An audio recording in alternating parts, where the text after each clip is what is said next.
floating around in a vacuum of space.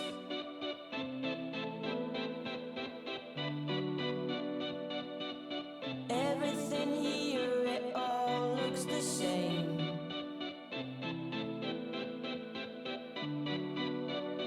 Like aisles and aisles of boxes and cans. Everything is just more of the same thing.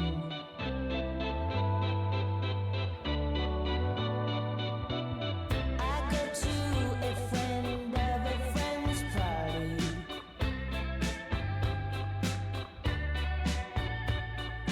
Everyone's well dressed with a perfect body,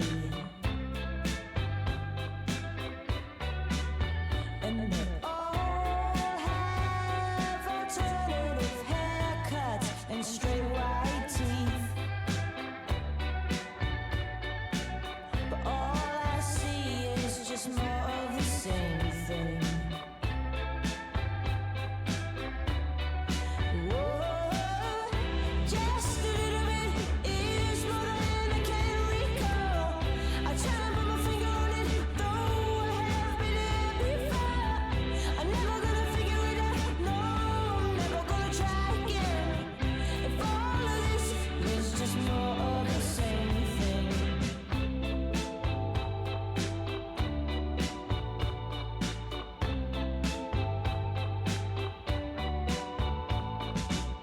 In the classroom, trying to believe in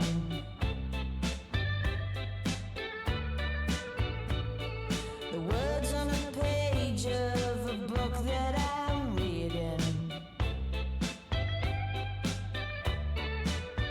Spit out by a woman who became a teacher, 'cause she couldn't make ends meet from her writing career. Whoa, just a little bit is more than I can recall. I try to put my finger on it, though I have been here before. I'm never gonna figure it out, no, I'm never gonna try again. If all of this is just more of the same thing.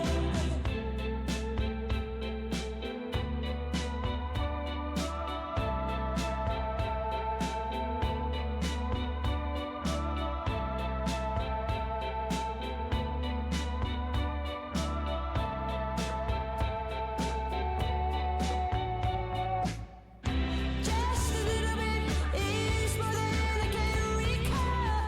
I try to put my finger on it, though I have been here before.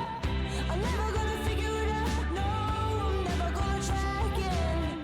If all of this is just more of the same thing.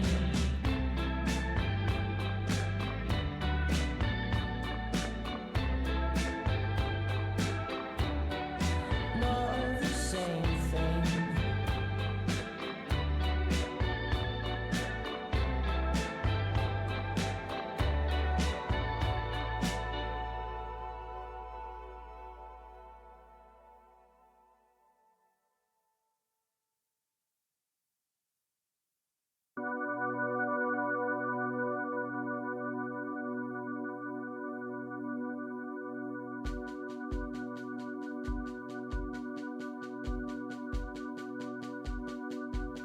Today's no friend of mine.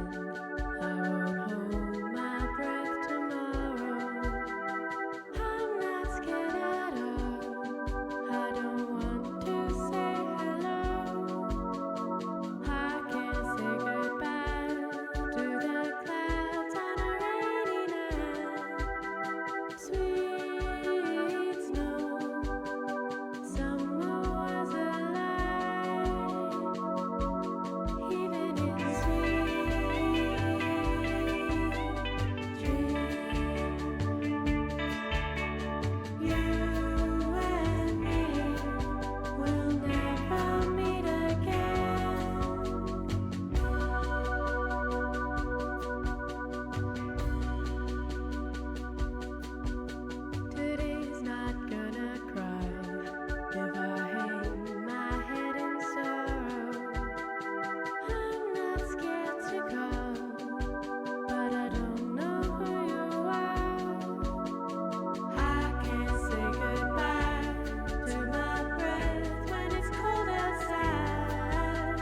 Sweet summer, winter wasn't mine, even in sweet dreams.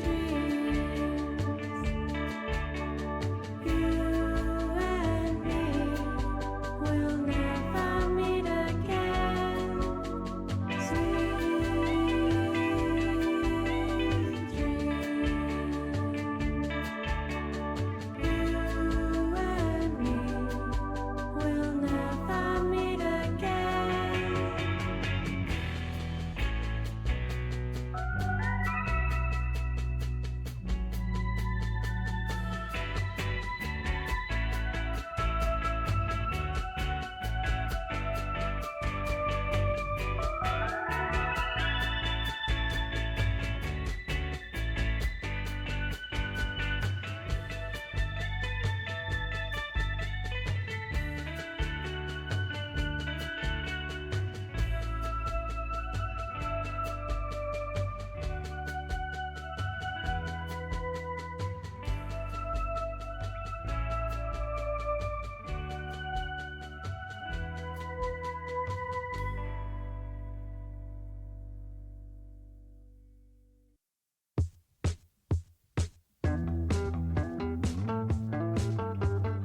Shit!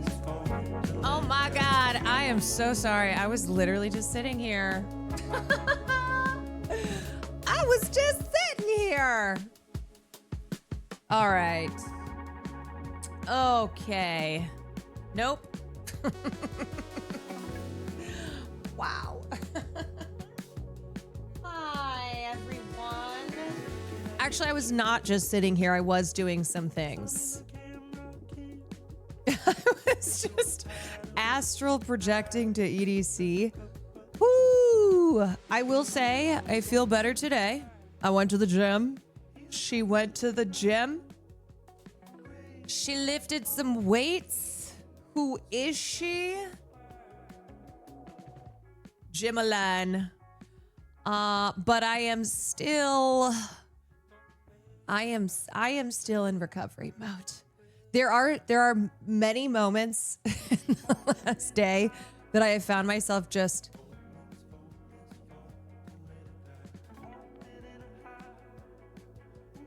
where am I? What am I doing? What's happening? What's going on? How many drugs did you do? I just lived off vibes. What are you talking about? Subsisting off vibes, baby. Ace, thank you for the 7 months. Def Not Russian Bot, thank you for the 9 months. Beeves, thank you for the 9 months. Paparoni, thank you for the 32. Art Love Peace, thank you for the 2 months. Am I missing the stream schedule? No, I don't think I have posted my stream schedule this week because it's been a little bit of an off week. But basically, I will be live except for Saturday night because I was doing a thing right now. As I said, I was not just zoned out, but Noah Sampson messaged me. Hold on a second. Noah Sampson messaged me, said he's doing a fundraiser stream because Ethan Klein is suing him. Ethan Klein is suing him, so he's doing a fundraising stream to raise funds for that, and then everything left over will go to Palestinian aid groups. So he's doing a fundraiser Saturday, the 23rd to 25th, all day and night. Reached out, said he'd love to have me on, and I said I am so there. I am definitely down to help out. We got a lot of the gang who will be making appearances and helping out. So I'll probably pop on Saturday. Not sure what I'll be doing, but I am down to help out. His 5-minute fundraiser announcement. Perfect. Yes, would love to watch official. this. It's Not even 5 minutes. It's 2.5. Eon, thank you for 38 months. Joe Thimhey, thank you for the prom. Addicted to tax fraud, thank you for the tier 1. Sperry, thank you for the 1,000 bits. Sperry. Thank you, Sperry. Legit, thank you for the gifted. Teraptus, thank you for the 30 months. Yeah, you know someone is a real fucking loser when all they do is sue people.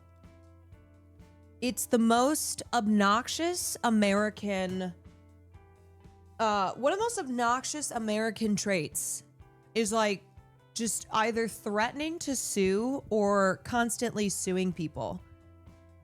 I don't know if people are aware, but when you're that kind of person, you suck. You don't come across looking like a winner here. He's going after Vanilla Mace too. God damn, what a fucking loser. Seriously. You know, most of the time he's not even worth the breath. He's not even worth the breath. Every once in a while I see something and I see something and I say, if you see something, say something. Or in this case where Noah is being sued. So let's watch the video here. happening. I am getting sued by Ethan Klein. Ethan Klein, millionaire and host of the H3 podcast, has sued me for defamation. Here's the complaint. It's 31 pages, and I'm getting sued. About a year ago, I released this video, the YouTubers who backed the genocide. And in response, Ethan Klein... What could he possibly be going after Vanilla for? I mean, many such instances of this. So many people who he has just... he has really shown his ass over and over again going after. Immediately began threatening to sue me. Then, a year later, just 2 days before... They also mauled about you while you were at EDC. I'm not kidding you. Please believe me. I do not care. I do not care. I do not care what this man has to say. He's suing everybody and their mother. He's talking about people like Vanilla Mace. I don't care. Oh my God.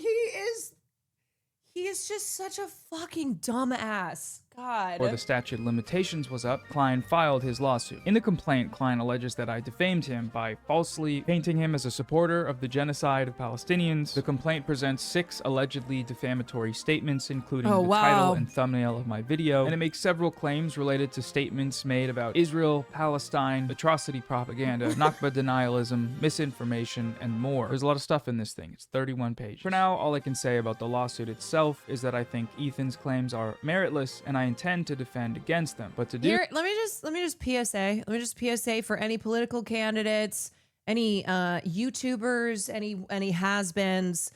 Don't support a genocidal state, and you won't get you won't get accused of being a supporter of genocide.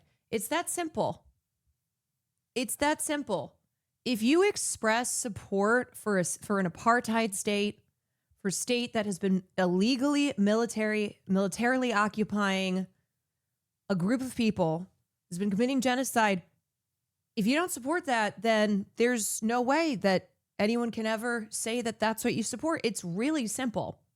This, I need your help. A full-length defamation trial can cost hundreds of thousands of dollars, and I don't have that. So I started a GoFundMe. It's linked in the description in the pinned comment. You can also find it by searching Klein v. Samson on the internet. I set the goal at $200,000, but any funds we raise above this goal will be donated immediately to Palestinian aid, and any money that goes unused or is recuperated once legal proceedings conclude will also be donated. Last year, around the time of Ethan's initial lawsuit threats, we did a fundraiser for UNRWA, an organization that provides aid to Palestinian refugees, and we raised over $500,000, so it would be cool if we could do something like that again. I'll be hosting a fundraising live stream this Friday, May 22nd, starting at 10 a.m. Pacific time. It's a marathon stream, so it will go for 4 days straight, maybe longer. We'll have lots of guests calling in to hang out, play games, or do tier lists or whatever else. So far, we've got FD Signifier, Boy, Big Joel, Denims, iDubbbz, Frogan, Elliot Sang, Chris Kunzler, Overzealots,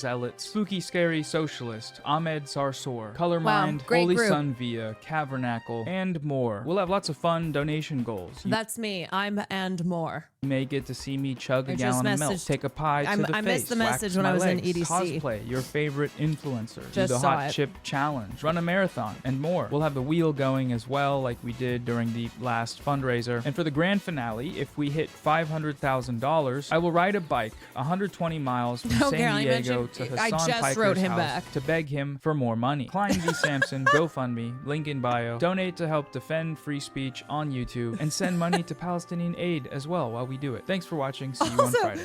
Also, Hassan texted our group this morning and said, "Austin, what did you do?" And we were like, "What happened?" He said, "The electricity is out upstairs." I like that he just went to blaming Austin for the electricity going out. I would do it too.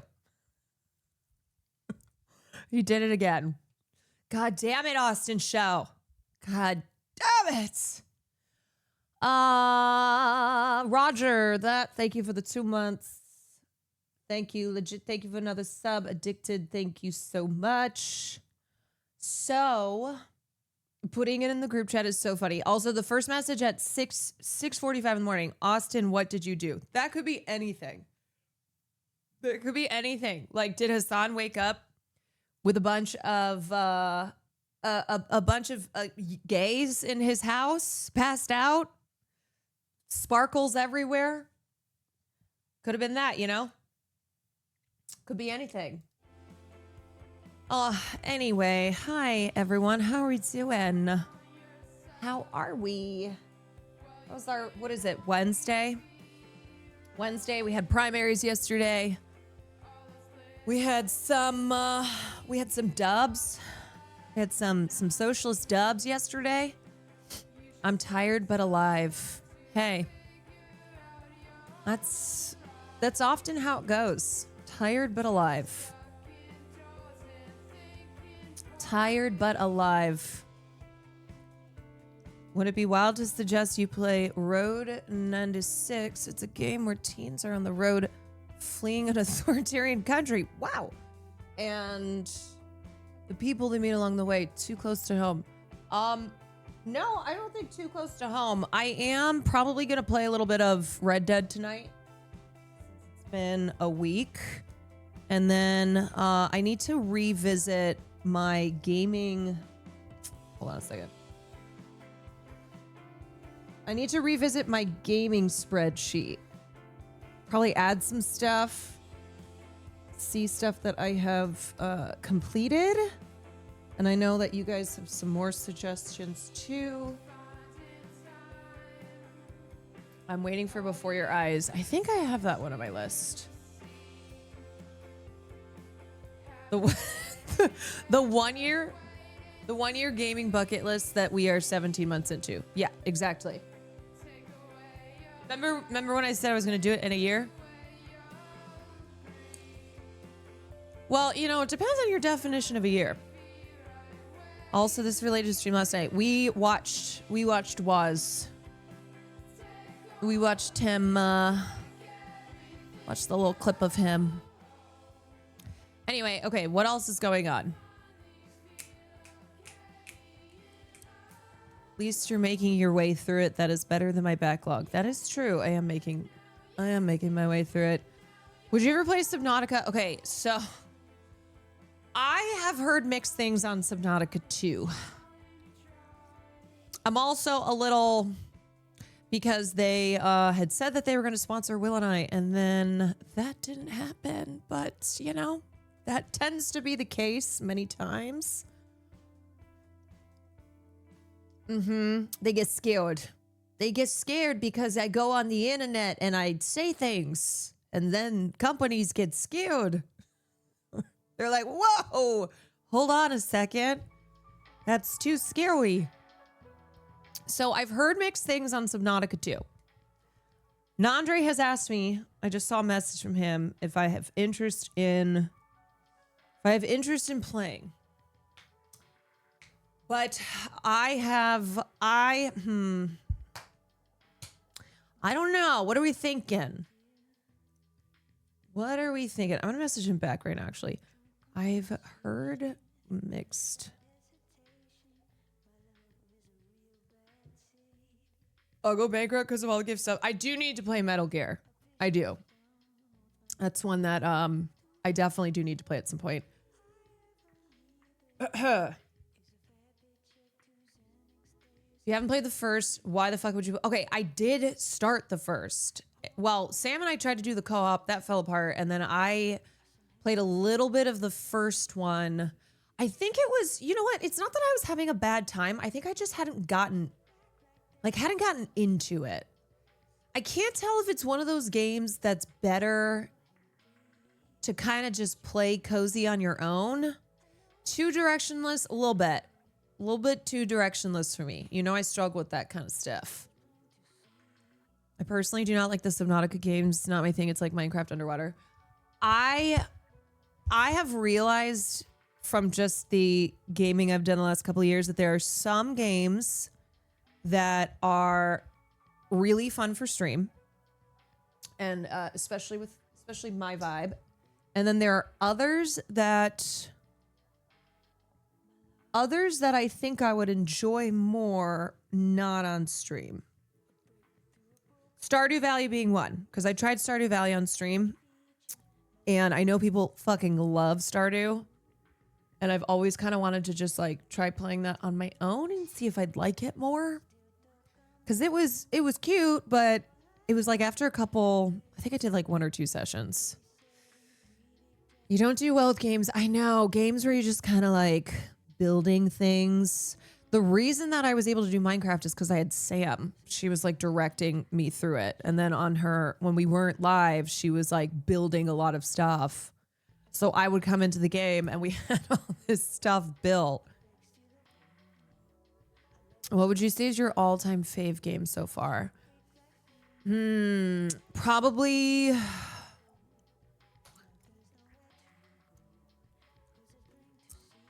Probably something in like the Resident Evil or oh God, what am I thinking of? I'm like trying to think of Requiem was fire. So fun. Resident Evil 2? Is that it? Silent Hill was great. Loved Silent Hill. Dispatch was really Walking Dead, so fun. Love the Telltale games.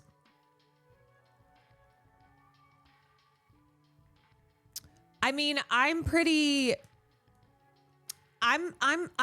consistent with liking story games and usually stuff in the horror genre. I mean, Detroit Become Human was fucking hilarious because of how disastrous my run was on that game, but that was really fun too. Yeah, QTE games are good for me. Story games. Dispatch was really, really great. We have gaming VOD somewhere. We actually have a whole gaming YouTube. Caroline Cohen Gaming.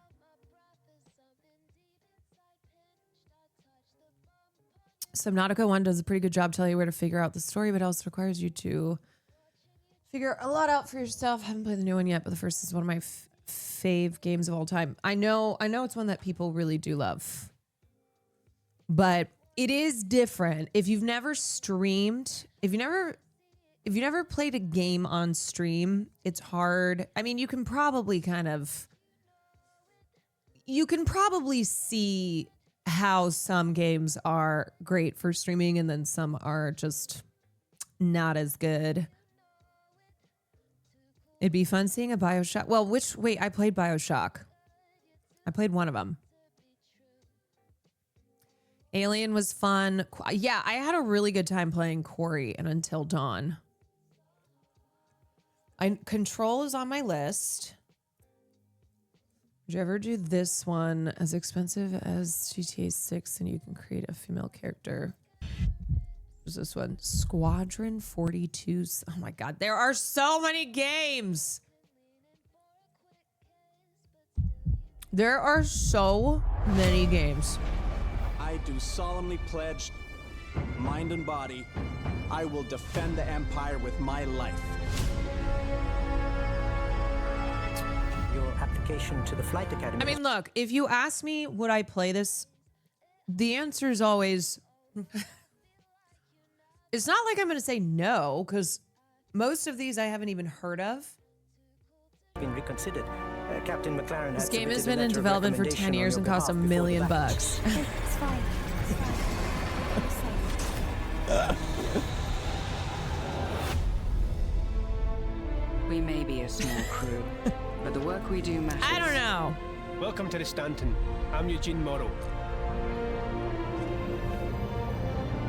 I think I might die before they release this. This will be your new home. We got you flying. Why does this game cost like $1 billion? Lieutenant Commander Colton. He's one of our best.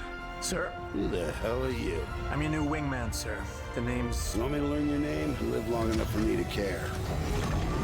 Wait, isn't this the song from Independence Day? Baron Actual, you're clear to launch. Launching in 3, 2, 1. The greatest scam ever scammed. Gillian Anderson, Mark Hamill, Gary Oldman, Mark Strong. Jesus Christ. Wait, also, I saw Onion Knight.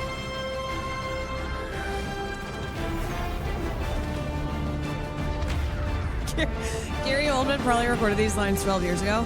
If you were to bring this up to Gary Oldman, he would have no idea what you're talking about. He'd be like, Sure.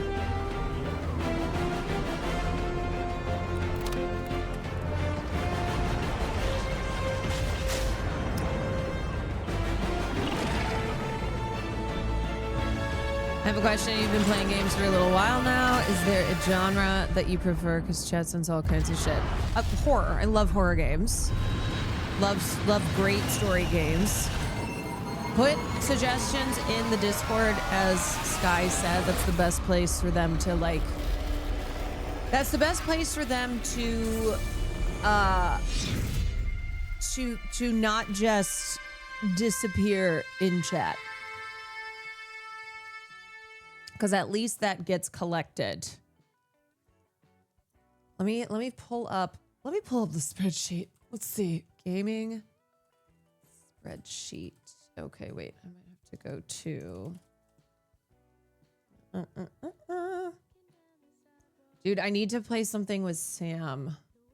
We've been wanting to play something. Okay, let's see. The list. Oh my God, games bucket list 2025. It's halfway through 2026. How is this possible? L Space, thank you for the 4 months. Windflower, thank you for the 16. Lorenzen, thank you for the 2 months. Okay.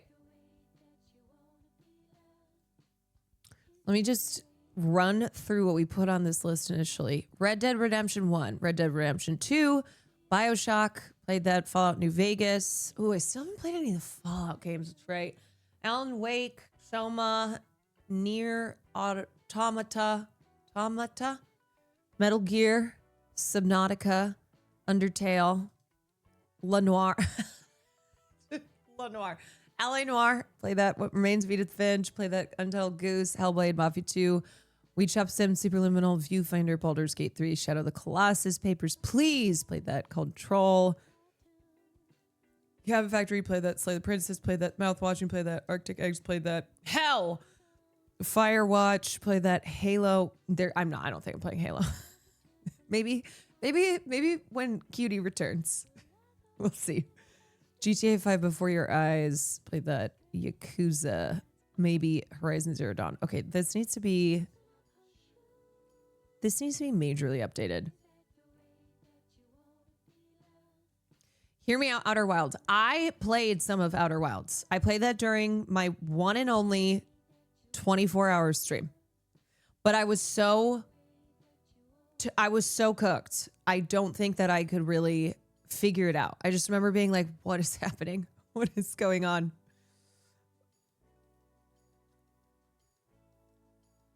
What is it? I could not figure that out at all.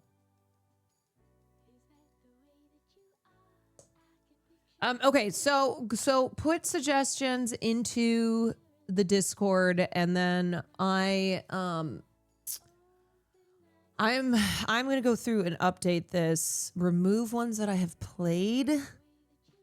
Remove ones that I probably just won't play in the next year. Let's be real. Sorry, repeating my last message for Sam Game Resident Evil Revelations 2. The twist is that it's local co-op only, which means the stream. I don't know if Sam will play any more Resident Evil.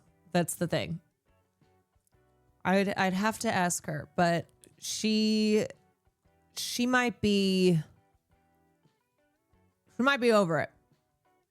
She might be retired. Yeah. Excuse me. Pardon. Excuse me. Ride the Maverick. Thank you for the 32. I put Horizon in the chat. Ignored. I put Horizon in the Discord. Ignored. I mean, Horizon is kind of on this list. Little Girly Swag, thank you for the 2 months.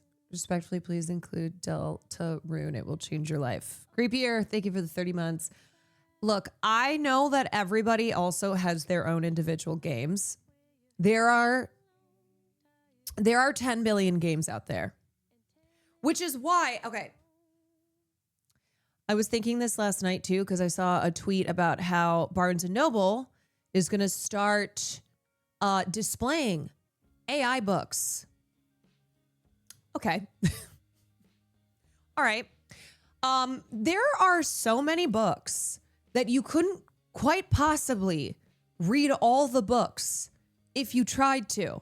So why the fuck do we need AI books? In the same way I feel about gaming, in the same way I feel about everything. Honestly, everything. It's like movies, books, games. There are so many. There's so many, but I think this is such a perfect encapsulation of the capitalist mindset where it's all about producing more, but never actually enjoying what is already what has already been created, what continues to be created by human hands. It's about, cutting out the actual human labor. That's what it's about. But it's just so fucking absurd. It's so absurd. It's like people don't even read. People don't even read human written books. So now Barnes and Noble is going to have AI written books when you ain't even got people reading human written books. There are so many books out there. This is not like the early days where the Bible was the only book when they started using the printing press, where you had like 5 books. He also says he'll publish as long as it doesn't steal anything, which is like, hello? Do you understand how this works? Yeah. Hello? Hello? CEO of Barnes & Noble's defending the sale of AI written books. That is not a sentence that should exist. It feels like if you're reading an AI written book, it's because you purposefully would want to read something that's AI generated. Because otherwise, what is the point? James Daunt, the chief executive officer of the popular book chain, said he finds no issue with selling books generated by artificial intelligence, so long as the book doesn't masquerade as human-made. Oh, okay. Yeah, because that's the problem. That's the problem. Speaking with Jenna Bush Hager on Today, Daunt explained his stance, which is being viewed online as controversial. I have actually no problem selling any book as long as it doesn't masquerade or pretend to be something that it isn't and that it has an essential quality to it. What's the quality, James? What essential quality does it have? He added, so long as an AI written book says it's an AI written book and doesn't pretend to be something else and isn't ripping off somebody else. Sir, do you understand the concept of an AI written book? Do you get that it doesn't just come out of nowhere? Like, one of the major reasons people are mad is because it is doing exactly this, ripping off somebody else, ripping off something else. And as long as that's clearly stated and the customer wants to buy it, then we will stock them. Bush Hager pointed out that books in general are very human. Many have denounced AI use in writing literature for that reason, while others have noted AI's tendency to derive from human works. Additionally, others protest AI for environmental impact, a cost not incurred with human writers. In June 2025, more than 70 authors petitioned the Big Five U.S. publishers to never release books that were created by machines, which are primarily built using copyrighted works by human authors. The letter also urged publishers not to replace their employees with AI tools and to rely solely on human narrators for audiobooks. Yeah, these companies are like, what if we didn't? They're like, what if we actually did the opposite of that? Nearly a year later in March, Hachette Books halted production on the horror novel Shy Girl after, I don't know if y'all remember this drama, this controversy, but this author, Mia Ballard, released her first novel, and then it was quickly surmised that AI had been used. And then she was like, well, wait, I think it's an editor that I hired. It wasn't me. It was an editor. Nevertheless, when Hachette concluded its review of the text, the book was scrapped. Despite opposition from readers, authors, and publishers, AI has already worked its way back into books.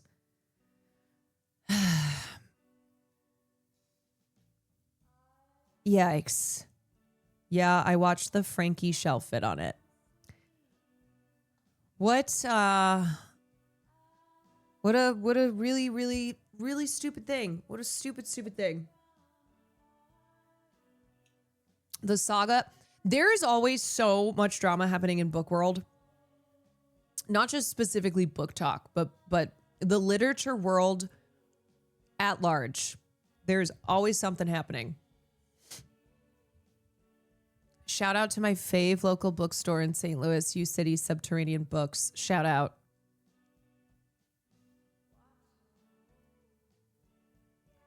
It's embarrassing at a time. Yeah, we are banning books.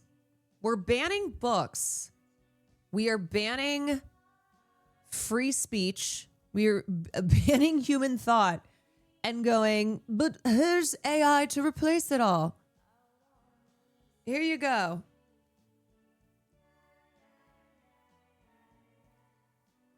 We should be going in the opposite direction here and really fighting for all this stuff a lot harder. Did you see this AI book news drop? A prize-winning story. Yes, I did see this. A prize-winning story published in Granta was very likely written by AI. Yep. I mean, we're here. We're here. We are here.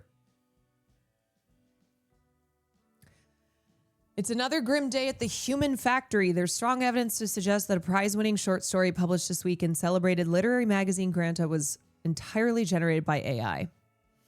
Do you remember when like the biggest drama in book world would be things like James, what was his name? A Million Little Pieces. James Frey.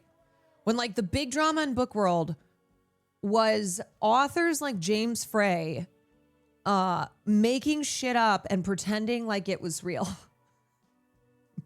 And Oprah promoting the book on her show.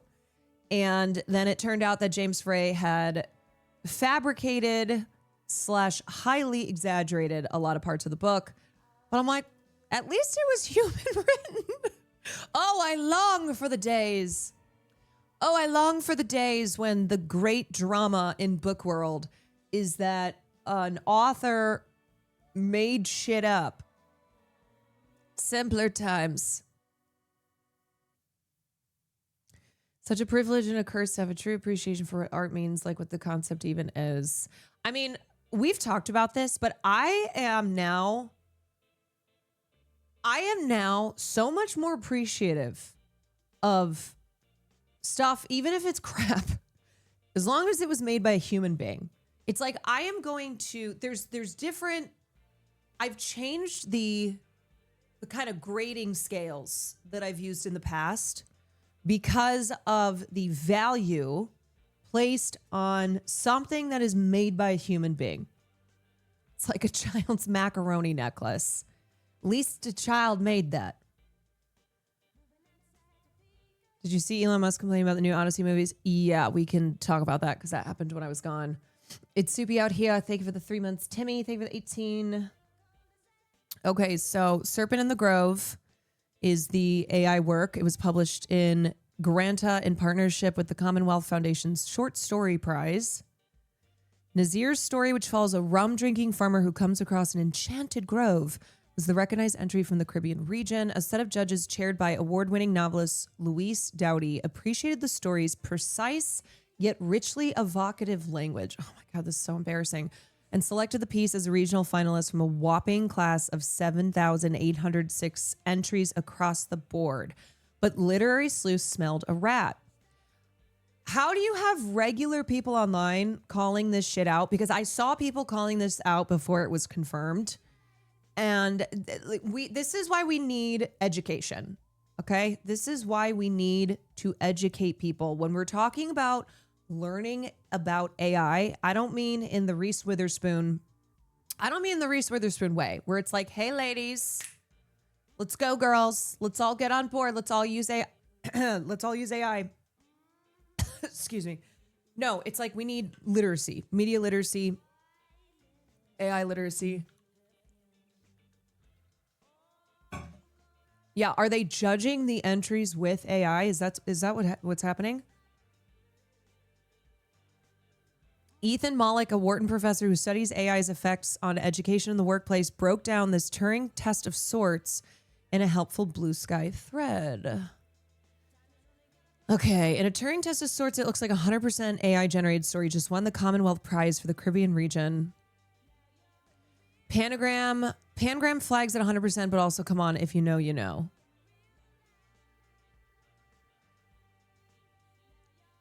Yeah, people are just going to have to learn how to recognize, and not just with AI tools that will that will identify AI, but the style that AI uses. Research on Pangram is an effective detector. It has lots of false negatives, but almost no false positives. There's something too, because, okay, when you write prose, you use a variety of sentence structures. So some sentences will be shorter, some will be elongated, with multiple commas, a lot of descriptors. It doesn't sound the same. Like, the structure ebbs and flows, and some, it's you can, it's something where kind of like, if you have taken literary writing before, or if you read it out loud and you compare it to something that was written by a human being, you can start to notice the differences between something that is AI generated and then something that is not. Something I've noticed recently is so many businesses and billboard ads use AI images now. Yes. Yeah. A real writer also breaks out of that structure strategically. Like, let me just read some of this.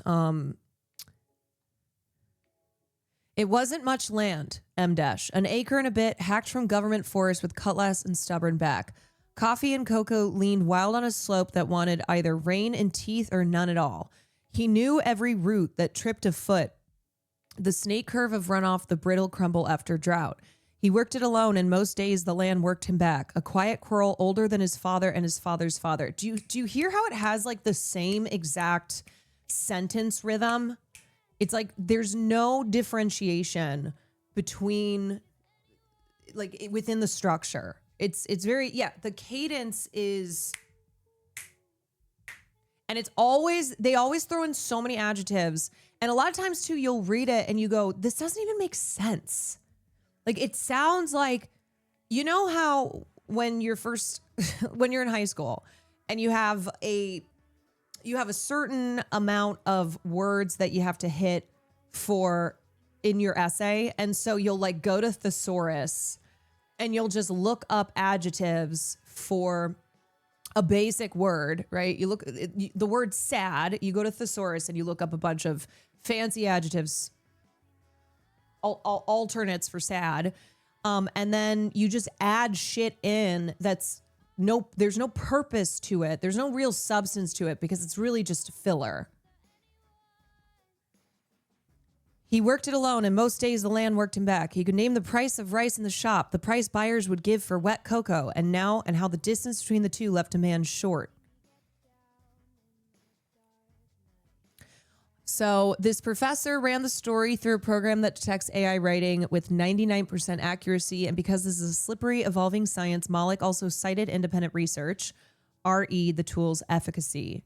Pangram has an extremely low false positive rate, and the Serpent and the Grove came back with 100% red flags. Excuse me, wet cocoa? Like, it just doesn't sound right, It doesn't sound right. And it's not the same thing as like somebody who's a really great writer. Sometimes you have to read a couple times to really understand the substance of what they're saying. Like, it's not the same thing as what the fuck is this even saying versus I have to really break this paragraph down in order to understand all the meaning here. The award-winning author has also proven hard to locate and meet space. Nazir's bio identifies him as a Trinidadian writer of East Indian heritage whose work explores the cultural intersections of the Caribbean and the Indian diaspora. 4 days ago, the Jamaica Observer reported that he is 61, but there's remarkably little else to his digital footprint.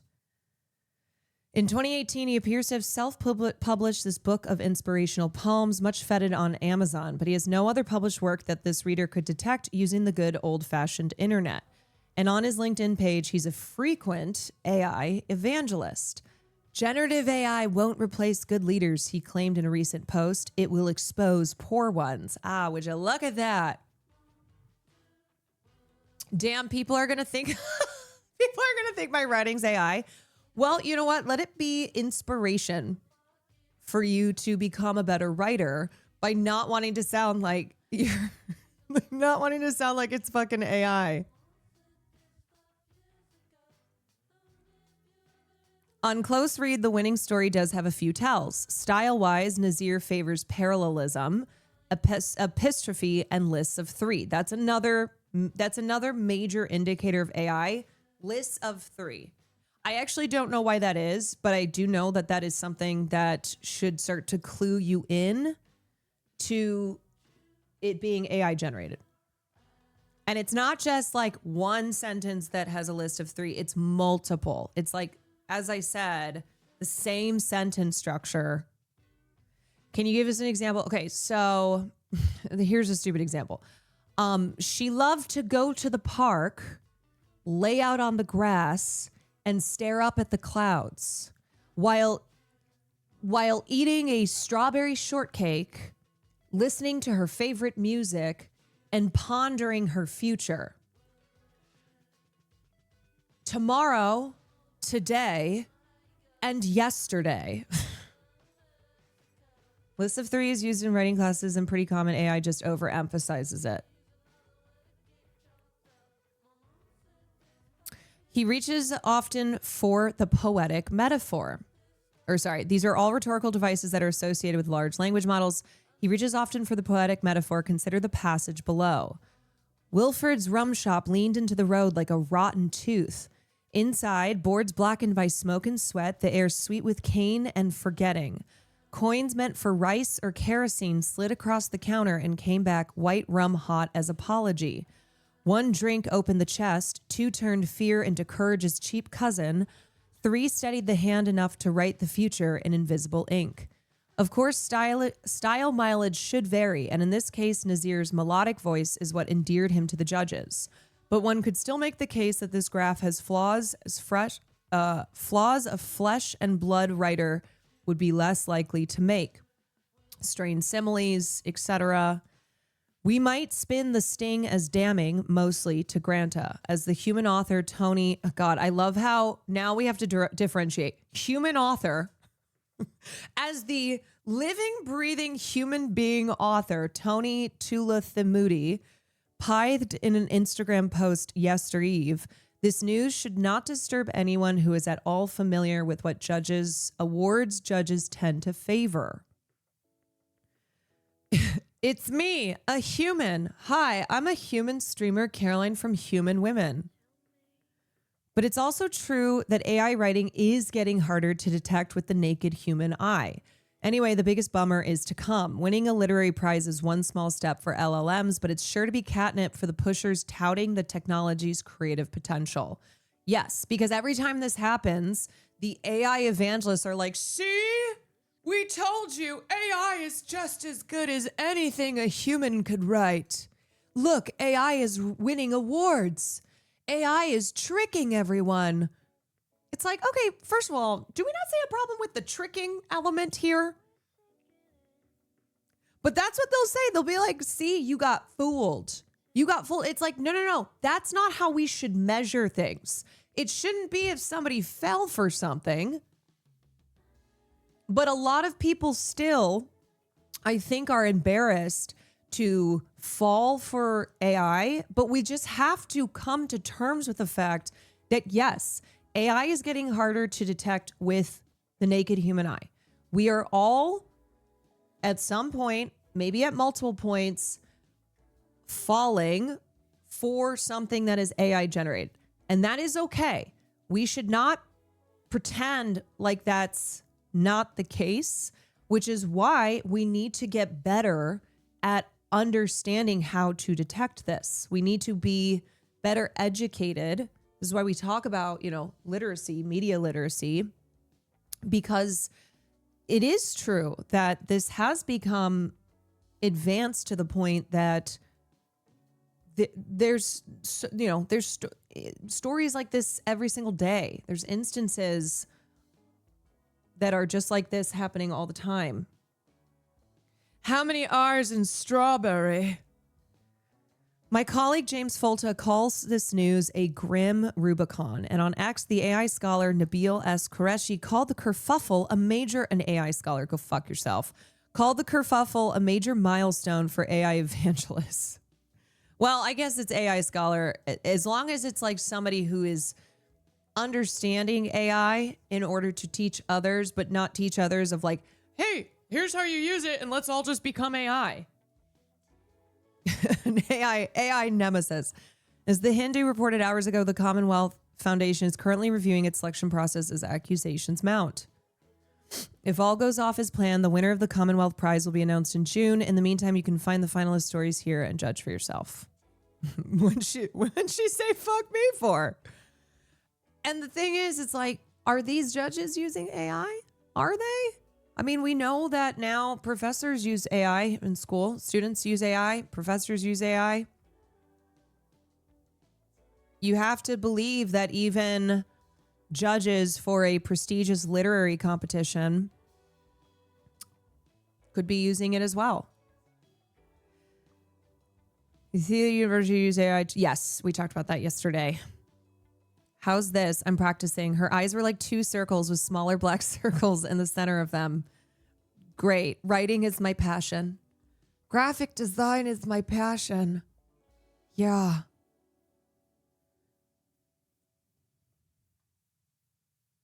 Just bots talking to bots. People aren't supposed to inherently question everything they read to see if it was even written by a human. I know, but that's where we're at. Have you seen the Bolsonaro trailer for the Bolsonaro movie? My name is Jair Bolsonaro. Father. Oh, okay. Hold on.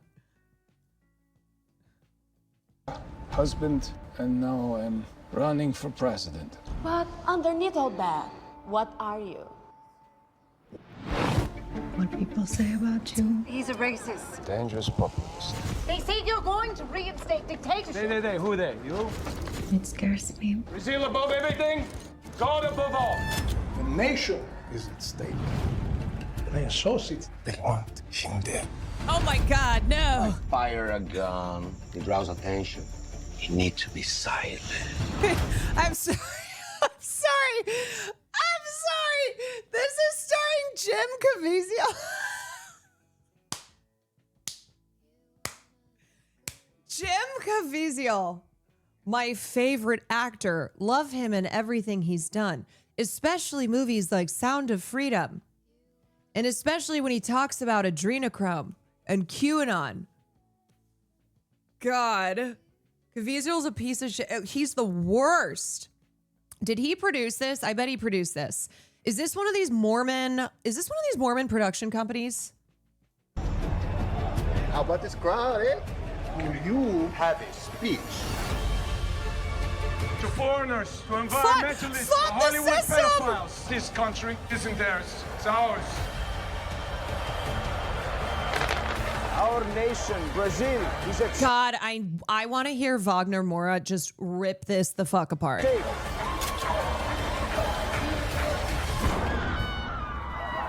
What happened? What happened? They're saying there's been some kind of attack. Considering the severity of the Doctor. God is with you. Okay, Sound of Freedom daughter or Dark Horse son.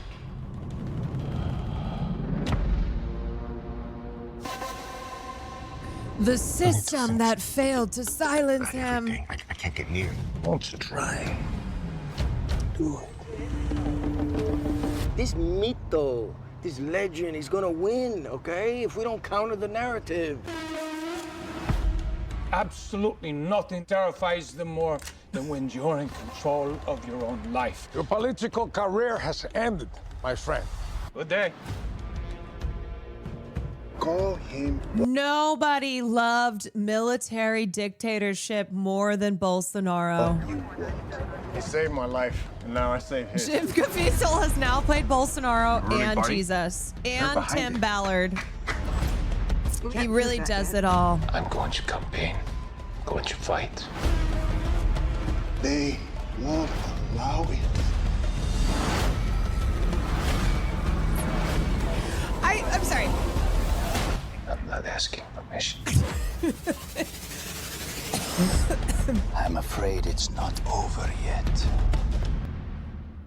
Okay. Love to have a film about a horrendously racist, far-right, religiously conservative nationalist nut, Bolsonaro, and have the tagline be, "The system tried to silence him." First of all, this motherfucker got, wasn't he sentenced to almost 30 years? 30 years?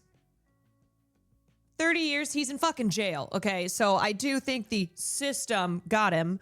But secondly, this man tried to be his own system of military dictatorship, a system of extreme authoritarian far-right bullshit. Dude is the system. This movie was produced by a jailed banker accused of corruption. You cannot make this shit up. Man. Okay. Jim Caviezel, another example to hold up when the right in this country, when chuds in America love to pretend that Hollywood kicks out anyone who's not super woke, super liberal. They're like, if you're not a wokey, then Hollywood will kick you out. It's like, okay, that is not true. Now, are some of your favorite chuds who tried to make it, did some of your favorite chuds who tried to make it in Hollywood not succeed? Oh yeah, plenty of examples. It's because they are so terrible. They're so lacking creative talent that they could not make it in Hollywood. Here's the director's filmography. Cyrus Nowrasteh. He's an American filmmaker, has worked on numerous television series, made for TV movies, including The Day Reagan Was Shot, hell yes, Falcon Crest, Into the West, and the controversial docudrama The Path to 9/11. Unbelievable. Okay, is he is he a monarchist? He was born to an Iranian family in Boulder, Colorado. Well, hold on a second. Began his career writing for The Equalizer, then worked on Femme Nikita.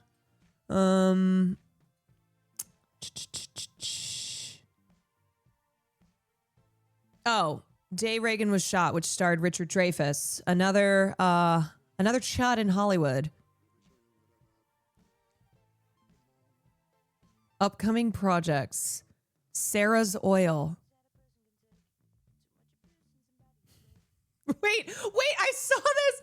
Will and I were perusing Amazon Prime Video one day. We saw Sarah's Oil. We went, wow, that looks like a real winner.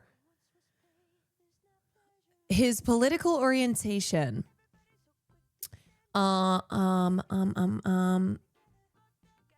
Let's see. He's giving libertarian. Michael Bay is apparently making a movie about the U.S. soldier that needed to be saved in Iran. Sick. Yes. Everyone needs to listen to the QAnon Anonymous episode on Jim Caviezel called Into the Cavortex. Jim Caviezel is whack-a-doodle-doo. He is nutso. Michael Bay is set to direct a feature film about the 2 pilots who were rescued from Iran during Operation Epic Fury earlier this year. Wait, we don't even get 20 years anymore? Really? Now we're just doing things like a year later? Less than 365 days later? We don't even know what happened. Bay will reteam with 13 Hours writer Scott Gardenauer and producer Erwin Stoff. Awesome. I'm so glad that one thing that remains consistent in Hollywood, no matter what, even when production declines, even when it moves international, even when things are really bad, don't worry, we will always get military propaganda. We will there is always, even as the industry is on fire, as the hand of Hollywood is barely above water, we will still get military propaganda. Just make shit up. Who cares about the rescue? Also, even if I were into military propaganda, I'd be like, I'm over this rescue stuff. Can we get something new? It's like, how many times are we going to have movies about epic rescue missions?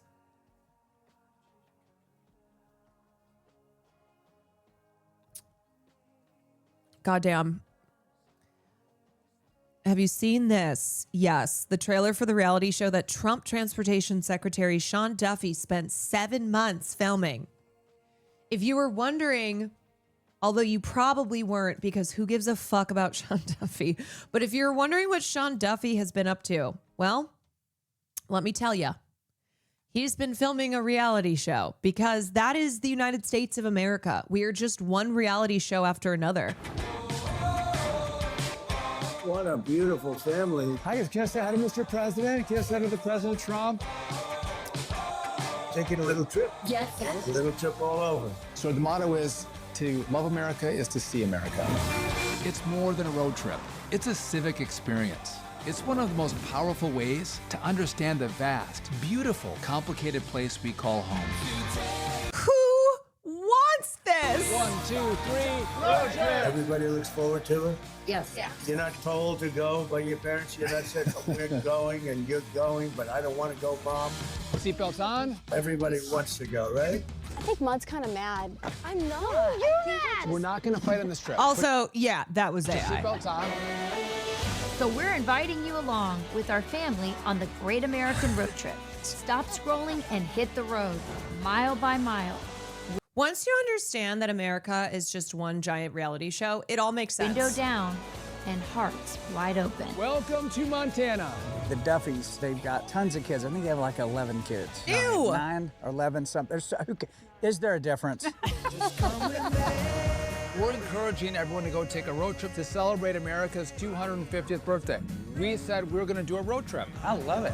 It's fun, family. They're going to hit all the high marks in the U.S. We're going to actually see it in person. They lived in Boston for 6 months. How did you live in Boston, but you don't know any fun things to do in Boston? To love America, you gotta see America and meet her people. We appreciate. Here's my question. Who paid for this? Who funded this? Who funded this fuck-ass reality show with the Duffy family? Guess what? We did. Oh, yeah. Oh, yeah, we did. Service. Benjamin Hello, Franklin. my young friend. What an absolute pleasure. Before Kid Rock became Kid Rock, you're traveling all over the country. You're Oh, yeah. Basically an Aerostar van. But I haven't seen everything there is to see. This bell arrives, they do a test ring on it, and it cracks. on the test ring. Yeah. Yeah, imagine that, right? Refund. Yeah, exactly. Welcome aboard that. Thank you so much. Every single thing you see is also always just the most corruption. It's just corruption, scams, corruption, grifters everywhere, galore. Like Sean Duffy is currently the transportation secretary, mind you. This is not like he's the previous transportation secretary. So These are like companies funding him that he is in charge of regulating. You got this. Go, Val. Go, Val.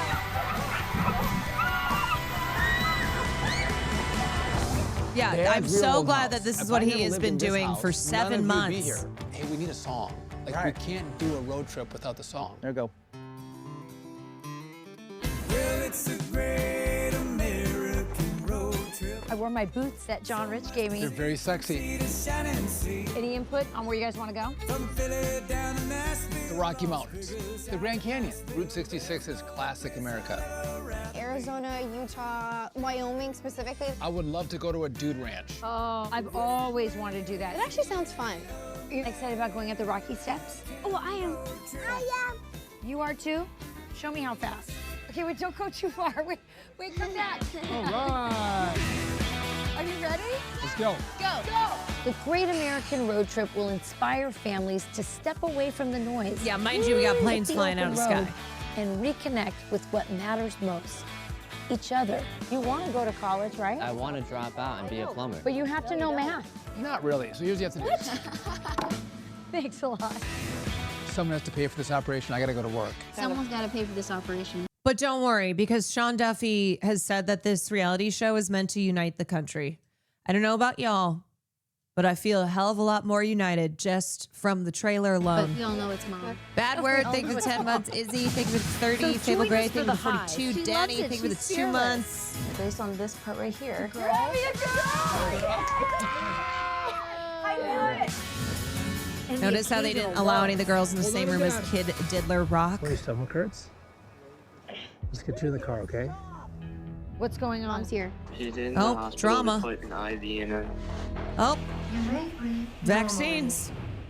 All while we explore America. And then just right back to fireworks. Who convened here? They were willing to give their life for this country. I had no idea this place existed. Wow. We literally have everything here, and there's not even enough time in a lifetime. These people all just want to be celebrities. They just want to be celebrities. That's what they want. To see it all. Huzzah! Huzzah! So gas up the car, pack up the kids, get behind the wheel, and get out and see America. We did The it! Great American Road Trip, uniting America with the Duffy family. Wow.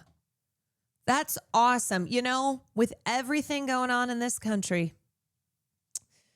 I would say that that's what we needed. So thank you, Sean Duffy, Transportation Secretary.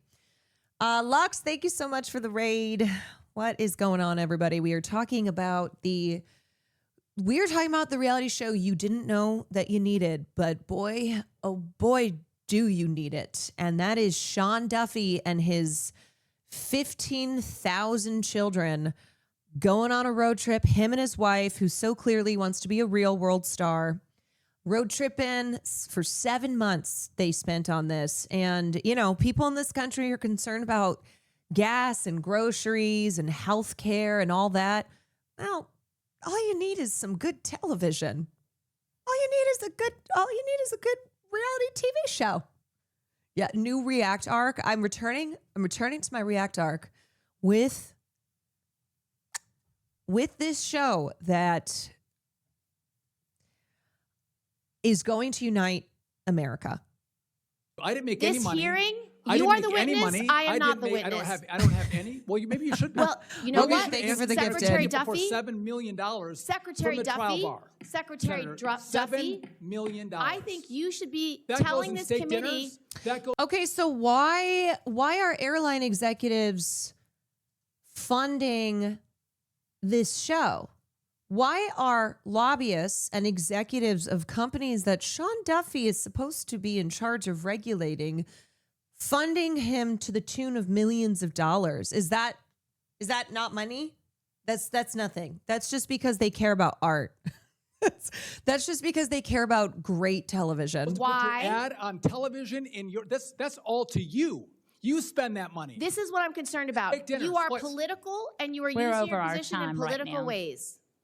$500,000 paid by the trial bar to fly you on a private jet. I've never been on a private jet. Zen Air. I I Thin don't. Air? Never been on a private jet. No. 460 Bitch, people you fly on are a flying the jet. private We jets. don't. Members of So Congress they pay aren't for you to allowed. fly on a yes, senators Not can. true. It is. Not true. Answer to that. You know what, Mr. I made Secretary? nothing. Your job. His wife is the host of Your Fox and face on Friends Weekend. television. That makes sense. Your Your face job- on television, your steak dinners, your vacations by the trial bar. I make We're going to nothing go to on this. Senator No money. Capito, recognize you for your. Yeah, and then here's him. Here's him talking about. Here, I'll just pull this up. A lot of great clips here. Let's talk about that. This was a project, Senator, and I want to encourage Americans to see their beautiful country. And as we can see from this hearing, there's a lot of partisanship in America. This seeing your country, experiencing your country through the window of a Is there, because you're a member of the party that is pro pedophiles, pro Epstein, pro Israel, like that's what y'all are all about. car is a beautiful thing. It actually unites America. Maybe spending time with your children is a wonderful experience. It is a wonderful thing, Great, so- but your so- vacation was paid for by Boeing, So, hold on. Toyota, Wait, United this Airlines, is a project, Enterprise, Senator. Shell, Royal Caribbean Group, all Senator, organizations and Do companies. you want me to respond to you? Can I- Yeah, and then you know who ends up paying for it? Once again, we the people. We the people. Because do you think that these corporations are funding Sean Duffy's road trip, his reality show, out of the goodness of their hearts? What do you think they get out of it? And who do you think that comes at the expense of? Respond.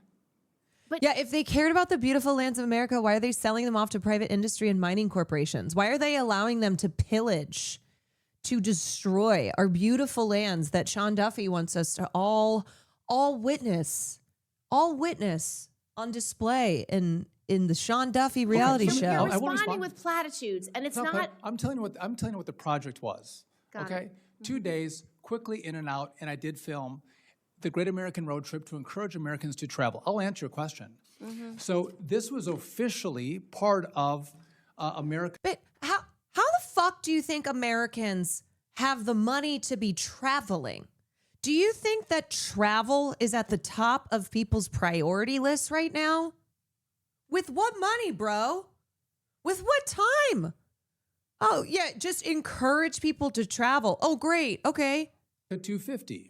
And you all Yeah, sanctioned travel with America these 250. fucking gas This is prices? an official partner. No, it's an official partner of America 250.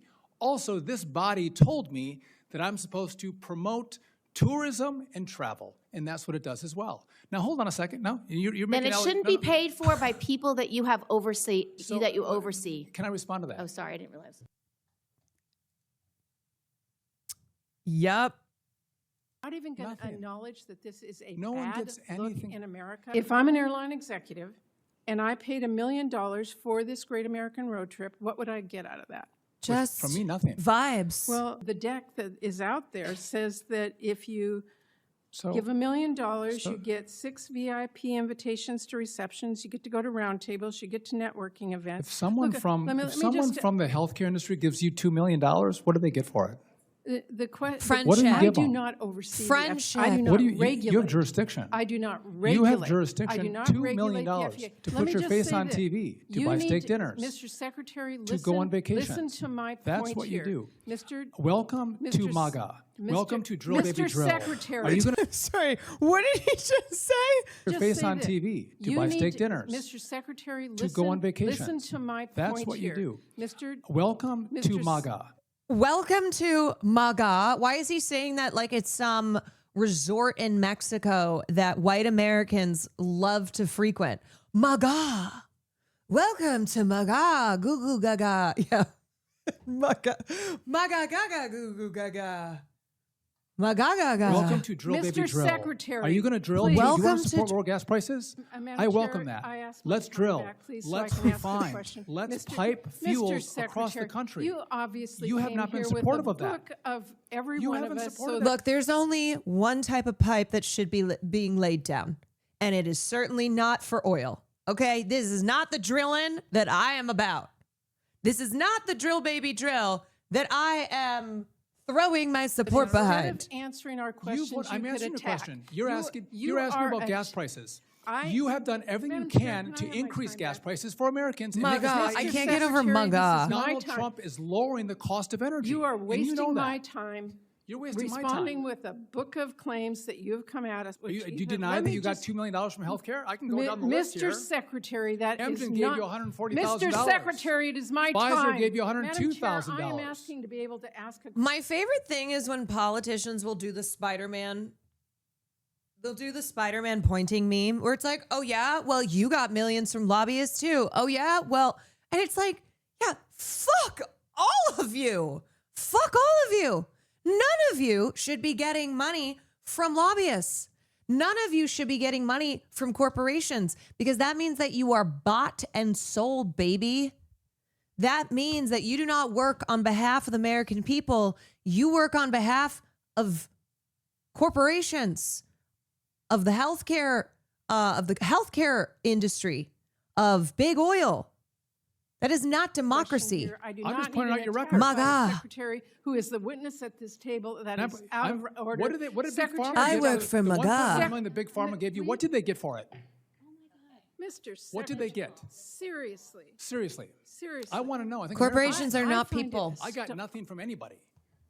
I find it astonishing I do too. that you are so angry at a question that I asked. I'm surprised that No. you are, Senator. I am not. I'm sitting here trying to ask a question. I'm being interrupted rudely by a About Big secretary Pharma? who's here. So what happens when the Dems are controlled by corpos? Nothing gets done because they get rolled by corrupt Republicans by being called out for their own corruption. Yeah, they just do the Spider-Man pointing. No. Mr. Healthcare. Secretary, let me just say this. Toyota, United Airlines, Shell, Boeing, Royal Caribbean, and Enterprise all sponsored your show. It is literally your job to make sure each of those companies are playing by the rule. So Can I answer the Toyota question? is sponsoring a show starring you, and it is your department, Mr. Secretary, You that hate decides... America? Don't you want to celebrate America? Mr. Secretary, it is your department Let's that celebrate decides this whether country. Oh my God, Toyota's they're next so- recall is voluntary. They're also just so juvenile. Do you hate America? You're not MAGA. I'm MAGA. You're not Or MAGA. mandatory. No one gets anything from Certainly, me. You can understand. You're not even going to Nothing. acknowledge that this is I just read the most horrifically American headline. 81-year-old grandma streaming Minecraft to pay for grandson's cancer treatment gets swatted. I know. Yep. Whoever did that, kill yourself. Whoever swatted this 81-year-old grandma who streams in order to pay for her grandson's cancer treatment, kill yourself. Fuck it. I'm saying it. Kill yourself. MAGA. is a No one bad gets look anything. in America. It's a bad Madam look that you Secretary, take I have millions gone of over dollars. my time. I I know, find so your answers what out I- of what I touch find is- and irresponsible. You know what? I don't care. I'm going to say that because Asmongold is out here saying black people are genetically inferior. Asmongold says the most heinous fucking shit on this platform.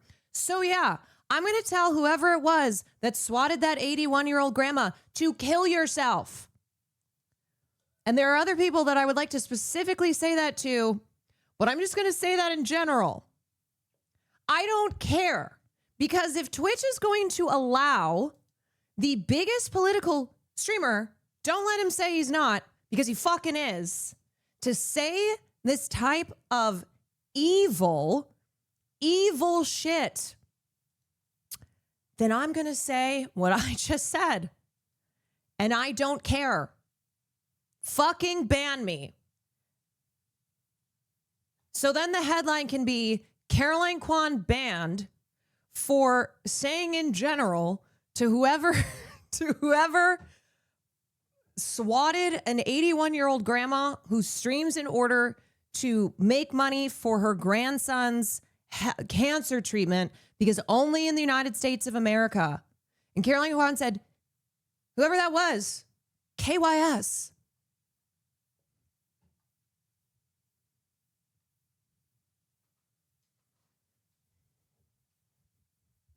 Caroline Kwan shockingly says what everyone is thinking. Whatever. Drashir, thank you for the 5 gifteds. Yeah, this is where I'm at post EDC.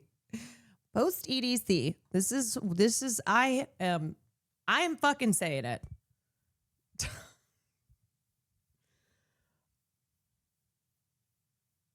Last one to go. Thank you for the bits. He knows he has immunity. Well, then if I have to just point out the hypocrisy yet again of Twitch, then I'll do it. I don't care. I did not mean to derail you into Carolina Reaper Girl. No, it's okay. It's okay because I saw that and it made me so furious. It made me so furious. 20 police cars, 5 SWAT officers, and drones.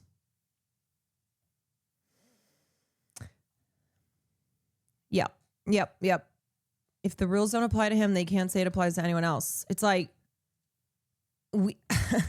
it's so absurd.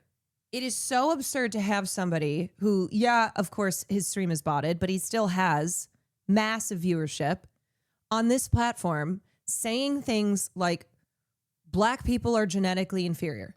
And that's just one thing on the longer than a CVS receipt list that he has said. It's fucking sick and tired of all of it. Yeah, he said all Gazans are inferior. Yeah, I know. That's why I said it's like just it's the latest thing. One thing. He's escalating by the week 2. He's now using the phrase race communism, which is a white national. Oh yeah, no, he's fully doing neo-Nazi shit.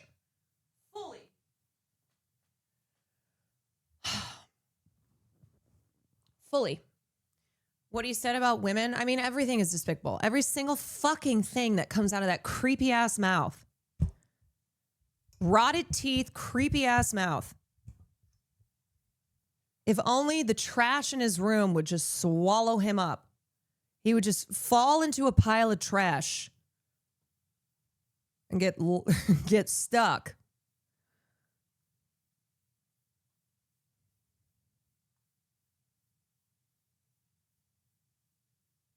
Dude, straight up said Palestinians deserve to be genocided. As someone who's Palestinian, I and many others take that as a direct threat, yet Twitch treats it like it's nothing.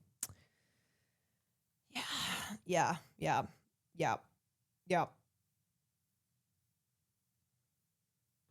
People get banned on here for quoting him, but not him. Your question. Yeah, it's fucking ridiculous. I'm confused. I thought Asman was the trash in his room. Well, that is true too. Okay, well, actually, though, got a little bit of good news. Hold on.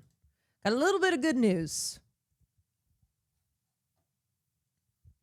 The guy who was jailed over his Charlie Kirk post has just won almost $900,000, almost $1 million in a settlement. Tennessee officials will pay $835,000 to settle a lawsuit filed by a man who was jailed for more than a month over a Facebook post he made about the assassination of conservative activist Charlie Kirk. While many people across the U.S. lost their jobs over social media comments about Kirk's death, Larry Bushart's case stood out as a rare instance in which such online speech led to criminal prosecution. The 61-year-old retired police officer spent 37 days behind bars before authorities dropped the felony charge against him in October. Remember this psychosis period that we were all having to experience, that we were all having to deal with? And then cut to Pete Davidson making jokes about Charlie Kirk being shot in the neck at the roast of Kevin Hart. And he was a cop. Yeah, that's what's crazy. He was a retired cop. But they were going after everyone. They were going after the people that they say are the most American. A retired police officer who spent over a month behind bars. He lost his post-retirement job, missed his wedding anniversary and the birth of his granddaughter. He filed a lawsuit in December against Perry County, its sheriff, and the investigator who obtained the arrest warrant. I am pleased my First Amendment rights have been vindicated. The people's freedom to participate in civil discourse is crucial to a healthy democracy. I am looking forward to moving on and spending time with my family. Bushart was arrested in September after he refused to take down Facebook memes that joked about Kirk's killing, which had prompted an outpouring of grief among conservatives, including in Perry County, which is near Bushart's home and which held a candlelight vigil.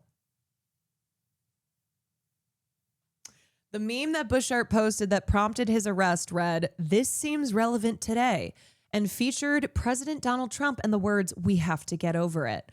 That quote, the meme explained, was said by Trump in 2024 after a school shooting at Iowa's Perry High School. So this guy posted Donald Trump's words. Donald Trump, who said we have to get over it after a school shooting, because here in America, that's just another Tuesday. It's like, are we still pretending to care about that?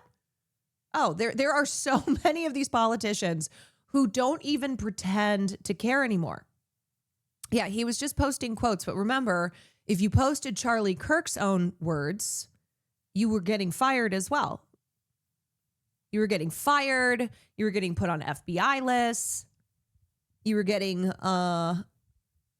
in all sorts of trouble. Have you had the chance to watch the absolute embarrassment of a debate with Sam Cedar that Jillian Michaels so confidently posted today?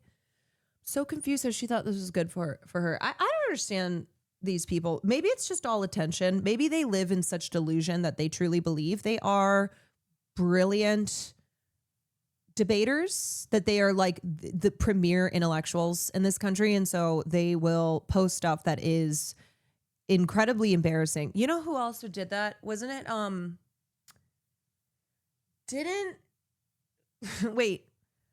wasn't Pearl?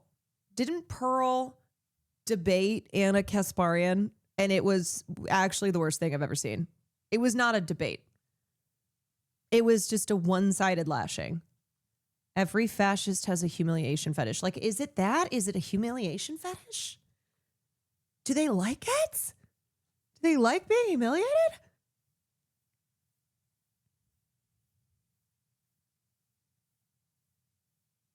$2 million bail, by the way, for this guy. $2 million bail. That is so fucking absurd. $2 million bail for posting Donald Trump's own words. It's in times of turmoil and heightened tensions that our national commitment to free speech is tested the most. When government officials fail that test, the Constitution exists to hold them accountable. Our hope is that Larry's settlement sends a message to law enforcement across the country: respect the First Amendment today, or be prepared to pay the price tomorrow. You sounded just like Ice-T's impression by John Mulaney. It's very, very specific. Justine, thank you for the tier 1. MRD, thank you for the 22 months. Saf's Cozy Clips, thank you for the Prime. ZK, thank you for the tier 1. Whew. I gave it 4.5 months before quoting the president is punishable by death. Yeah, meanwhile, he's got, what, a $2 billion slush fund for his insurrectionists.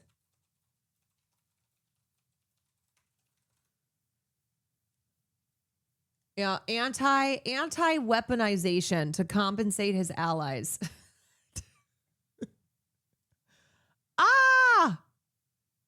Asman was talking about you in his last stream. Why? Because I'm a woman? Almost out. Are you trolling?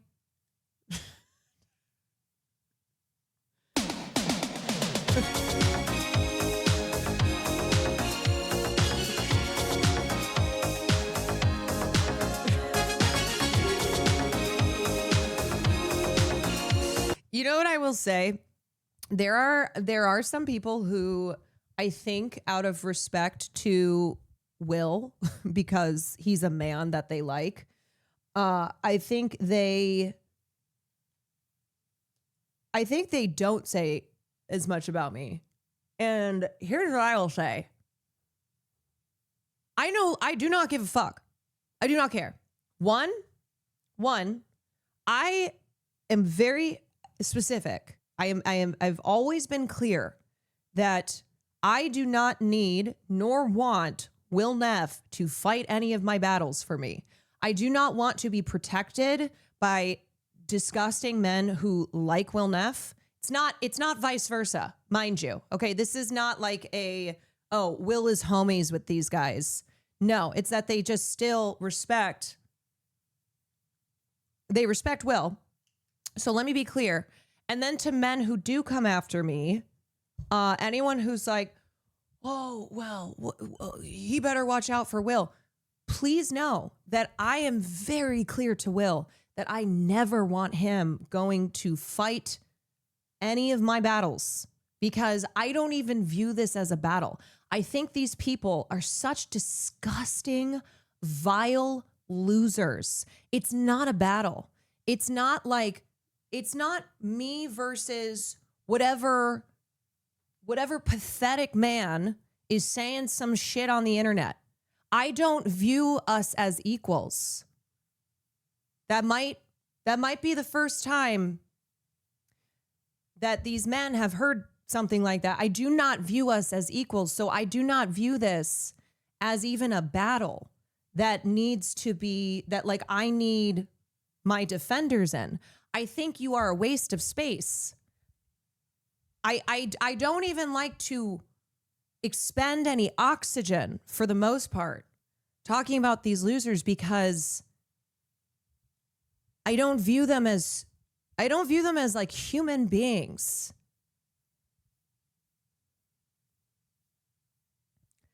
A waste of good oxygen. Yeah. So just to set the record straight, one, I never need nor want a man to have to, quote unquote, fight any battles for me. And two, these men, when I decide to waste any oxygen talking about them, these men do not scare me. They do not scare me. I do not see them as like an opponent, because they're not human beings to me. They have lost that. They have lost that by being so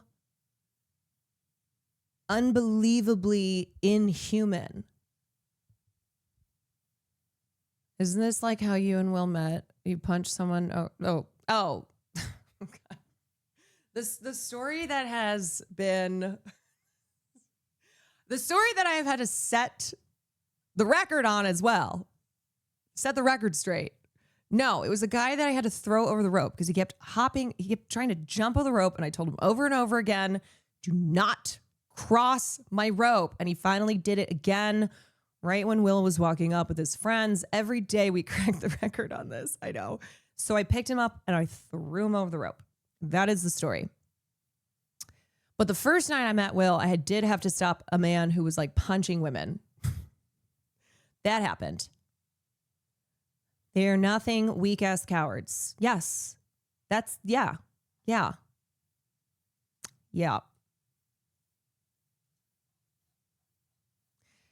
And the thing is that these are the type of men, whether it's Ethan Klein or whoever else, that it drives them even crazier when a woman, which I am, a woman expresses, I do not care about you. I don't think you're worthy of engaging in a battle with. It hits them deep. It cuts them deep. Because it's ego, you know? There's such narcissistic, egotistical asswipes. And I have reached a point in my life and in my career where I go, what are you going to do? You cannot stop me and others from doing what we do. And I know it kills you. I know it kills you that you cannot silence us, you know, cause us to cower, to drop to our knees in front of you. That we laugh at you. We do. We point and laugh at you because you're so fucking pathetic. And that's the thing. Men like that, they hate being laughed at. They hate being mocked. In my experience with men who are exactly like this, the thing they hate the most is women laughing at them. They do. Like, how dare you? How dare you? But they're a joke. When you're a joke, you get laughed at. When you're a fucking joke, you get laughed at. That's how it goes.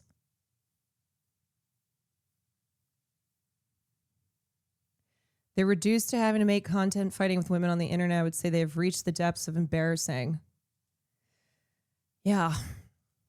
When you are a joke, the only thing you get is people pointing and laughing at you. It's not even a good joke. I know. It's not even a good joke. All right. Anyway, let's take a look here at Whew. All right, come on. Come on, Carol. Okay, some good news from yesterday. What a good rant. I don't even feel like I have the capacity to rant right now. I'm just saying words. Just whatever is coming out of my mouth, that's what's coming out of my mouth. I am still post EDC. And you know, I had a lot of revelations. It's always a revelatory weekend for me, and it helps me to reground myself, helps me to remember what's important, and I always feel like I come back and I feel so much lighter. Now, granted, it's because I have no brain cells right now. The brain is in recovery, but I think it's also because I just look with new, fresh eyes at the internet and everything that's going on here, and it helps me to not get as weighed down. Yeah, you kind of wipe the slate clean. Yeah. And that's why it's good to take little breaks and to surround myself with great human beings, with real people, and take stock of everything I have in my life. And I have so much. I am so grateful for everything I have. And I have so much more than these losers will ever have. I have so much more, and I am so profoundly grateful for that. I'm grateful for this community. I'm grateful for my friends, for my family. My sister's getting married this year. You know, I reconnected at EDC with folks I haven't seen since last year, met new friends, new people who we welcomed into our rave fam. And I just remember how much I have, how many great people I've surrounded myself with. You can literally just get off the internet for a bit and avoid watching this season of Euphoria. And you will prosper. Live long and prosper. Old Thrill House, thank you for the 7 months. On Obtainium, thank you for the 7 months. Yeah. Not EDC, but I went camping with friends this weekend. I feel the same. Whatever it is for you. You know, it's not going to be the same for everyone, but camping with friends, I'm sure it was just an awesome time, and it does help reorient yourself, and it takes it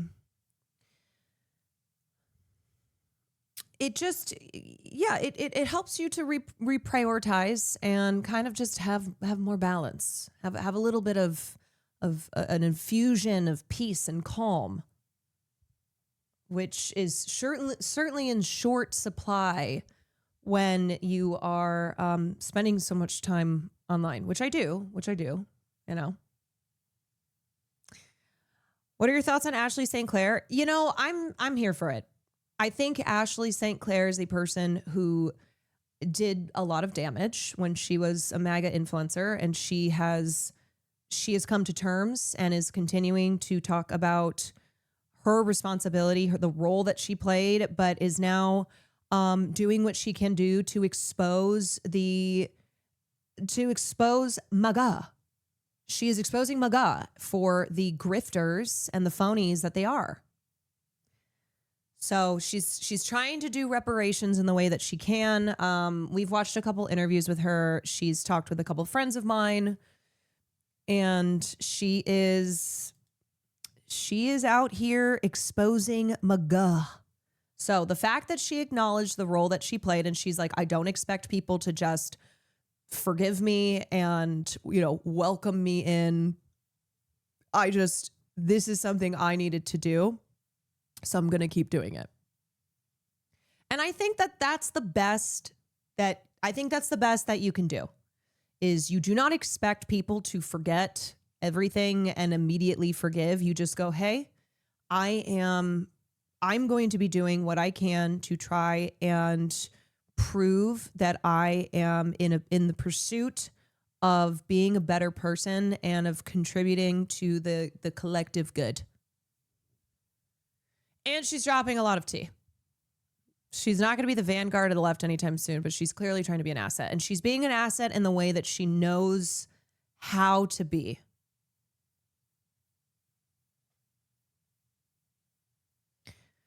Okay, anyway, let's watch this vid on Chris Rabb, who says his day one priority will be to de-Trumpify the government. So this was a really, really big moment last night. Chris, who is unflinchingly progressive, he is the first socialist to be elected to Pennsylvania's House of Reps. And this was a proxy battle, a real proxy battle over the direction of the Democratic Party. And establishment Dems lost. Progressives won. I'm a broccoli for Rob. The rabble rousers. I did not win tonight. We won. We won. I have been critiqued along this campaign for being too radical, being too bold. How about that? They ain't seen nothing yet. Welcome back. That was Pennsylvania State Representative Chris Rabb last night after he won his primary to be the Democratic nominee in the state's 3rd congressional district. It is a major win for progressives in what is considered the nation's bluest House district. Joining me now is Pennsylvania State Representative Chris Rabb. Thank you so much for joining me. Great to see you. Likewise. And we should say we, of course, know each other. I'm from Philly, so we have a lot of contacts in common. Really appreciate your being on the program. I want to ask you about this victory last night. It's being viewed as a major win for progressives, and I wonder, what message do you hope it sends to the Democratic establishment and, quite frankly, the rest of the country? Well, I think even beyond the progressive label, what it suggests and what it actually affirms is grassroots organizing and people-powered campaigns. He also demolished. Is something that resonates with not just the base of the Democratic Party, but those folks who do not feel seen or heard by the party. So new folks, young folks. Certainly progressives, but other folks who are just tired of entrenched politics and establishment politics. They want to see themselves in their leaders and in the platforms of those people who are running. And if they don't feel particularly compelled to come out to vote. Well, let me ask you, because Governor Josh Shapiro, as you know, weighed in on several Pennsylvania primaries. Notably, he did not weigh in on yours. There was a report that the governor was trying to block your path to victory. Do you think you see him doing capoeira on the grass? Can be replicated in the swing districts in Pennsylvania, where the governor I don't even know what that is. Martial arts are hoping to win and to take back the House. I keep seeing people somehow saying it was close. No, that's total copium. That is complete and total copium, trying to say this was a close race. We'll get him next time. He just got lucky. Yes. Well, first, there's no credible evidence that the governor tried to tank my campaign. I think that's pure speculation. And God damn. God damn. God damn.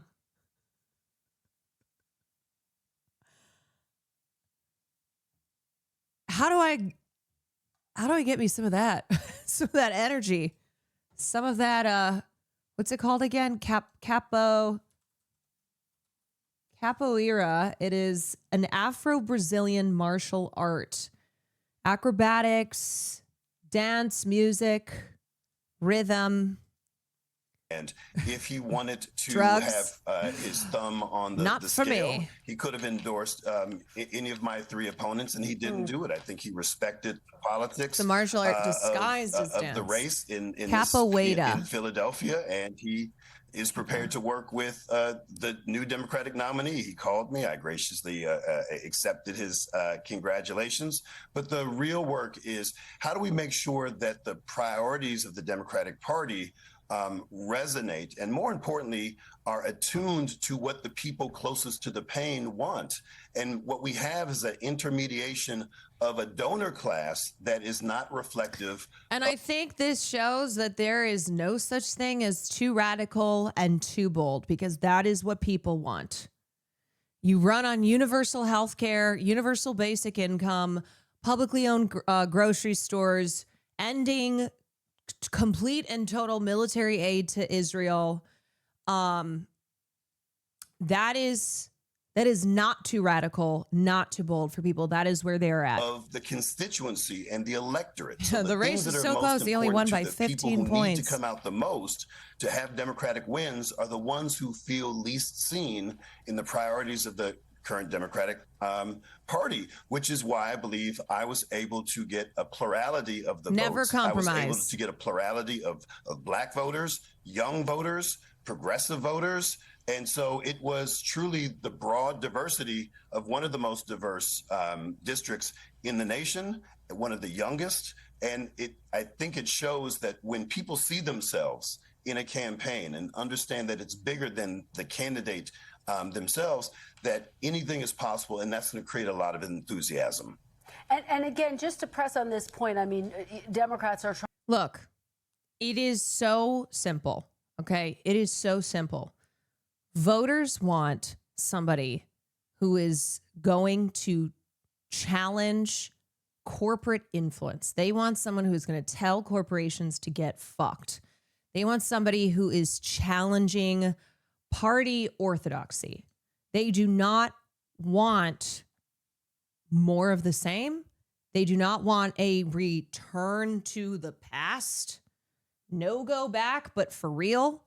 They want somebody who is showing every single day that they are going to fight for their community. Yeah, someone with a fucking spine, someone who is morally consistent, who is not afraid to be principled, to stand on those principles, even in the face of the corporate establishment machine. That's it. Fighting against billionaires, against CEOs, against extremists, against corporate interests. Being morally clear and saying, every single day that going to Congress means going to Congress as a representative of the people. And the people are not corporations. Someone who can be held accountable will hold themselves accountable because they know it's not about them as an individual. They have been elected to represent. You know the word representative? You know how that word does not mean me as an individual. It means I am representing. I am an individual, but I am here to represent the people, not to represent myself or the moneyed interests who put me here. trying to win back the House. Obviously, all politics is local, so every candidate has to refine their own messaging based on who their constituents are. But do you think that your The kind of brave, consistent, clear vision Mallory McMorrow shows in her promise to provide universal iron domes. Who the fuck does she think she is? Oprah? You get a universal iron dome. Like, you get an iron dome. What is that? Now, the solution is just to give everyone an iron dome? Aggressive message can be effective, can be a winning message when you step outside of a district that is reliably check under blue, your that is seat a to see if swing you have won an area, for iron example, dome. and win over independents and win over people who you need to win in order to win back the House. I don't think that regular working people and working families in suburbs and rural areas are in love with the Epstein class. I don't think they're in love with greedy corporations. I don't think they're in love with money infecting politics. All of the things that make their lives so much harder. Those are the things I'm fighting against. So I believe that this message will resonate far beyond ethnically diverse, very blue districts, and I am prepared to go anywhere and everywhere to lift up those messages of folks who want to be on the right side of history. And as a current state lawmaker First WP, in the largest full-time state legislature in the country, I have had the benefit of going to places around our Commonwealth, and those messages do in fact resonate with folks. It may not resonate with the donor class, but my interest is connecting with the people who decide. You see Cory Booker's who takes stump for us to Sharif Washington, Street. DC. Let me ask you, because you got the endorsement Mr. of Congresswoman I don't get Alexandria involved with races Ocasio-Cortez. outside of New Jersey. As you know, there is a lot of buzz about her political future. Do you see? Is there a progressive candidate in Kentucky that could go? Kentucky's tough because they have just redrawn their lines to the old Republican lines, which a couple of southern states have done in the wake of the Supreme Court in Louisiana. So it's tough because Kentucky is a red state, but has become even more difficult because of all the redistricting. But never say never. Kentucky did. I thought Kentucky redrew their lines. Maybe I was wrong. No, that was in 20. Or wait, hold on a sec. No. Sorry, that was a couple years ago. They overrode Governor Andy Beshear's veto to on the line. That was not the bundle of states that just did it. This was back in 2022 when they did the lines. Her and her brand of progressive politics as the future of the Democratic Party. Absolutely. But I also Charles Booker is who just won the Democratic primary. He won against Amy McGrath, so he is going to be going to the general now. He's not, but yeah, I mean, as far as like a real progressive, I haven't seen anyone emerge in Kentucky. The things He's okay. that she's uplifted in her leadership in Congress and many others, including my sister in service, Summer Lee, the first Black woman to be elected to Congress from Pennsylvania. These things resonate far beyond what we would call a progressive voting bloc. These whether it's universal health care or increasing the minimum wage or climate action or getting money out of politics, these are not inherently progressive ideas. Some of these things have been embraced by moderate Democrats, have been embraced by some Republicans as well over time. And I believe that the progressive label has some value, but it's not nearly as important as what are the things going to move our nation forward that address all communities and not just the left or the right. I think that's a challenging framework that is not necessarily accurate. Let me ask you, if Democrats win back the House in November, do you have confidence in Leader Jeffries to lead the Democratic caucus to push through some of your priorities? Well, my priorities will be the priorities of the Congressional Progressive Caucus, which endorsed me. Those are things that are, I believe, the type of policies that will help everyone. And I believe, from what I've seen, he will be receptive to that in a newly regained Democratic majority. So do you think the Trump pick would be easier to defeat than Matt? Well, okay, first of all, Booker is running for the Senate seat. So he is running now against He's facing off against Andy Barr, who's a congressman, and he won the primary by a massive margin, and this is to replace Mitch McConnell, who's retired but also maybe dead. I don't know. Mitch McConnell to me has just been dead. Like, if you ask me, Mitch McConnell is dead. But this is for McConnell's replacement.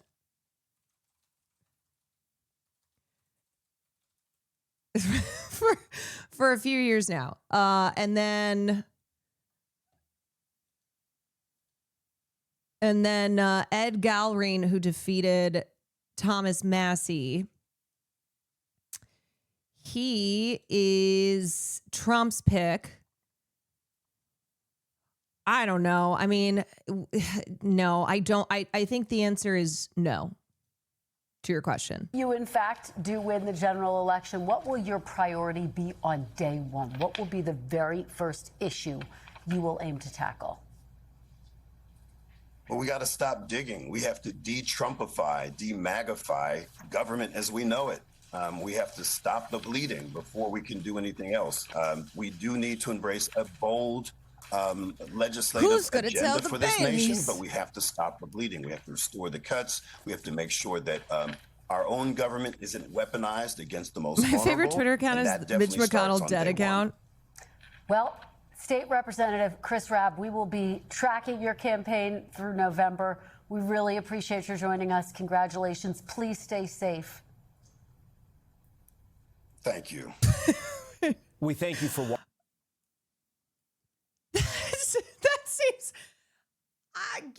seems like an odd thing to end with. Please stay safe. He was like, okay, I will. Thank you. Thank you. Yeah, that felt a little ominous. I'm going to be honest. Yeah, I don't. Girl, what do you know? What do you know? Yeah, I guess because he maybe stay safe in with the meaning stay safe against the attacks from Trump and from the Republicans, not like a stay safe to your, like, in a physical safety way. But yeah, I mean, I guess with how much political violence there is, maybe that's why she said that. But all right, I have been waiting to watch this until I came back from ADC, and I am very proud of Matt. Without even having watched this yet, I'm very proud of Matt, and also Emma's great. But Matt, this is not something he typically does. Matt Bernstein is my friend, and he has a great podcast called A Bit Fruity, which yours truly has been on a few times. And it is very in the vein of pop culture, cultural commentary. But of course, Matt is a very outspoken leftist and a principled anti-Zionist. And Mallory's team reached out to Matt and said, hey, we'd love to have Mal on the podcast. And we think that maybe she thought it would be an easy layup. It would be like softball style questions. This is the third stream I'm watching this on. Yeah, I figured that a lot of people would watch this because it made a lot of noise online and because everybody hates Mallory McMorrow for good reason. But anyway, I have been waiting to watch this with you all. So if you've seen this multiple times, well, you can watch it another time. Apparently she's a fan of his. I mean, I think also we had said that we talked about the fact that Matt being gay and being more in the pop culture commentary world, she probably thought that this would be easy. That, yeah, okay, Matt is anti-Israel, but I'm sure that I don't know. I can't say for sure what the thinking was here, but let's take a look. Do you support funding to Israel's defense infrastructure?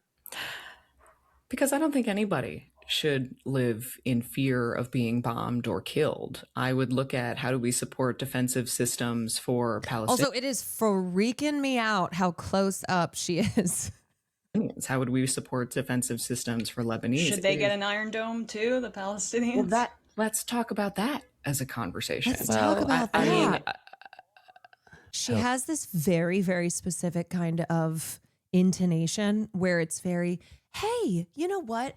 Thank you for that question. Amazing question. Wow, thank you so much. Where it's very soulless. It's giving soulless politician. She's really nailing it. Oh my gosh, wow, what an amazing, thank you so much. And then goes on to not answer it. Hello. For anyone who hasn't been following recent left-wing political Twitter drama, or who doesn't keep up with the iconic drag queen Lady Bunny, who posted about said drama on Instagram, this has been a long time coming. Allow me to explain. After I interviewed Dr. Abdul El Sayed, a progressive candidate running for U.S. Senate in the state. I forgot he did that too. That is also why her team reached out, was like, well, if he interviewed Abdul El Sayed, then I should definitely have him on, or I should definitely go on this podcast because he gets views. Of Michigan. His Democratic primary opponent, Mallory McMorrow, reached. I think too, people think Matt is somebody who has a big liberal audience, that even though Matt is obviously a leftist, that they probably think that there's enough people who watch him who are more to the center. So those are the people who Mallory would be appealing to. Out to me saying that she would like to be interviewed. I was honestly a little surprised by this, given that Mallory and I have some key policy disagreements. In her race, Mallory is running on the standard Democratic liberal Zionist Mallory position looks like this emote of you. Two-state solution, fund the Iron Dome, but Netanyahu bad, but also no sanctions about it, etc. She's also not running on Medicare for all. But I wanted to do the interview we don't need so it, I could ask her about those positions. Her team and I set a date and a time for the interview, and after I submitted a topic list, which included healthcare and foreign policy, they canceled and offered no time to reschedule.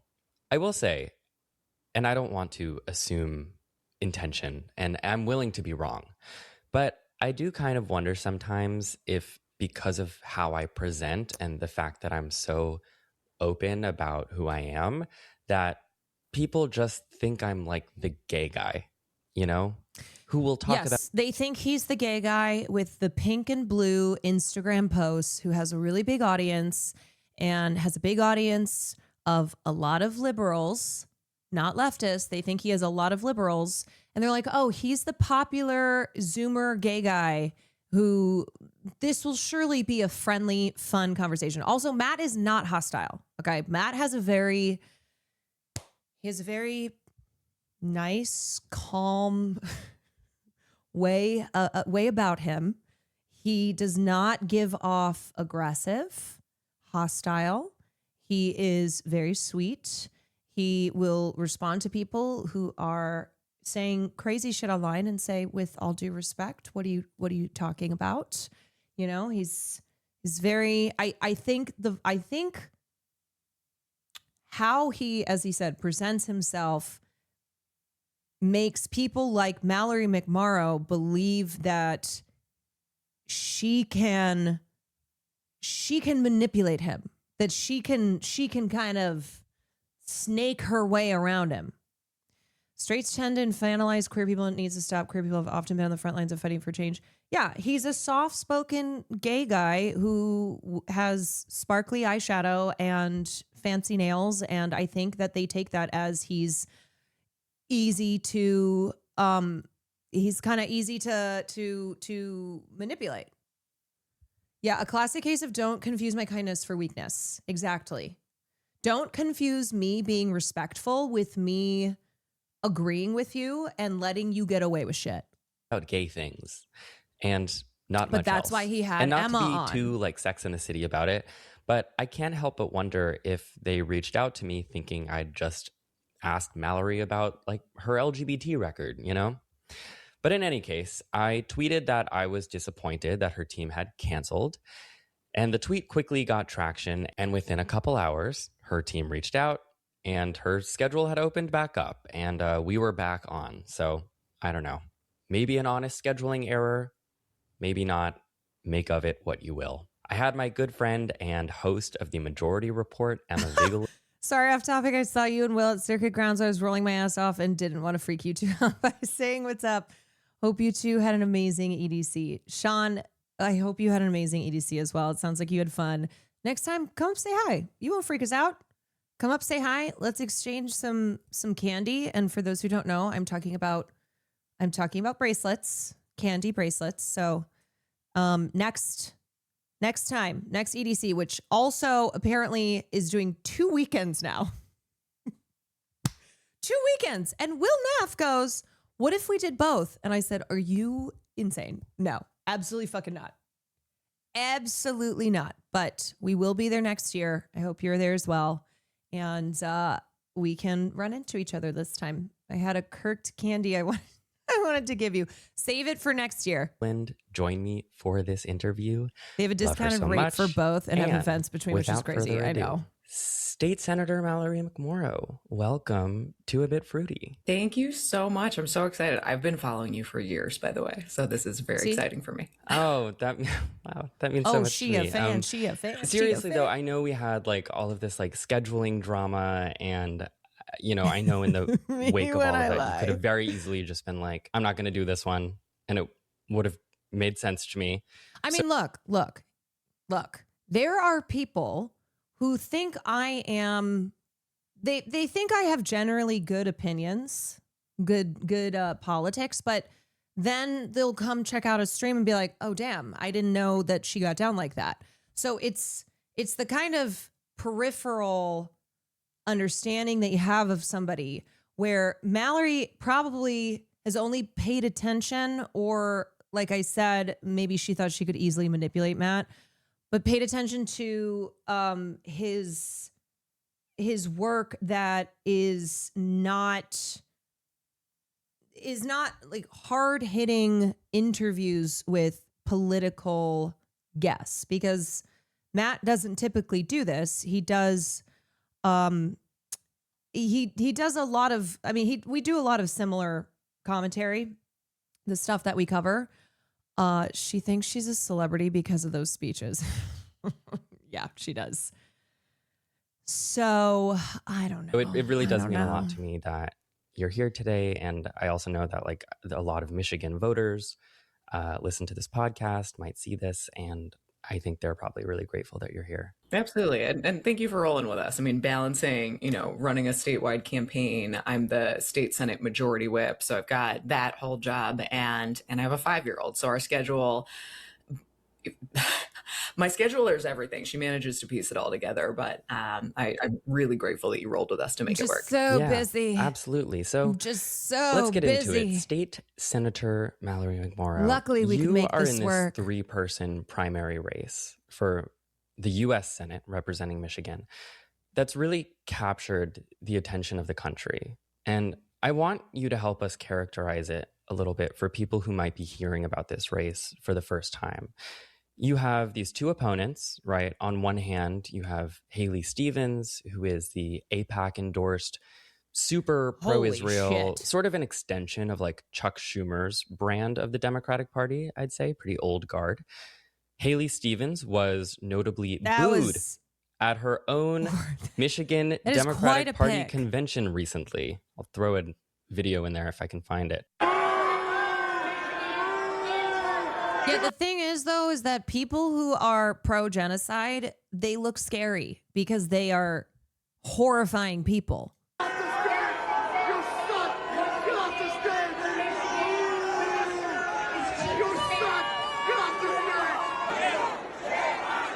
Soulless. Which was pretty Gives amazing. off a real And then on the other soulless side, vibe. you have Dr. Abdul El Sayed, who we interviewed on the show a few weeks ago. Dr. El Sayed is a very progressive candidate, wrote a book on Medicare for All. Who's that other guy? And I think, and please feel free to dispute this characterization, that most people view you as like someone in the middle. So I was wondering if you could first just like define yourself in the context of this race. For sure. So to put the race into perspective, Michigan has an open U.S. Senate seat. Gary Peters is not seeking re-election. We have Mike Rogers, in all likelihood, the nominee on the Republican side, who ran against Alyssa Slotkin in 2024, lost by only 19,000 votes. The Republicans and Trump view this as their best chance to block Democrats from having a path at taking the U.S. Senate. They're spending, the Senate leadership PAC announced $45 million that they're going to be spending in Michigan, which is more than they will spend in Georgia, Maine, Iowa, Alaska, New Hampshire. So this is it. So it makes sense that this has sort of captured the attention of the country, and we have a fiercely competitive Democratic primary. You do. I should add, so people know, don't mean to cut you off. Yeah.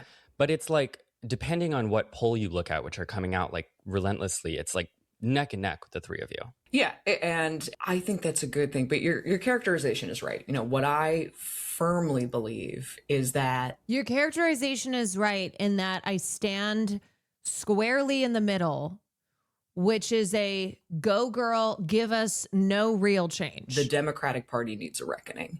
That the How can you say I stand in the middle and then right after that say the Democratic Party needs a reckoning? Do you understand what a reckoning means? Do you get what the definition of a reckoning is? You cannot stand in the middle here, especially when we are talking about issues like healthcare, which is the leading cause of bankruptcy in the United States of America, that we have trillions of dollars of debt, that we spend more on healthcare per capita than anywhere else in the world. We are the richest nation in the world, and people are dying because they don't have access to healthcare. And then the support of Israel, the United States support and facilitation of a genocide. You cannot stand in the middle of that. That is one of the clearest, if not the clearest, moral issues. There is no in between, Mallory. Guard establishment of the party has really let us down. The first question I was asked when I got in a year ago was, would you support Chuck Schumer for leader? And I said, no. Apparently I was the first candidate in the country to say so. And what I know is that in Michigan, we have built a very different blueprint. So for me, I know that people want to put us into neat little lane boxes, and I just don't think that's how Michiganders think. We have people in our state who voted for both Rick Snyder, a Republican governor, and Gretchen Whitmer. We have people who voted for Bernie Sanders and Donald Trump. This is a state where you don't have to register by party, and people tend to vote for the person that they like. But of the field, I am the establishment outsider, but with a track record of actually getting real shit done. I'm the only candidate to have beaten a Republican incumbent to get into office. I took on an entrenched family legacy in my first campaign for state Senate. And I swung a district 20 points in a single cycle and broke the Republican supermajority. Okay, why does she keep saying I get shit done, but her getting shit done is I beat a Republican? What else? What other shit have you gotten done aside from like you keep talking about Republicans? I then helped leverage an outsider who's a viral speech that I gave back in 2022 after I was smeared as a groomer and a pedophile by a colleague of mine. I opened a PAC. We raised millions of dollars. I supported a dozen other candidates and flipped the entire state Senate for the first time in 40 years. Been there with the groomer and pedophile. Oh, same here, actually. Yeah. And can I tell you, like, all of your Instagram stories were truly so helpful for us. Like, you may not know this, but a lot of us in the state Senate, we've been following you for a while, kind of hitting back on a lot of the culture war bullshit. Thank you so much. I really appreciate that. And really appreciate everyone who like stood their ground amidst what I think was hopefully like the height of the culture war bullshit. I'm of the belief that like so much has happened since, especially to like wreck Americans' lives economically, that even the most sort of ardent like anti-drag brunch people are now kind of like, I don't got time for that.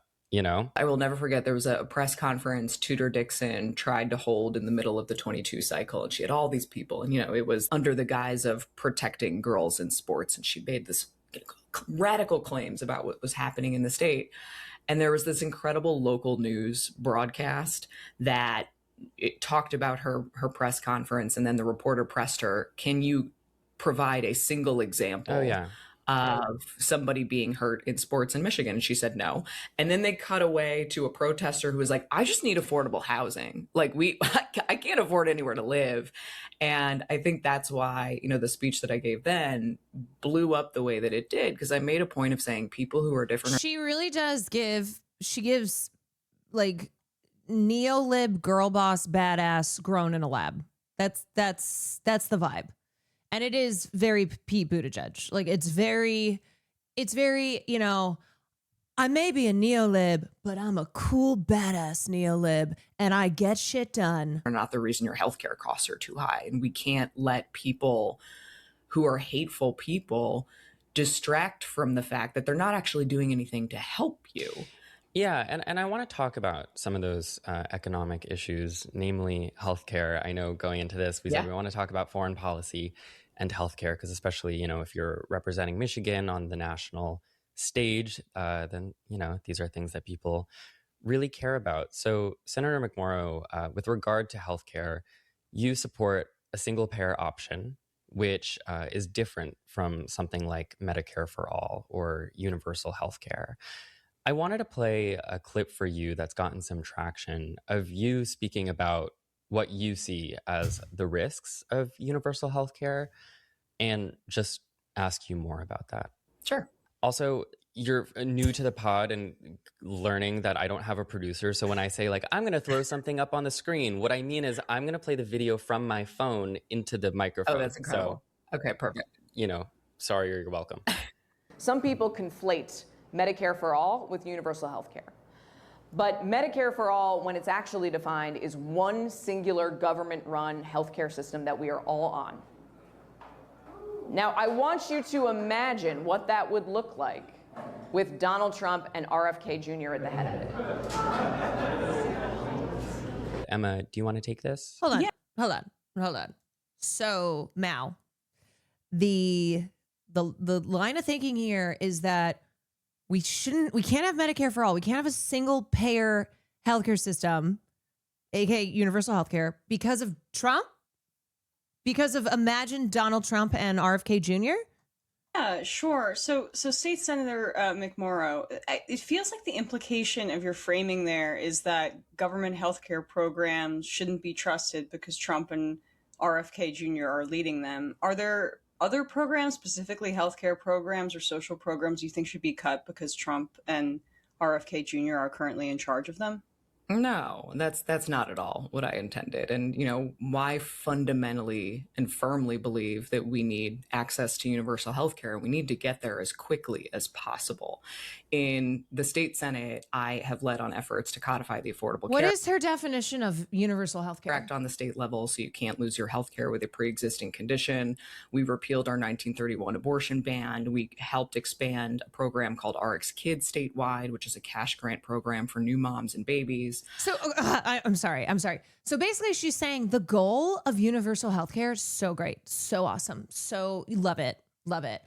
But, in order to achieve that goal, we cannot implement any specific methods, aka a single payer system, to achieve that goal because, well, the Republicans, but the goal, love it.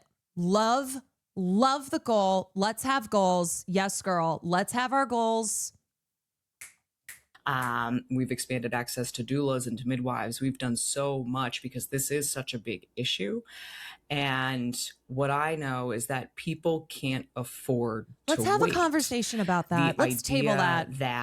Let's table that. We should hold out just for one solution, to me, is just not what I've experienced. We just have to wait until we have the perfect solution. The next U.S. senator would be one of 100 members. And the votes for a true single payer system simply aren't there.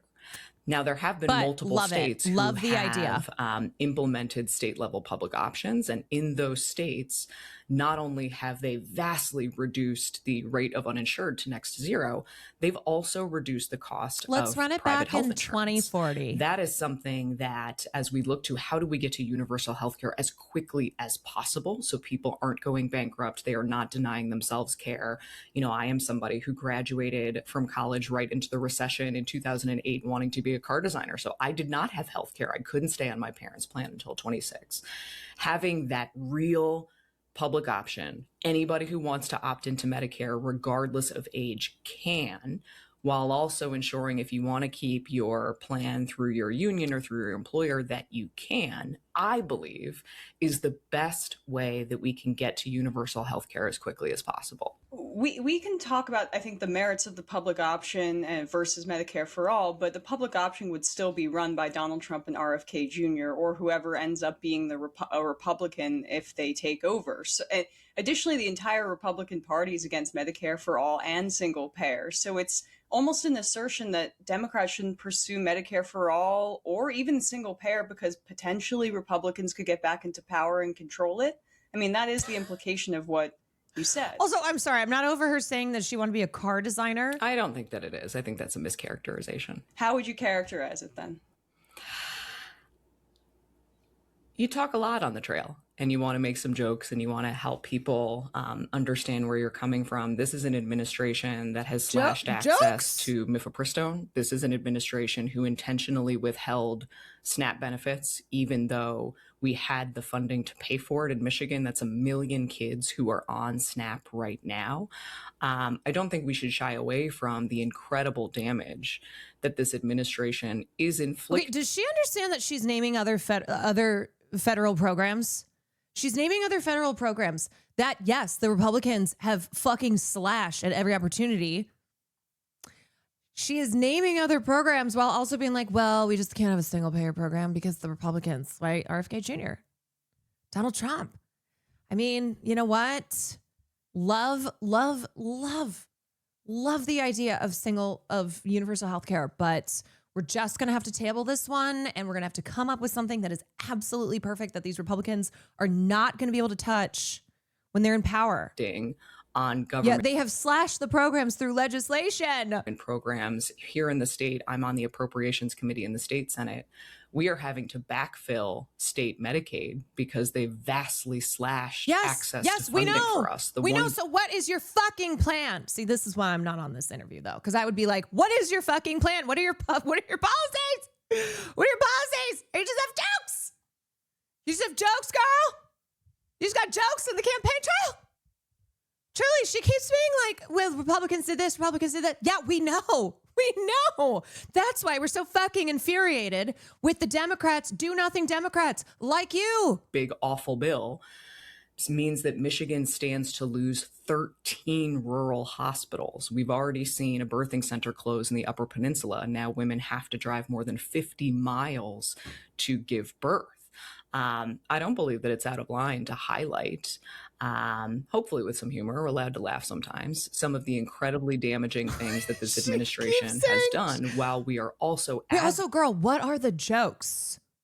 Mallory, why do you keep saying, I got jokes, we got to laugh? What are we laughing at? What are the jokes?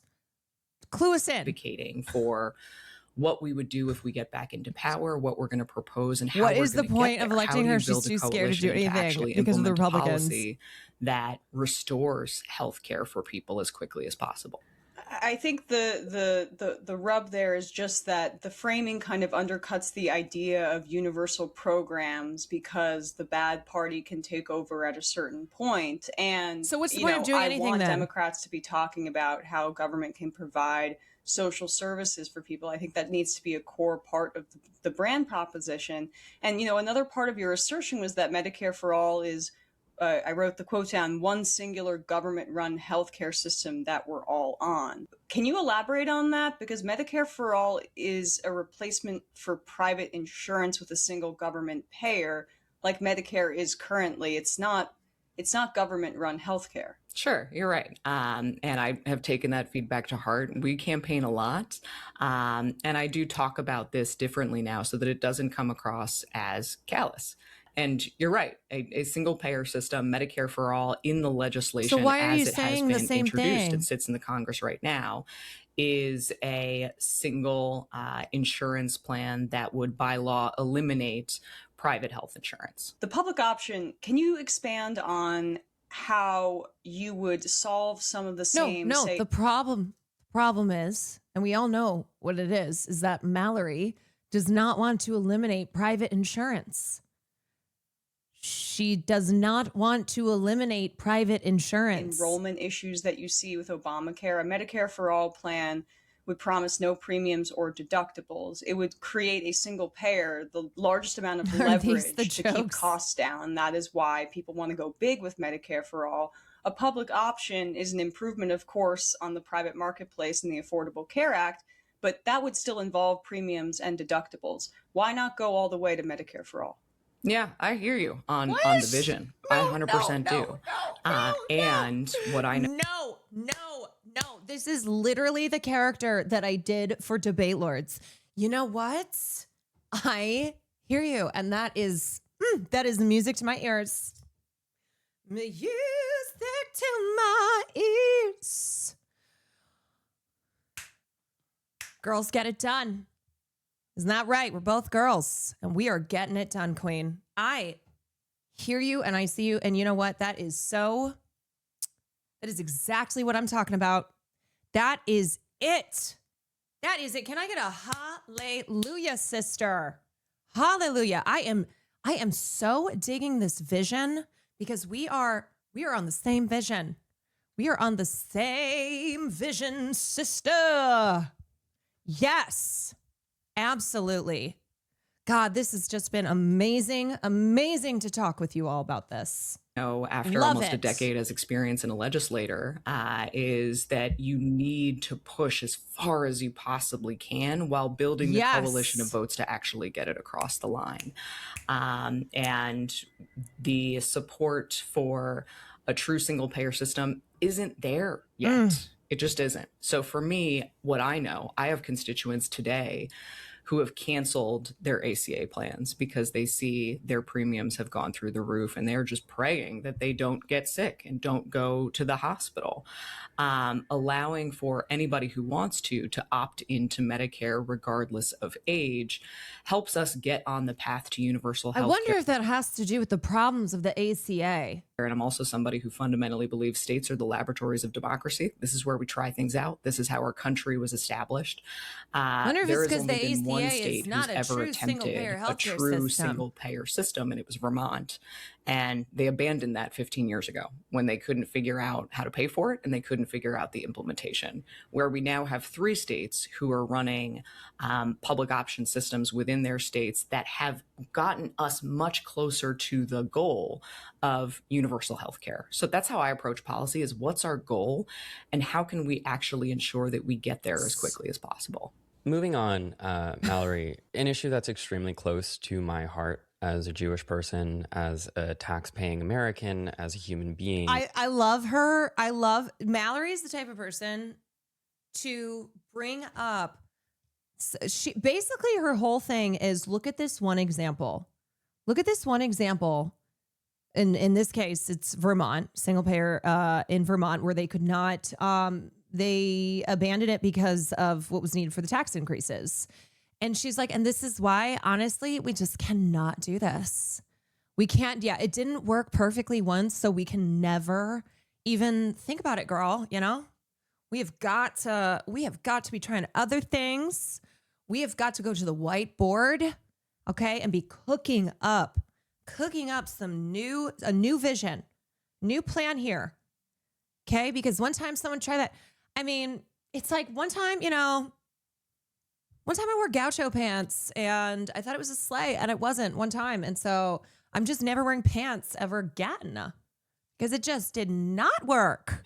Is that of Palestine. I was actually just the other night at a UN commemoration of the anniversary. Worked in the hair and makeup department on a good amount of Hallmark movies. She's been crafting that image perfectly down to the lighting. As I said, she is a neoliberal, girl boss, badass, yes, queen, made in a lab. Of the Nakba in 1948, when Israel displaced more than 750,000 Palestinians who still don't have the right to return home. So when considering people who are running for federal office, We're comfy people as who fuck. could determine the future of the U.S. relationship to Israel and the effect that that will have on Palestinians, now the Lebanese people and Iranians, I know this issue is one people who listen to the show, for one, care a lot about. And of course, you are. Oh, no, she's not listening. She has the script. She has the script and she's looking at whatever it is that's been prepared for her too.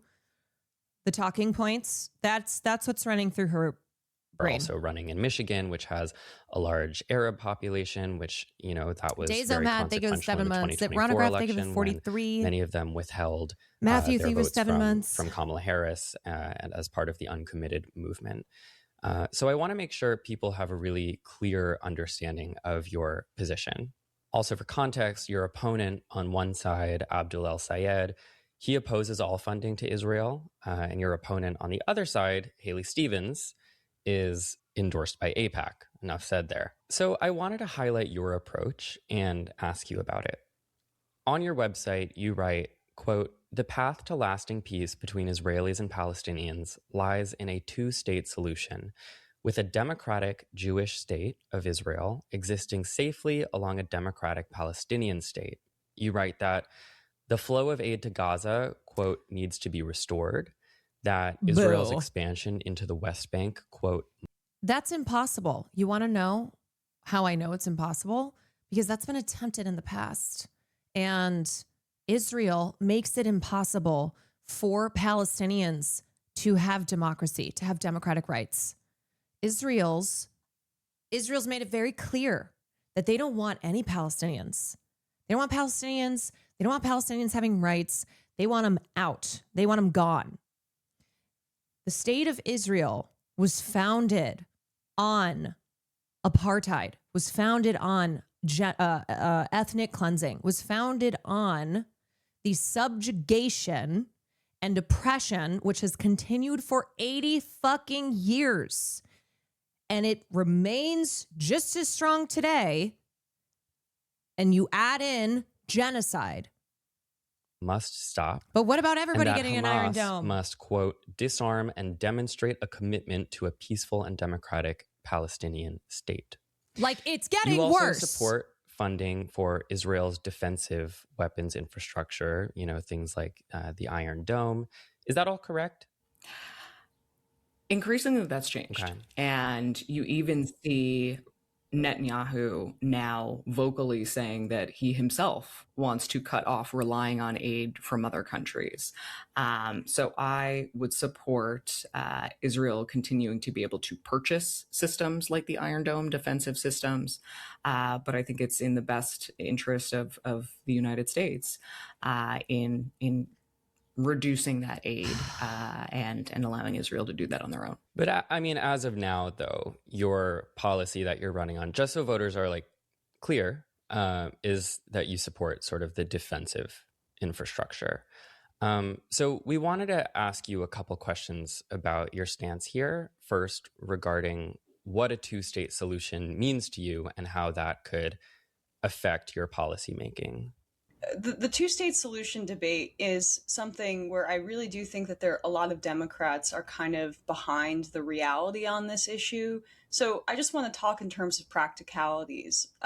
Where would you, in terms of like your ideal two-state solution, draw the borders? Because as you know, Israel's been illegally occupying East Jerusalem and the West Bank since 1967 in violation of UN law.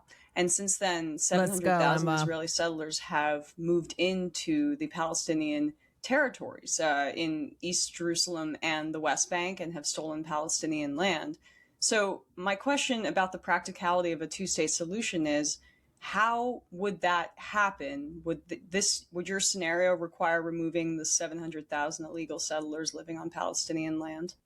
So, Emma, what you're asking is, I don't believe the role of a U.S. senator. I believe that a senator should have a role in allowing the United States to facilitate the negotiation between the Palestinians and the Israelis that gets to a place where there's long-term peace, security, and self-determination for Palestinians and long-term peace and security and self-determination for Israelis. Do we understand that only one of these groups does not have peace and security and self-determination? I love that Democrats always love to group them together. We need to have long-term peace for both Israelis and Palestinians, as if the struggle is equal, as if it's like, well, you know, in order to secure peace for both, it's like, no, this is not a both. This is not a, we need to ensure that both sides here, one side has had total fucking autonomy, has had total fucking control over the other, as supported by the United States, and that is the state of Israel. It is the Palestinian people who do not have rights, who do not have liberties, who do not have long-term peace, security, and self-determination, who had their fucking homes stolen, who had their lands ripped from them, who were cast out, many of whom have never been able to return. Who all live in the region and have to figure out a way to coexist where they're not killing each other. I don't believe that it's the role of a legislator to determine where those borders are or how it coexists, but it should be our role to de-escalate the conflict. I do not support the Netanyahu government. I think that they have continued hitting to those push points well beyond what is Netanyahu proportionate, what is government. rational in response to the October 7th attacks, in a way that is horrifying to watch. I mean, bombing Gaza to be completely uninhabitable, the settler violence that you see. You know, these people love to talk about the Netanyahu government, right? Netanyahu bad, Netanyahu bad, Netanyahu bad. When it's like, okay, should we pull up the fucking list of previous Israeli prime ministers and presidents and politicians and military officials and what the modern Zionist founders said about how in order to set up the state of Israel, got to get rid of the Palestinians? How people like Golda Meir said there's no such thing as Palestinians. Does that matter? Does that have anything to do with the current government today that happens to be run by Netanyahu, who is the spawn of Satan?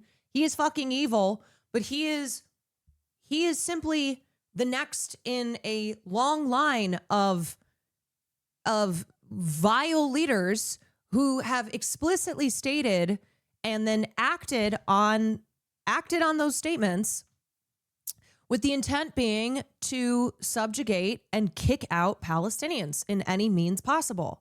Through any means possible. While it is possible. Technically illegal, they are certainly doing nothing to stop it and continue to encourage it. And Matt, you brought this up, particularly related to our state. We have a very large Lebanese population.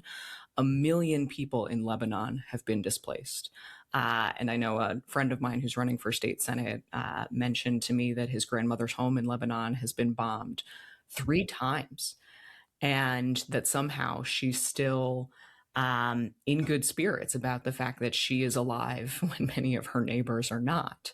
So for me, I'm somebody, you know, I bring a background in industrial design into Cars. how I pursue policy, which is starting with the outcome and then backing into how do you help facilitate making that happen. What I believe is that there is broad shared beliefs across our constituents in both the Jewish community, the Arab community, and frankly, for people who are not directly impacted by this, who are horrified beyond belief at the ongoing violence, suffering, chaos, who simply want the violence to stop and see the United States has played a role in continuing the violence when we need to play a role in ending it. And I hear what you're saying about you don't want to draw specific boundaries. I understand that. But I think it's important to dissect what a two-state solution would actually entail. Do you believe that should involve some sort of reparations for Palestinian land that has been stolen? Because increasingly, if you look at the map of the West Bank, it's being taken over by Israel. So there would have to be either a forcible removal or Palestinians would have to be crammed into even smaller and smaller territory. Yeah. And again, I go back to the United States role, a legislator's role. Should be in helping to facilitate between the negotiators and something that allows for that peace and security for Palestinians alongside Israelis. I don't believe that that is my role to dictate, to put on to the people who do live there. She keeps me like above my pay grade, sister. We all have our roles, and some roles are not ours. And you know what? We're all looking for the guy who's going to do it, but it is not me, sister. That is not... Yeah, not my circus, not my monkeys, girl. I stay in my lane. What they should be fighting for their own lives. I want to push back, though, a little bit on, your role as a senator. Sort of, you're presenting it as like a little bit detached from the peace process there. Whereas, like, we know that this Israel's is so sort of violent and ongoing practiced. expansion now into Lebanon, as you mentioned, it's only possible because of ongoing bipartisan U.S. support. And so I wonder if you continue to support defensive weapons infrastructure to Israel, how you see yourself as utilizing any of the leverage you could have as a U.S. senator in this situation. Workplace boundaries. And I guess exactly. how you think, because like this two-state solution line, right? It's the party line for a long time. Since the 90s. And it just hasn't borne out. I think probably everyone on all sides of this issue could agree with that. And so I wonder how you are breaking from the establishment in a way that would... Like, truly, every specific question asked her, she's like, you know what? Great question. And someone whose job it is will definitely be answering that one. Benefit the people who, frankly, like my tax dollars are killing. Yeah, and I'm glad that you framed it that way, because I think there's a difference, Matt, in how you asked your question versus Emma. One is the specific framework of the borders of the nation.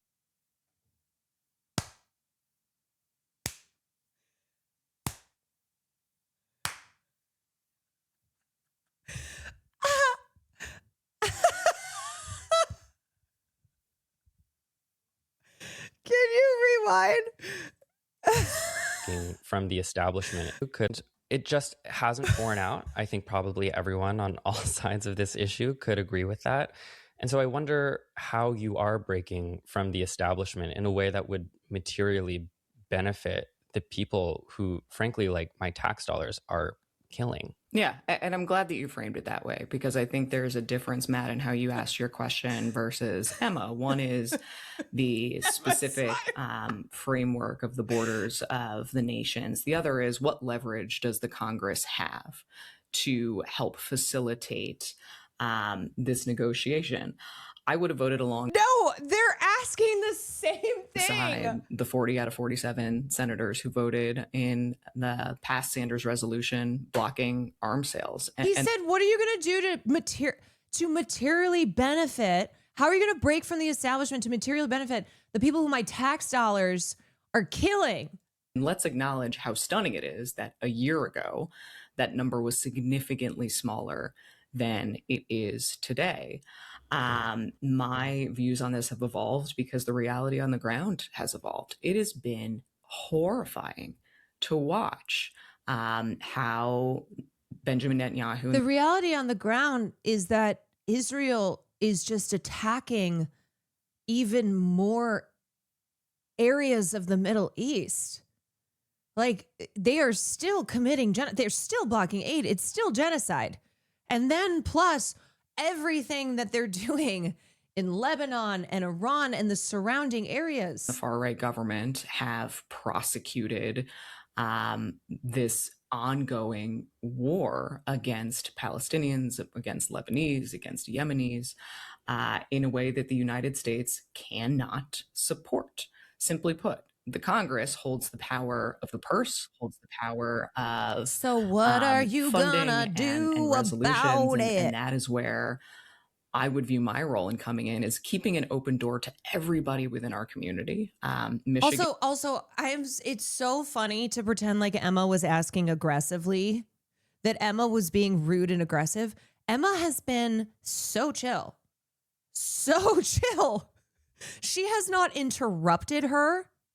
She has not, like, her tone has stayed the same. She's not yelling. Emma is so chill. And is a very diverse state where we have the largest Arab American population living side by side with a very significant Jewish population. The only person who's been screaming here is me. Did she say Emma's been rude? She insinuated that by saying, thank you so much for the framing of that question, the way that you framed that versus how Emma did. Because Emma's a real fucking bitch, okay? Emma's a real bitch.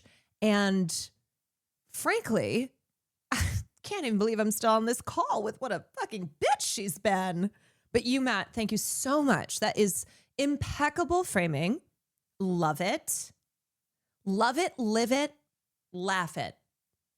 And Matt, your question is the universal truth. I was in an Uber a couple of weeks ago, and the driver said almost exactly what you said, which is, how can our country afford to continue bombing other countries when we can't pay for our own kids?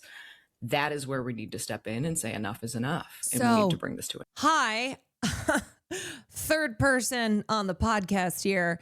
Yeah, let me reframe the question my own way. So what the fuck are you going to do? Why should anybody support you who cares about Palestine? What the fuck are you going to do in Congress? How about that for framing? Because I keep hearing you say a whole lot, but not say anything of any real substance. You keep talking about how we can't support this and how, you know, we need to end violence. So what are you, a person who is running for Senate? You're not just some regular gal that we pulled onto the podcast here. You are running for U.S. Senate. So what's this this universal truth you're talking about? How are you going to implement it? What are you going to do to fight on behalf of the people who have put you there because you care so much about ending the violence? Her response, I get shit done. We get shit done. Yeah, girl. Yes, girl. Getting shit done. Yeah, I mean, you mentioned that how in Michigan you have people of different faiths, Muslim, Jewish people, Arab people living side by side. I think it's very American to believe in multiculturalism as an ethic, in that it engenders understanding, and when you can live alongside people who maybe have different views than you, it reduces the capacity for hatred. It's why we don't believe in things like segregation and apartheid, but Israel is an apartheid state. And, you know, when we're talking about who has the right to have land and to live in peace, I mean, we're recording this right now on the anniversary of the Nakba, and the Palestinians have been ethnically cleansed since, you know, you could say 1948, but prior to that, from the land that is now Israel. Do you not believe in multiculturalism as an ethic for Israel and Palestine? Because a shared land would be, in my view, American, and also the solution that we saw in South Africa that could provide fairness for everybody involved. Yeah, and it may very well be. You know, there are people who have worked on this issue for... Nakba. What a gorgeous word. Just, you know what? If I were to have another daughter, I would consider that as a name. It's just really stunning. Far longer than I have. And I always try to check my own bias at the door. I can't possibly understand really multicultural. I'm all it is about like it. To live I am all about it. The middle of the Middle East. I can't imagine what it is like to have my home stolen from me, to have my family killed. And I want to leave the door open. I think it's important for anybody who holds the role of a senator as a legislator to check their own bias at the door, be open and objective. And if there is, and I've heard from both the Jewish community and the Arab community that you're right, Emma, a two-state solution has been something that has been attempted for a very long time. We have failed to accomplish that so far. Perhaps a multicultural solution where people are living side by side is a better solution, but I want that to come from the people who live there. It shouldn't be the role of me to assert my views on. You know what? Enough about me getting shit done. Palestinians, they gotta get shit done. Palestinians, it is time to get shit done. It's gotta be the people who live there. Palestinians, Israelis, it's time to get shit done. It's not me. It's not me as a potential U.S. Senator. It's not me. It's not me who's getting shit done this time. Although I'm always getting shit done. Residents of another country. Yeah, I'll move on a little bit, but I think it's just, to me, it's like Israel, who is oh my the God. occupying Lil Bratz, power thank you for the in 8 this months. dynamic, Mike, thank you for 7 as months. recognized by international law, does not want a multicultural state. Obviously, that is, when they say like, oh, you guys want to destroy Israel, what they're talking about is a destruction of the apartheid system. What they're talking about is bringing in equality. And so I guess I want to stay on for a second, like how you could use your leverage as a U.S. senator to stop this violence, which we all agree has to stop, right? Like we mentioned, you draw a distinction between Israel's defensive and offensive weapons infrastructure and currently support funding for the defensive part of that, like the Iron Dome. I think a lot of people, though, might disagree with that distinction and say that Israel's defensive capabilities enable their offensive capabilities. Like, the Iron Dome allows Israel, one might say, to operate with impunity because they don't face the same threat of retaliation. Lex, thank you for the 35 What would you say minutes. to that? I hear you. As you can imagine, this is a conversation we have every single day in a state like ours, where we have vastly different viewpoints. I cannot parody this better than she's parodying herself. Truly. There's nothing I can say that exaggerates what she's already doing. I hear you. Amazing. Love it. Love it. On the right course of action in the Middle East. And it is the job to go in with an open mind and to listen and to open make minds, the right, open most hearts. objective decision Clear eyes, that full I possibly hearts. can. And as I said at the outset, it is increasingly the view of not my job, baby. Even Netanyahu himself, that he wants to be able to do it on his own and doesn't want to rely on foreign aid. There seems to be a recognition that they are going at everything they possibly can and are losing the support of the world. They're losing the support of Americans. And I will always, my pledge is to always be objective. I am not so tied to an individual viewpoint that I'm not willing to change my mind when the facts on the ground change. Also, let's be fucking clear about this Netanyahu going solo here, Netanyahu being independent. It's not exactly as it sounds. Okay, so this is about military aid. And remember that there are specifics in how military aid can be spent. And the aid must be spent overwhelmingly, I cannot speak anymore, overwhelmingly in the United States. So it does not maximize the potential to stimulate the economy because of the way that the aid is being spent. And so in the past, what they've done is they've allowed a certain amount of aid to be spent outside of the US. So basically they're looking at this as this is not that they don't continue to receive aid from the United States. This is not a like, oh, we're cutting you off. That's it. That's all. Like a drug addict getting cut off, acting like they're bargaining. They will still continue to purchase weapons, top of the line weapons from the U.S. and but also like be able to use the bulk of their aid in different in different ways that would be like much more specific for stimulating the economy, like funneling it. So they're trying to pretend here. This is kind of the new, it's like the new rhetoric.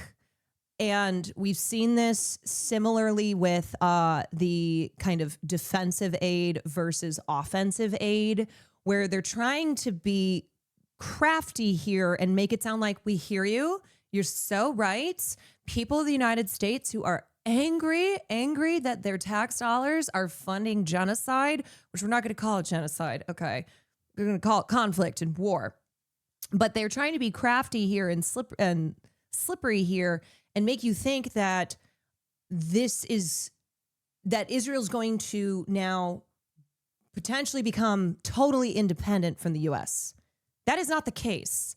And Netanyahu would not be advocating for ending Israel's reliance on U.S. aid if there were not strategic and economic reasons for it.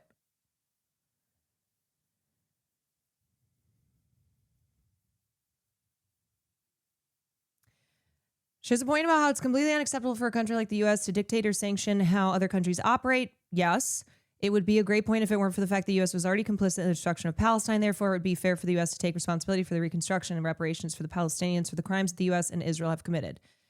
Yeah, if you're coming from hey, let's not intervene.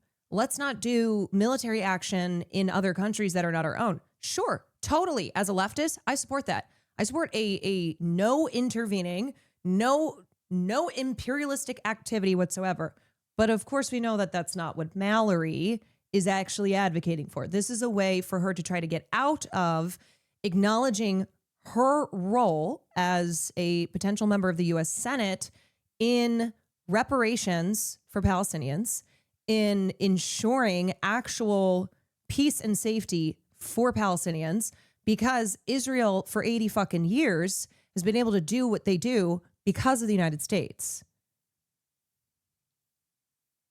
I guess then to that end, why do you support funding to Israel's defense infrastructure? What is, I guess, sort of your positive vision in supporting that policy? You know what I mean? Garbanzo, thank you for the 5 months. Because I don't think Kitsy, thank you for anybody 18 months. should live in fear of being bombed or killed. I would look at how do we support defensive systems for Palestinians? How would we support defensive systems for Lebanese? Should they get an Iron Dome too, the Palestinians? Well, let's talk about that as a conversation. Well, The fact that Emma said that as a joke. Emma said that as a joke, and she's like, you know what, Queen, let's talk about it. Love that. Love what you've brought to the table here. Let's talk about it. The horror of living in fear of being bombed constantly. Let's work with the outcome of how do we end the violence period. But I mean, but then backing away from that, how do we protect people? I think then, though, that sort of probes at like maybe we're coming from different worldviews here a little bit, because my worldview, and I think one that Emma has been talking about as well, is like multiculturalism, where we live amongst each other and where multiculturalism and a respect for one another keeps us safe.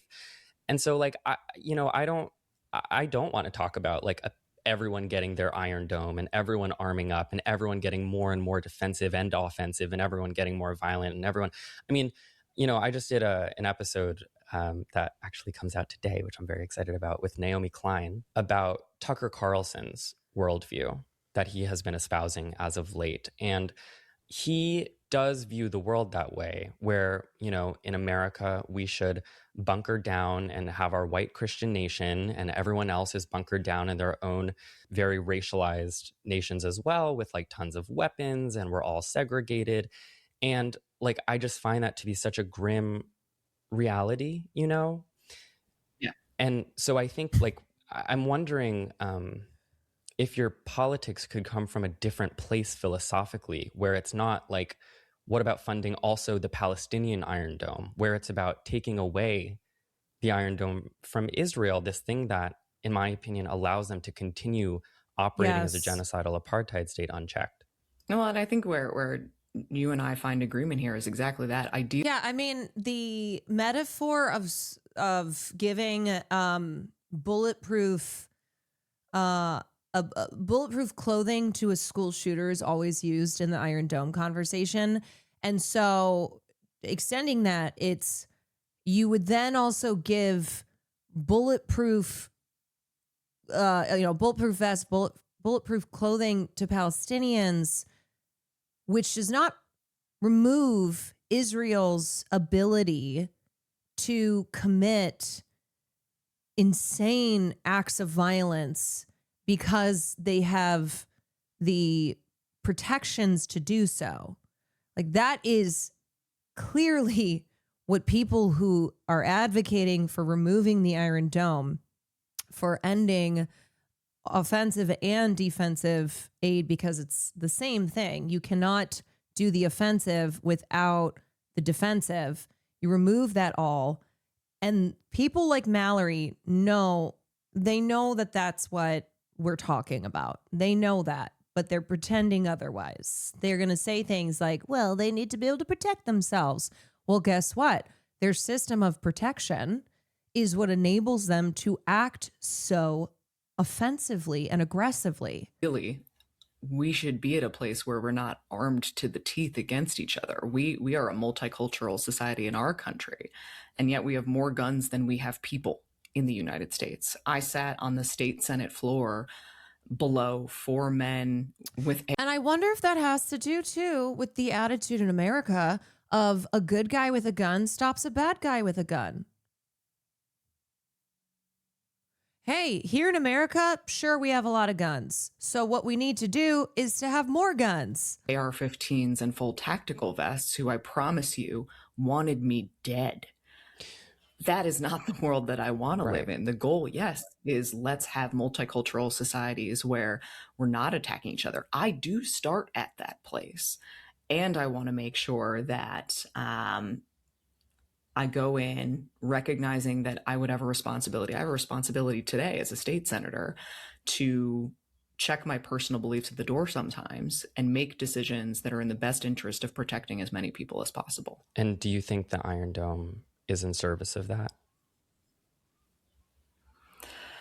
I would love to get to a place where it's not needed, period, for anybody. Okay.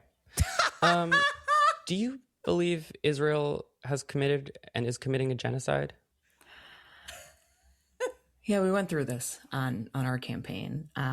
Based on the legal definition, I've said this, I do believe that it meets the definition. Also, I'm sure you can tell, but that is Matt speak for you are so fucking full of shit. You are so fucking full of shit. Definition. What I also heard in response from many of my constituents who had family that they lost in the Holocaust is there is such a personal, visceral reaction to that word that moves us apart from each other.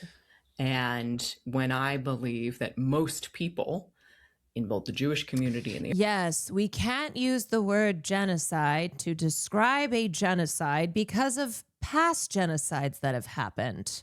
You know how we study past genocides, like the genocide of Jewish people by Nazi Germany, in order to try and understand how this happens and to hopefully prevent it from happening again. But sorry, people are too sensitive because of a genocide that their families experienced to acknowledge another genocide as a genocide.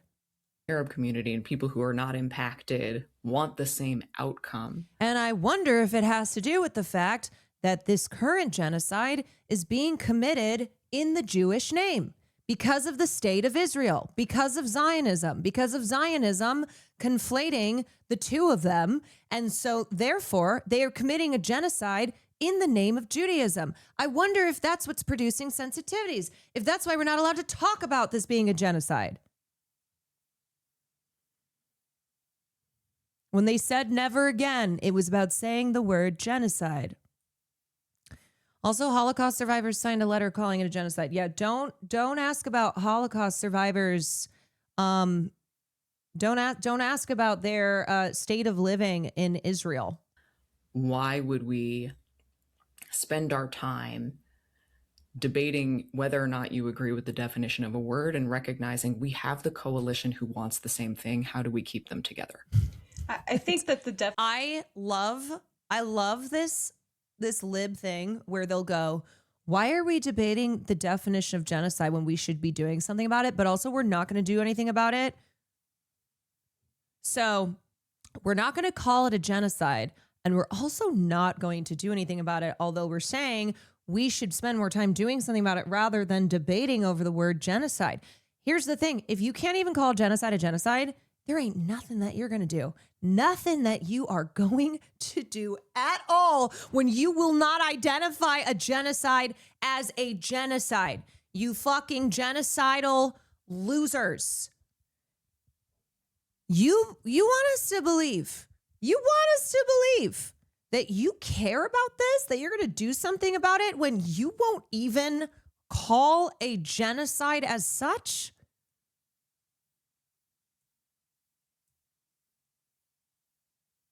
Definition is important because of international law, and we're seeing right now the Trump administration and frankly the Biden administration was also a part of the degradation of international law and the rules-based international order. And there was a Quinnipiac poll from August 2025.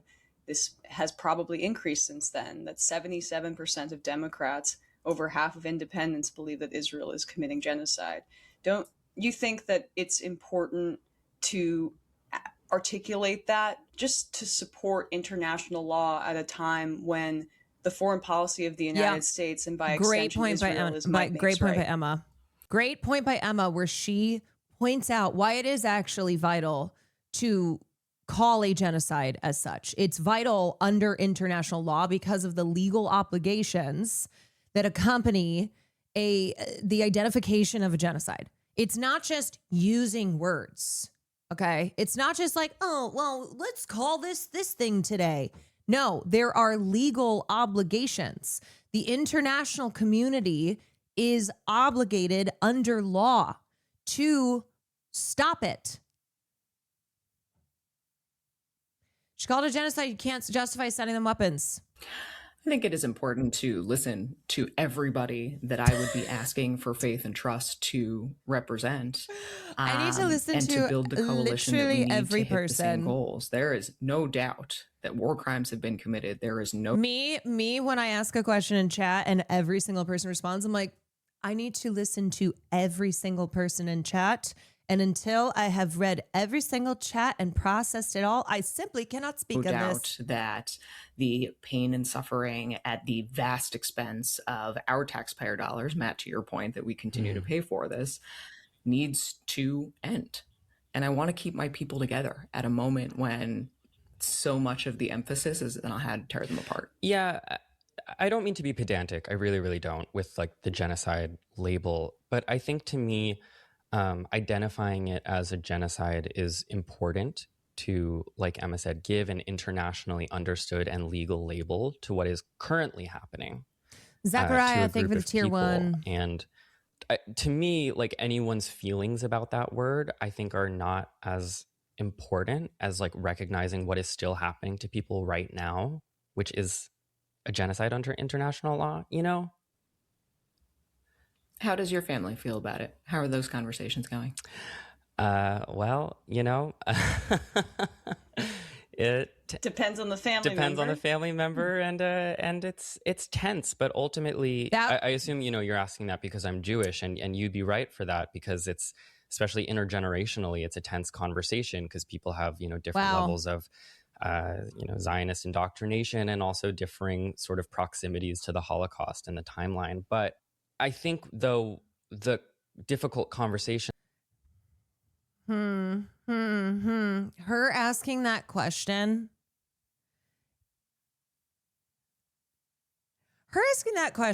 Super obviously shady and gross on her behalf. But I think it further exemplifies, like Matt's response here, exemplifies how principled he is. Because he does come from a family where there have been major issues, familial issues, as has been with a lot of younger anti-Zionist Jews in America and their older family members who were indoctrinated a lot longer than they were. And the fact that young anti-Zionist American Jews have remained this principled and consistent, despite the fact that they are, they are dealing with a lot interpersonally and a lot of familial strife. That are happening within my family are less important than the reality of what is Yes, happening to exactly. the Palestinian people. So we've had those same conversations. My husband is Jewish, and though I'm a step removed. No, see, I don't think you are having those same conversations because, I don't know, she's insinuating here her husband's Jewish, potentially supporting of Israel, because she's like, look, you and I are the same. You and I are the same. We're having the same conversations, except you're not, because you're not anti-Zionist. Matt is. There are certainly really, really hard conversations, to your point, among generations, within families. I respectfully disagree, and I believe the responsibility of a legislator, somebody who represents, Here we I'm go asking again. Here for we the go. trust to represent 10 million people in a very diverse state that is a purple state that could very easily go Her to husband works the for Republicans. My greatest joy in this job as a legislator is when I get to help people one-on-one and when I get to be a part of their story. And keeping coalitions together is hard. She literally made it personal, knew he'd have to throw some of his family on the bus because she didn't want to answer. She intentionally made him not want to answer. And he you know what? He did the best thing he could, which is that the plight of the Palestinian people, their lives matter infinitely so much more than whatever strife is ongoing in my family. That I am not going to change my stance. I'm not going to waver on this because of interpersonal issues, because Palestinian lives are infinitely more valuable. Hard work. And I believe we can respect their lives matter more than my familial discomfort. Have a legislator who respects their stances and understands that in order to move forward to the goal that I think all of us on this call share, is to keep. Look, I have to make sure that I represent my constituents who are pro-genocide, even though in the United States of America, the majority of Americans, certainly the majority of Democrats, of which I am a Democrat, of which I am vying for Democratic votes, are not pro-genocide, are not supporting Israel. State like mine together, and to not let this issue tear people apart, because if we let it tear us apart, we get Mike Rogers. Trump gets a win, and there is no love lost on the other side of the aisle here, with an administration that allowed Benjamin Netanyahu to convince us to go to war with Iran. I think, because we're still in the primary, especially, like I'm pressing. Yeah, little small B in America who's not been wanting to go to war with Iran, who's not been war hawkish on Iran. Not at all. Just had their arm twisted, was forced into it. Democrats a little bit more on this because we're not yet really talking about the general. And, you say that it's more important to keep the coalition together than to sort of fracture over this one issue. But I don't know. I think for me, and I'm not trying to be antagonistic at all, I promise. But sort of when I look at what a candidate like Dr. Abdul Al-Sayed is doing around this issue, she's like, it at doesn't the mention of his feel name, like we actually have to abandon dignity and actual justice for Palestinians to keep that coalition together. I mean, like we said at the beginning, you guys are all, neck and neck. Yeah, and I agree with you. I don't think we need to either, and that's not my goal at all. I guess, we on this topic, we've exhausted it a little bit. But you also have groups like Amnesty. Yeah, her smile being like, great, then I did my job. Practice made perfect. International Human Rights Watch and the Israeli organization itself, B'Tselem, calling it a genocide. So I read that out just because I think that when we're talking about how to keep a coalition together, the 77% of Democrats that think Israel's committing genocide, the 90% of Democrats that have a negative view of Israel or don't want to send them more money, I would imagine, be the position that do you know if Mallory and Emma would be on as possible, because it appears so. like this is kind of a consensus opinion now within the Democratic base. I mean, I hear that it's reflective in polls and reading polls and asserting how campaigns should be run based off of polls is, I hear that, not a way that you win in a state like ours. And Matt, I hear that you Well, don't it's want to talk both about polls the general. and morality, both polls and international law and morality. And talking about morality, Trump put out an AI generated video of Trump Gaza and has told us. Yeah, and we fucking hate Trump. We obviously, everyone who hates Israel and hates genocide hates motherfucking Donald Trump. Yeah, he's the devil. We fucking hate him. We hate him. We hate the Republicans. We're talking about your primary, your Senate primary in Michigan. We're talking about the Democrats who're supposed to be the opposition party here. This is the Democratic primary. Fuck Donald Trump, obviously. Hello. We're not talking about Donald Trump.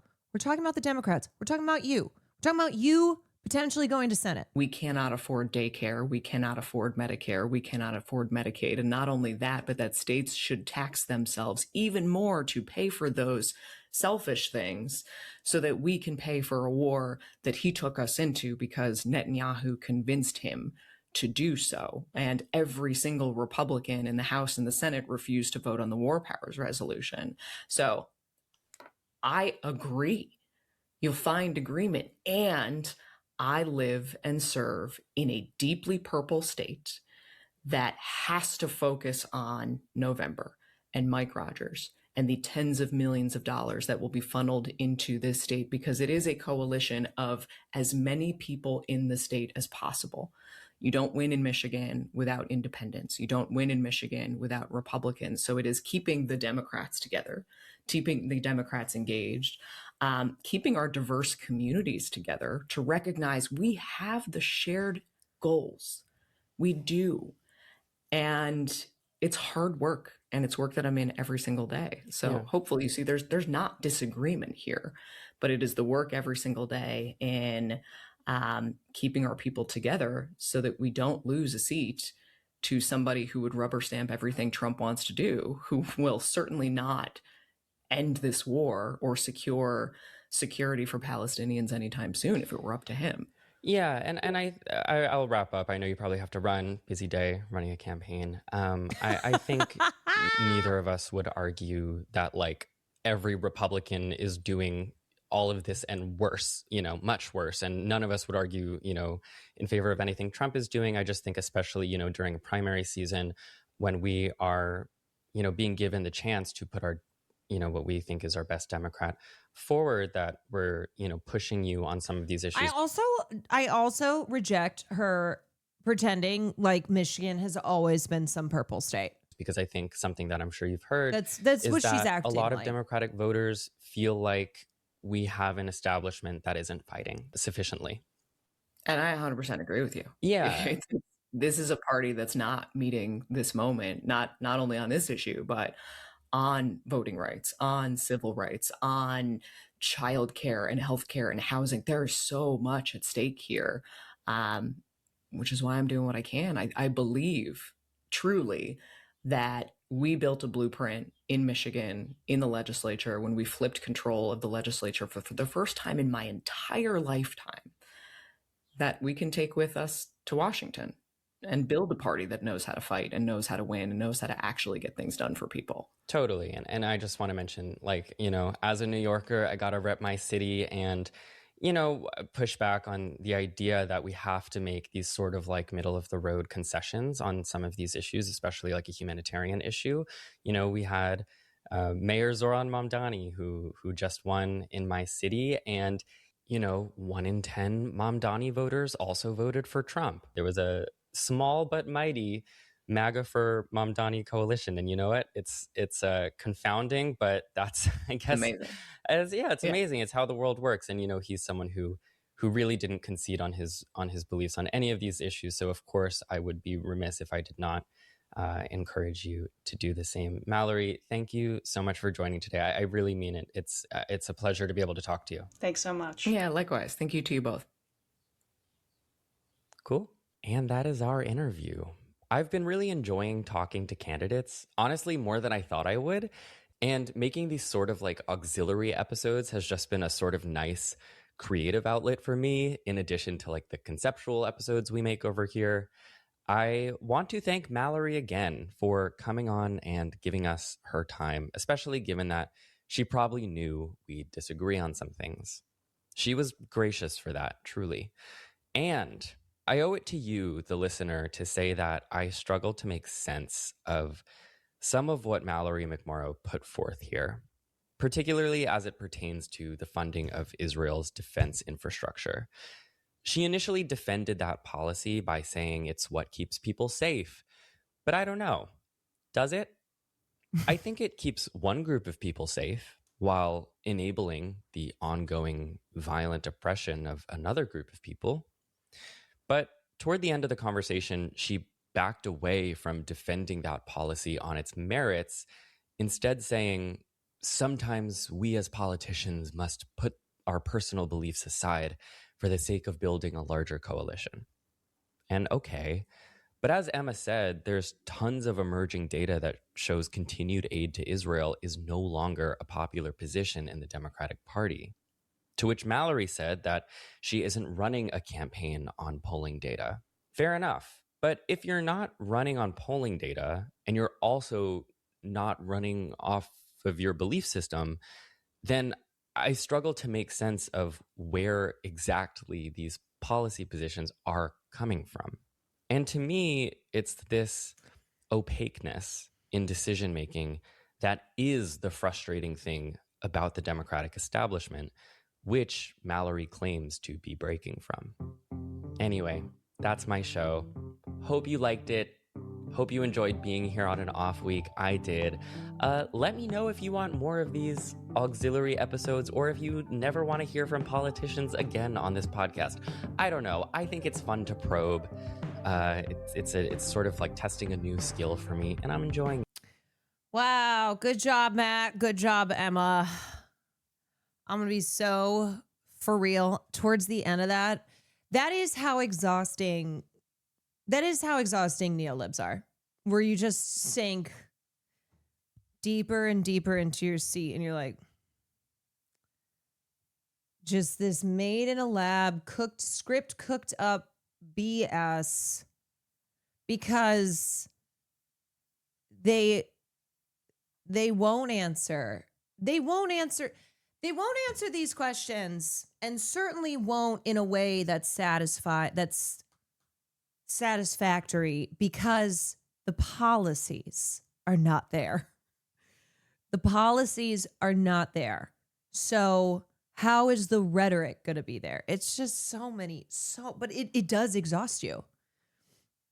It does fucking exhaust you, because you just hear them repeat the same shit and try and run around in circles. You know, at one point when Matt had said we're kind of just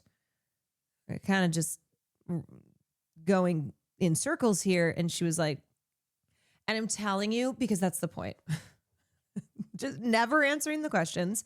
It does take a lot of patience.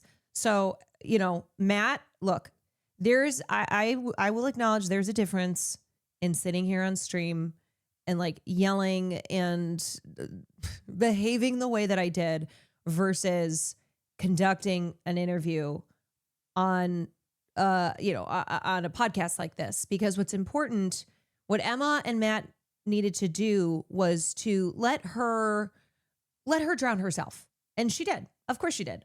And show anybody in Michigan watching this that this is not a person who is going to fight for you. She's a fucking liar. She has nothing. She's go girl, give us the same neoliberal establishment ass bullshit. So they did a really, really good job at exactly that. Yeah. Definition of an NPC, where you go, I know that this is a person in front of me, but you are not a person. You are not a person. You stand for nothing. You are nothing. You are nothing. It was clear McMurrow was trying to bait Emma into debating. I don't even think she wanted to. I think she was snarky because she's snarky, because she's not a good person. And that is a way for her to try and appear intellectually superior. She has a very, I'm the only adult in the room here. Hi, I'm speaking.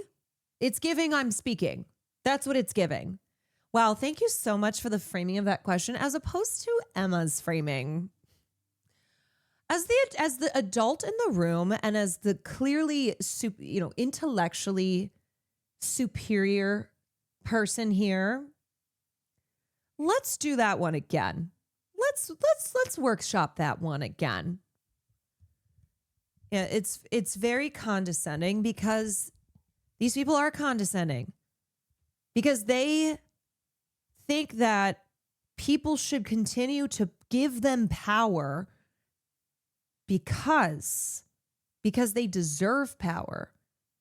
That's what it is. It's not because I'm actually going to actively try and make your life better and represent my community. The people have put me here. It's because I'm owed this. I'm owed this. Look at Donald Trump. What, you want that guy? You want Orange Man? Let's talk about Donald Trump. Please, you're lucky to have me. You are lucky to have me, and you are a fucking idiot if you don't hand over the keys yet again.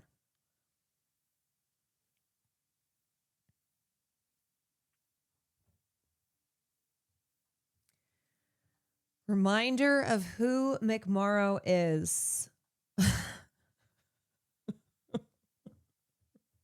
It really is just reheating Kamala's 2024 nachos. I'm speaking being thank you for that framing, and not thank you for that framing. The embarrassing drumline dancing down the hallway. Reggie, thank you for the 6 months. Jenny, thank you for the 34 months. Oh my God. All right, I need a second. It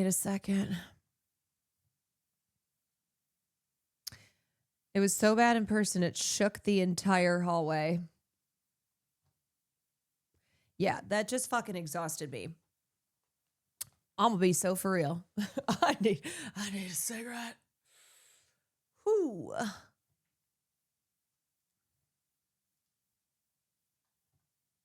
Infrastructure. Because I don't think anybody should live in fear of being bombed or killed. I would look at, how do we support defensive systems for Palestinians? How would we support defensive systems for Lebanese? Should they get an Iron Dome too, the Palestinians? Well, let's talk about that as a conversation. Well, I mean, hello. Okay, so there you go. Honestly, one of the wildest moments, because that was Emma actually making a joke, being like, there's no way. She's, oh wow, she's saying talk it. about that as a conversation. She's saying it. Yeah, she is. Okay. Sam's face here. I know. Hello. Okay, so there you go. Let's talk about that as a conversation. Let's talk about that as a conversation. Oh, man. Oh, my God. I just feel empty now. You want to know why I feel empty? And no, it's not just because I'm coming down from EDC.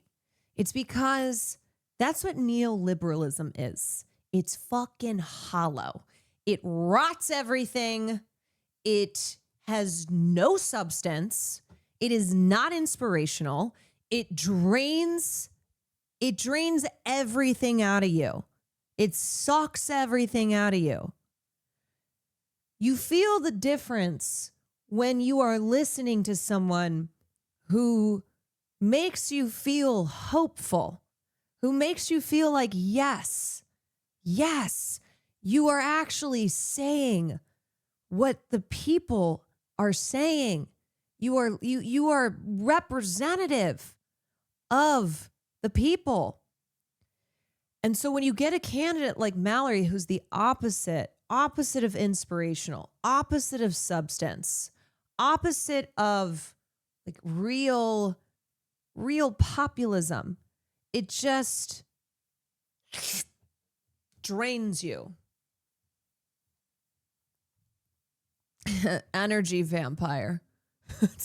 That's why Cory Booker could yap for 12 hours. Cory Booker on the Senate floor. I think that was an honest answer from who she is. She's capable of selling weapons to anyone with a blank expression without taking responsibility for anything that happens, even if people she sells weapons to commit war crimes and genocide. Because she does not care. She does not care about people, about our lives. She cares about power. She cares about being a stooge for the establishment and being put into power for the sake of having power. You cannot trust someone like that because they don't represent you. They don't have your interests at heart. They tell us we live in fairy tale land and what we want isn't possible, but they're seriously more open to giving defensive weapons to both sides instead of not funding and arming an apartheid state. Yeah, and I'm sorry. Fucking Reagan. Reagan pulled the plug in the past. Ronald Reagan, to whom we can attribute all bad things, to whom when we talk about something bad happening in 2026, we go, thank you, Reagan.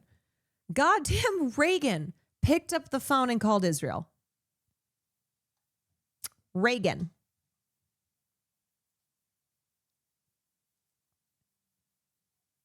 What happens when candidates like her start flipping their script for the sake of our votes, though? But they don't, though. They really don't, because it quickly crumbles. It's like this was Kamala, Kamala who would say some progressive things, but then when push came to shove, it just all fucking fell apart. And then you had people like Mark Cuban bragging about how Wall Street and billionaires like himself are running Kamala's campaign. Like they don't have the policies because they'll never have the policies. So some of them might be better at bullshitting. Sure. Some of them might be better at faking it, but it falls apart. It does. And it's our job. It's our job to have alternatives to that. It's our job to have real progressives to show people and be like, how this person is fucking full of shit? You know how you get the sense that they're not actually going to be representing you in Congress? And then you point them somewhere else. You go, hey, there are other options. There is another way. There is another path.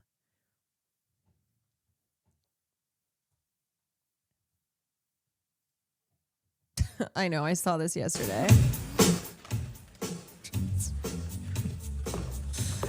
Woke Wilder, what's up? What's up, Woke Wilders? Welcome in, everyone. We just watched the Matt Bernstein, Emma Vigland, and Mallory McMorrow, Girl Boss Queen. We just watched that interview, and it literally sucked the life out of me. I am dying. So now we're watching this robot fumble on stage.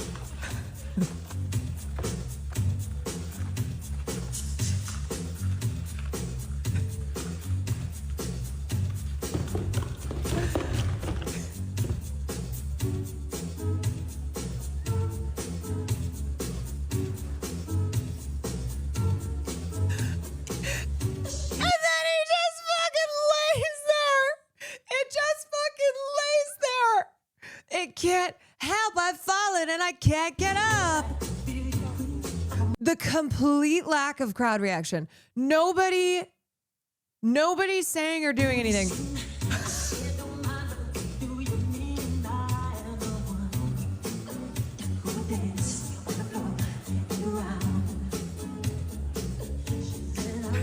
Oh my God. I can't. And then it just gets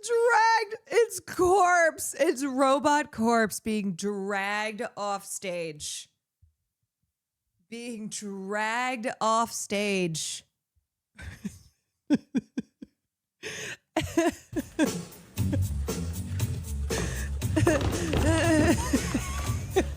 Me when I show up to the function and I had too much caffeine and I'm so socially awkward.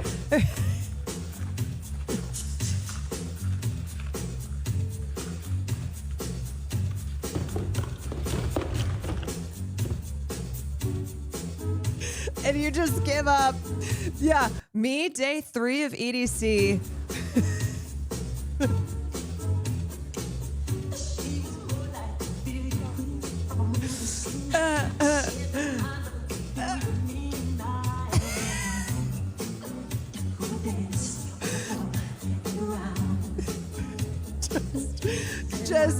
Just having to be dragged. You're like, my body no longer works. I no longer can use my body. So I simply can only be dragged. That is where did this take place?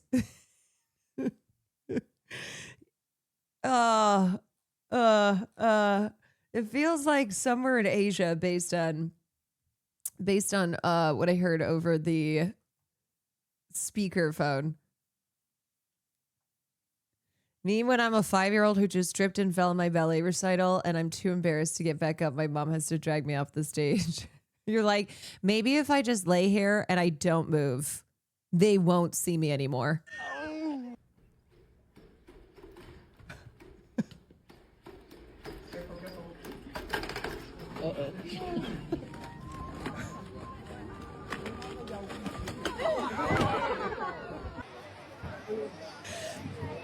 Me when I've had 10 beers and I think I'm Misty Copeland.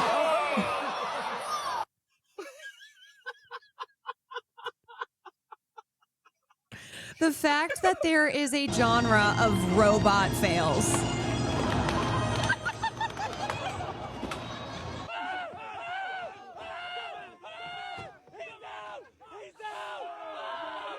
No, I'm totally fine. No, it doesn't hurt. No, I'm good. I'm totally fine. Okay, honestly, this is what I look like during a cooking stream. That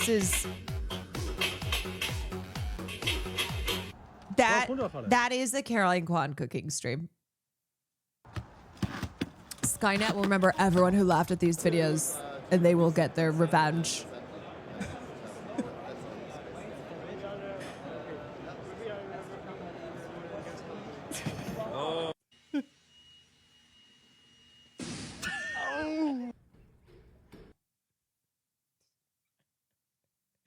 This is the future. Robot compilation fails. Robot fail compilations. In the near future, these videos will be evidence in the crimes against our robot benefactors. Okay, I'm not gonna lie. The baby robot is cute as hell. You know what the baby robot reminds me of? The baby robot reminds me of Farley, of course, because everything small and tiny reminds me of Farley. Farley will do this thing where he comes flying in and it is an attempt to jump up onto the couch, but sometimes he doesn't make it all the way. So sometimes he jumps and he only makes it halfway and he hits the couch and he goes flying and I feel bad, but it is so funny. It is one of the funniest fucking things. You'll just be sitting there so casually, okay? I'm just sitting there on the couch, maybe on my phone, maybe reading a book, and suddenly he comes flying in and hits the couch and doesn't make it and then just walks away like nothing happened. Just totally walks away. Nothing to see here. Nothing went down. No one saw this. And I'm just like, oh my God. And then I'll offer, do you need help? Do you need help up? He does not want help up, though.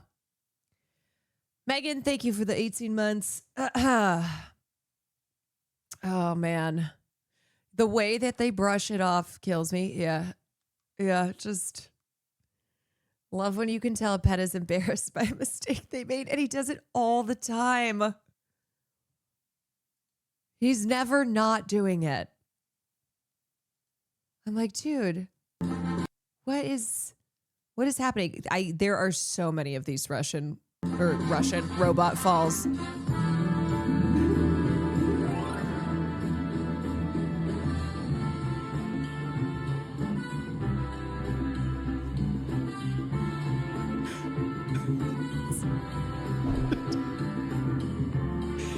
It's just drunk people.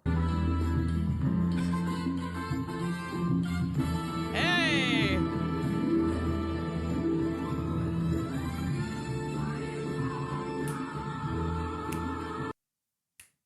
It's just drunk people. I'm good. Don't worry about me. It didn't even hurt. Face is just gushing blood. I feel like I could do that again. Delivery robot appeared to fall in love after being hit. After being hit by a car? Oh my god, he hit him. He hit him. Oh my god, no. The hard eyes. No, not the hard eyes. He can't move now.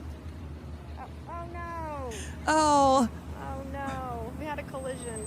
Oh, he's still going though. He's still trucking along. No. Keep going, my friend. Oh no, a masochist.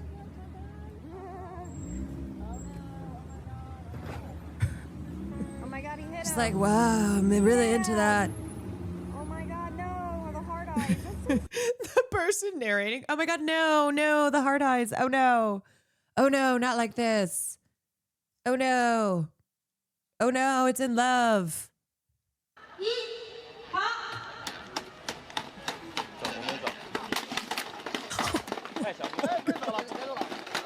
Oh my god, that just straight exploded. Okay, that did not. That did not survive.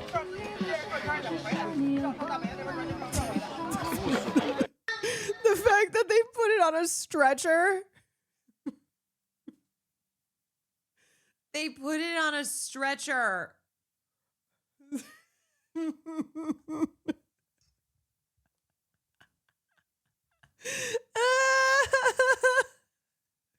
Oh, it's so stupid. Oh.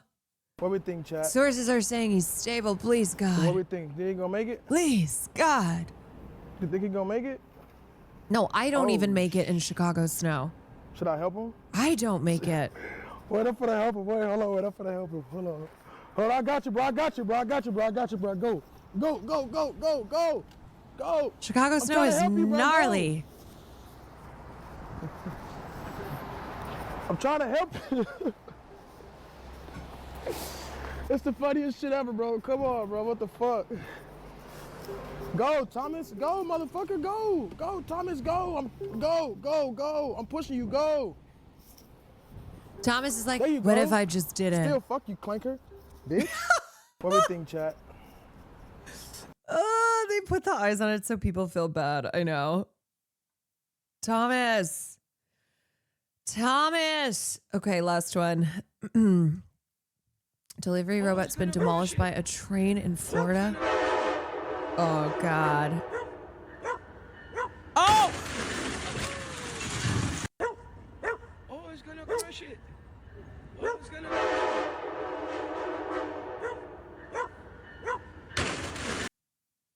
Yeah. I feel like that robot did that on purpose.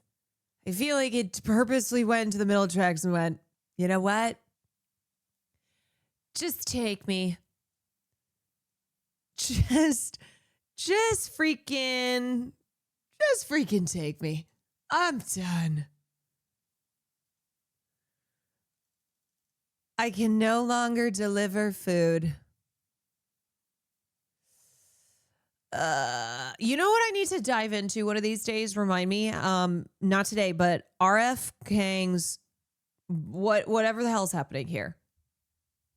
R.F. Kuang, who wrote Yellowface. Apparently, R.F. Kuang has been doing some bullshit. Not RFK Jr. Not RFK Jr. R.F. Kuang, who's an author, and I read the book Yellowface that she wrote, and I think there's got to be some type of YouTube essay on this. Did you say bullshit or cool shit? Bullshit. Doing some bullshit. Did you like that book? I did, but I am open to criticism on it. But that's not the thing. I think the thing that is bullshit is that R.F. Kuang has some Israeli character in a recent book that is normalizing Israel and its crimes. And like her whole thing is being anti-colonialist. So really seems to be in direct conflict with that. All the characters in the new book, from what I got, aren't good. Yeah, that's what I was reading too. Never heard anything about any of this. Yeah, I saw something on it pop up, and I was like, oh, I gotta look into that. I gotta take a look at that. I think all authors get to a certain point of fame, then they get mold installed in their homes. Yeah, I mean, look, people definitely can create great work and then also do some bullshit. There was a Reddit thread on r/books about it. Maybe that's what I saw. The award-winning novelist who's under fire for depicting an Israeli after reading. Okay. All right. Well,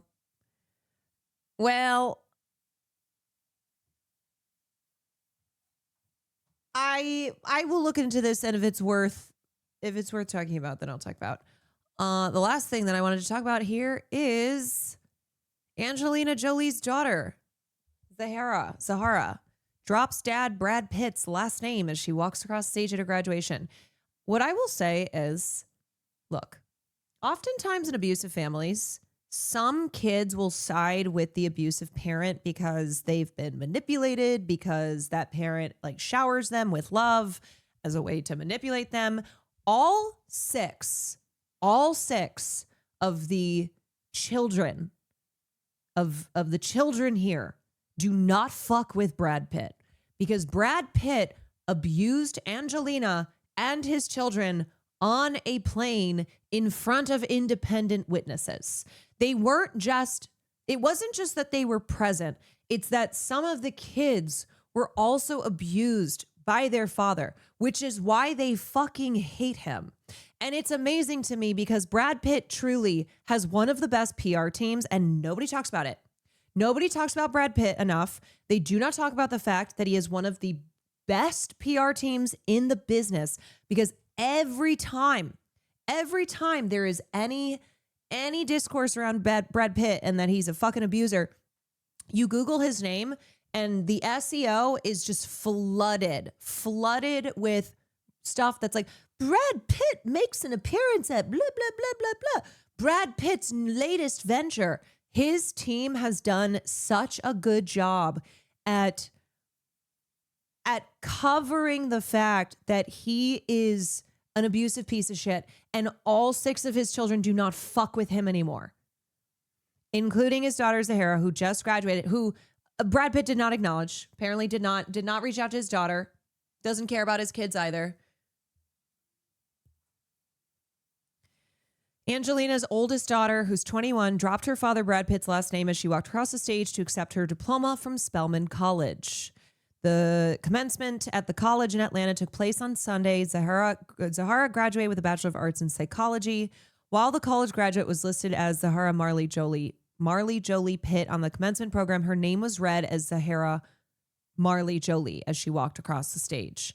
She notably introduced herself as Zahara Marley Jolie when she joined the Alpha Kappa Alpha sorority in November 2023. She also went by her mother's last name while being welcomed as a special guest at the Pearl of Purpose Foundation, dearest mother and daughter, a most delightful brunch experience in April. This is like the third Jolie kid to drop Pitt's last name.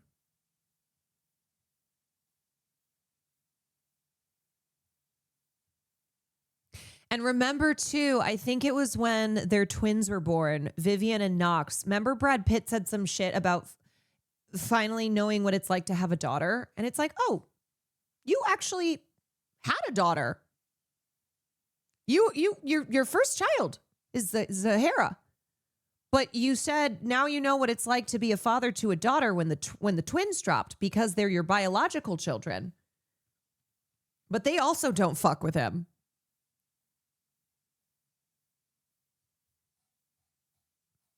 Yeah, so if that is news to you, Brad Pitt is an abusive piece of shit.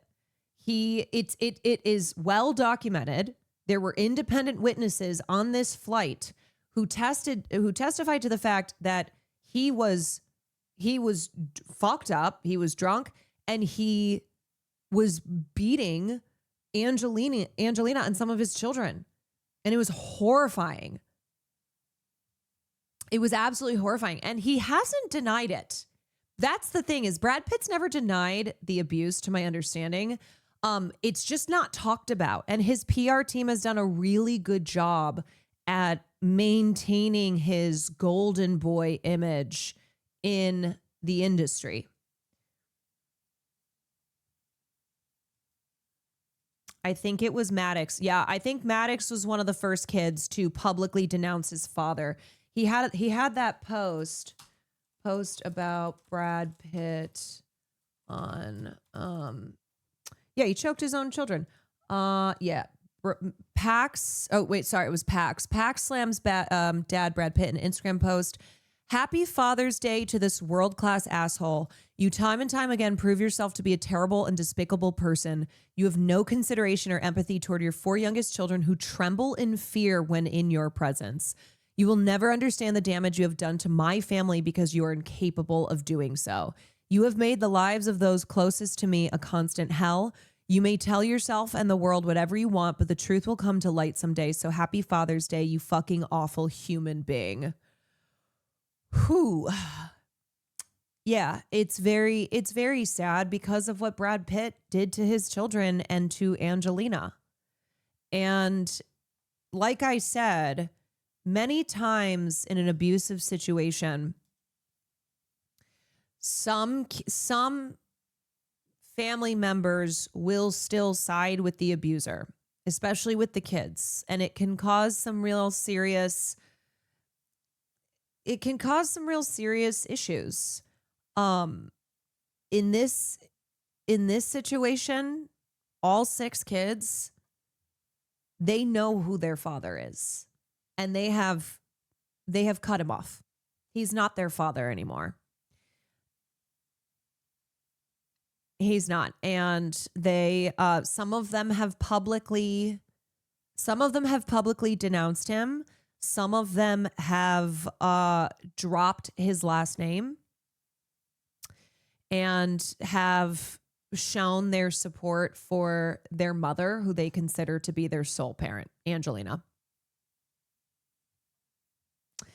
Strong signal when all of them deny him. Yeah, and he doesn't fuck with his kids either. It's like, it's one thing for his kids to want nothing to do with him. It's another for Brad, who is who's the parent, who's the adult, to have nothing to do with his kids. And it's not a matter of like honoring their wishes. It's because he's a fucking piece of shit. He's diabolical. He is a piece of shit. You know he's vile from that fact alone. Yep. I will say I have seen more people talk about the fact that Brad Pitt is a piece of shit.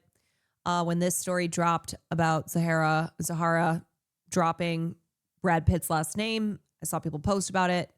And you just keep spreading the word, because his PR team has certainly done a lot of work to ensure that people have no idea.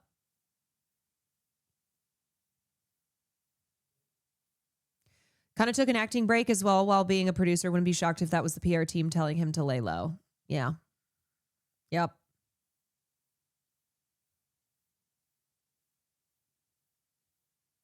Just learned this off. I know every time I talk about it, there are plenty of people in chat who had no idea, never, ever, ever had heard this. And like I said, it's because he has one of the best teams in the business. They are very, very good at burying shit, at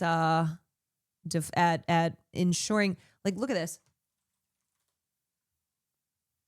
Look at how much there is on Brad Pitt on the same day that there's news about his daughter dropping his last name. There's nothing. Brad Pitt has PDA packed date night with Ines de Ramon. Brad Pitt unveils striking new look alongside much younger girlfriend. Cliff Booth movie starring Brad Pitt. Cliff Booth movie, David Fincher's newest film. Angelina Jolie and Brad Pitt's son Knox looks just like his dad at his sister's college graduation. Angelina Jolie and Brad Pitt's son Knox looks just like his father. Fuck that. And then at least one TMZ article, Brad Pitt, no contact with estranged daughter Zahara about attending graduation. One thing about TMZ, they are always going to have a piece on it.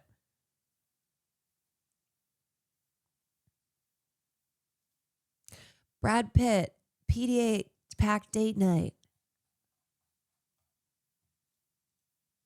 Yep. So, anywho,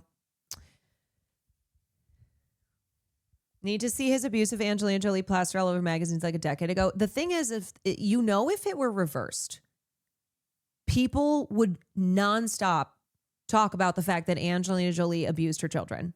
It would be the end of her. She would not have a career. Nothing. She would be persona non grata, as she should be, right? If that were the case, as somebody who is an abuser, has abused their children, abused their children, should not be allowed in public. People would go crazy over that. Her career would have disappeared in an instant, and she would not have gotten it back. But nope. Nope. I bring it up IRL whenever I get the chance. Fuck him. On the plus side, we haven't had chatters defending him in chat. Yeah, I mean, that's good. But also, there's no even kind of trying to defend, trying to both sides. His children do not fuck with him and have publicly denounced him because they witnessed him not just abusing their mother, but abusing some of the kids as well. And the flight attendants and others who were on that flight who independently verified what they saw. And then all Brad Pitt said was like, yeah, I have a drinking problem. Yeah, I'm going to rehab. I have a drinking problem. That's what it always is. It's, yes, I have substance abuse issues. There are plenty of people defending him, for sure. Or plenty of people who don't care. They're like, but he's Brad Pitt. And I love him. Guarantee if I told my mom about this, she'd say, well, he's a great actor. It's like, yeah, okay. Well, that doesn't change the fact that he abused his family. He was crying and saying, yeah. And what happened was his team made sure they got him an interview and then spread that all over the internet. And so the focus was on Brad Pitt is taking a step back and needs to take care of himself, needs to go, he's going to rehab. He's taking control of his life, which then puts the focus on that. Angelina still somehow gets shit on more than Brad Pitt, even though she's out here literally doing humanitarian work left and right. Yeah, and is also the parent who did not abuse her children. So, anywho, there's your daily dose. There's your daily dose of that. All right. I think I'm going to do a little bit of gaming and then probably say night-night. But we are day by day coming back. Did you recover the Sebastian Stan clip at Cannes? I don't think so. I think there's a lot of little things I still haven't covered yet, but I feel like today I had it more together.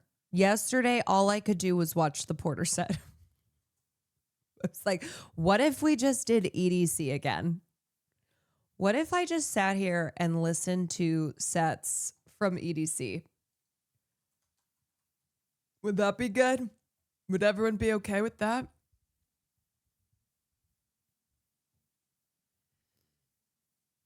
I'm EP. It's bedtime for me. Good night, Lynette. Good night, anybody else who is going to bed. Off topic, my flight home from Vegas got fucked and I just got home. No, but just want to say I was at the rail for the Prodigy. That shit changed my life. Yes. No to the fucked flight, but yes to life-changing Prodigy. We love that. We love a life-changing set. Because that's the thing too, is like when you have that experience, it lives with you forever. And also, you will try and have an opportunity again to see them in action. That's super fun because it makes you, like for me, when I first started going to EDM Fest, I didn't know anybody. And now I go and I'm excited to see acts that I've seen before and had life-changing experiences. I've been hearing stuff about Obsession. I have also been hearing stuff about Obsession, and I really want to freaking go. Really want to freaking go to Obsession. I'm going to text Will again and say we still need to see this. We still need to see Obsession. Desperate to see it. Okay. All right, everyone. It is good gaming time. Good gaming time. So, if you are out for the evening, I will see you tomorrow. Thank you so much for joining me. I hope you enjoyed your time here, and I hope you come back. Apparently, Curry Barker already finished his next film and is already editing it. Yeah, that man, he don't stop. He don't stop. Okay. Ooh.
All right. Oh my God.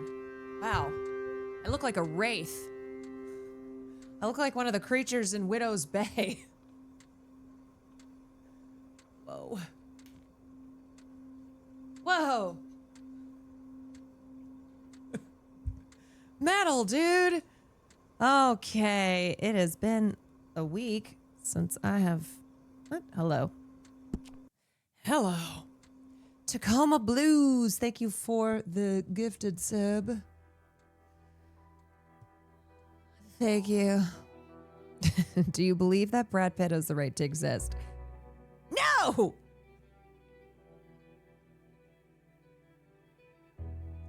Unironically, also watched Sheep Detectives. Might be the best movie out right now. You are not the first person to say that.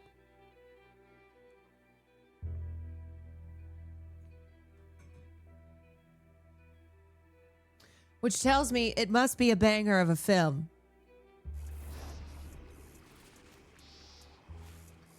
Okay. Last I left off, no freaking idea. But probably did some bullshit. Oh yeah, wait, didn't I Okay, I am dying, first of all. Let me eat some food. Let me have some food.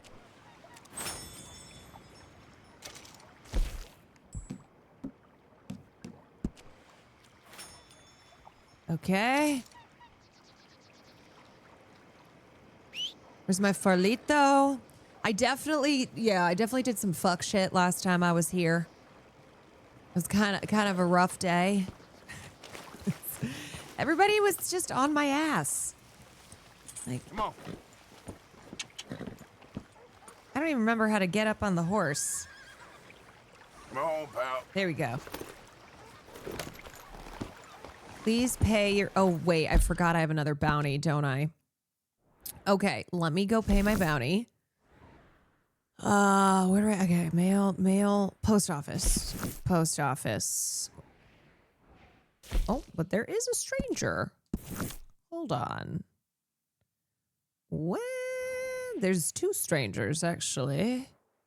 Let's go see the strangers. And then... I don't remember anything in this game.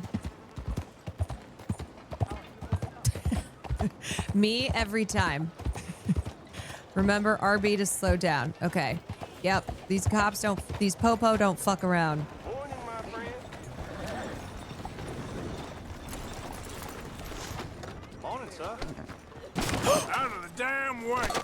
Oh my god! Wait, was that the stranger that I need to meet? Who in creation do you think you is? Not me stopping the horse and then running this man over. My bad, sir. My freaking bad. Who in darnation? Well, I'm pretty sure that was the stranger, yeah? Oh wait, he's inside? Inside the house. Yo. What's up? Buy me a drink, mon ami, huh? Excusez-moi. Sure, what you want? Brandy. 2 brandies, bud. It's $2 a glass. Oh, better be good then. It's the best. Thank you. Thank you. Santé. Merci beaucoup. It's quite a country you're building here, eh? Well, me personally? I don't know. What do you Arthur's do? like, I ain't doing Mostly, I shit. just shoot people. That's true. How very American of you. I love it. What do you do? Oh, mostly I pose, I show off, I complain. Oh, how very French. I know. I am ridiculous. I have been all over the world. I am so have seen French. the sights, and I have discovered the one eternal Mon truth coeur. that I am a prize, how do you say, all ass. Asshole. That too. That too. Anyone watch the Boys finale? Well, at least you have some self-knowledge. Where were you on your journey? All the civilized world. Painting my little pictures, meeting the locals, you know. You a painter? No, I'm a whole ass. I thought we had covered this. Yeah. Yeah, but you paint. Not according to It salons was at Paris. fine. No, according to them, I cannot draw, I cannot paint, and I should go away. And so I went away. You miss Paris? That Paris. smelly, filthy place with old buildings and ghosts and shit and French people. I have that right here. I guess so. You know, Arthur. Charles. The Boys was men. I was a fan, No, but at least Arthur, it wasn't Game of Thrones. The don't fact believe in that art. that's the It's bar, though. Lies. Believe in women. They're the truth. Art is lies, but the vagina, that is truth. Breasts is truth. Art for idiots. If you say so. Is this Will Trust me, Neff? I've tried both. One is better. Much better.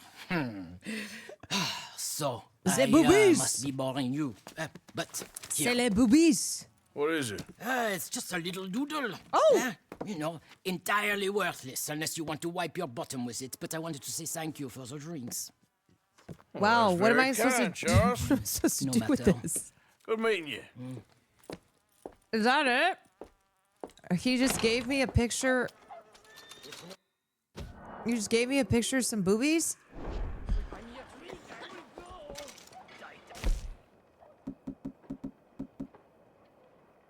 C'est les braises.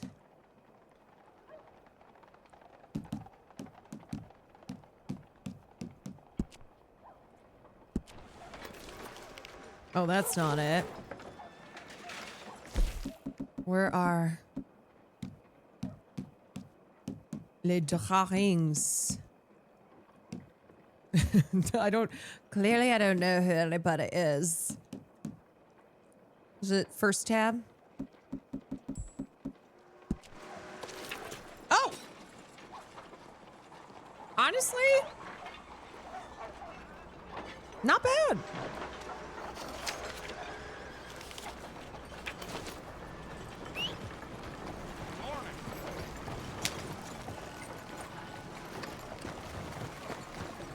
Pretty good titties. Let's go, boy. Okay, here's another stranger.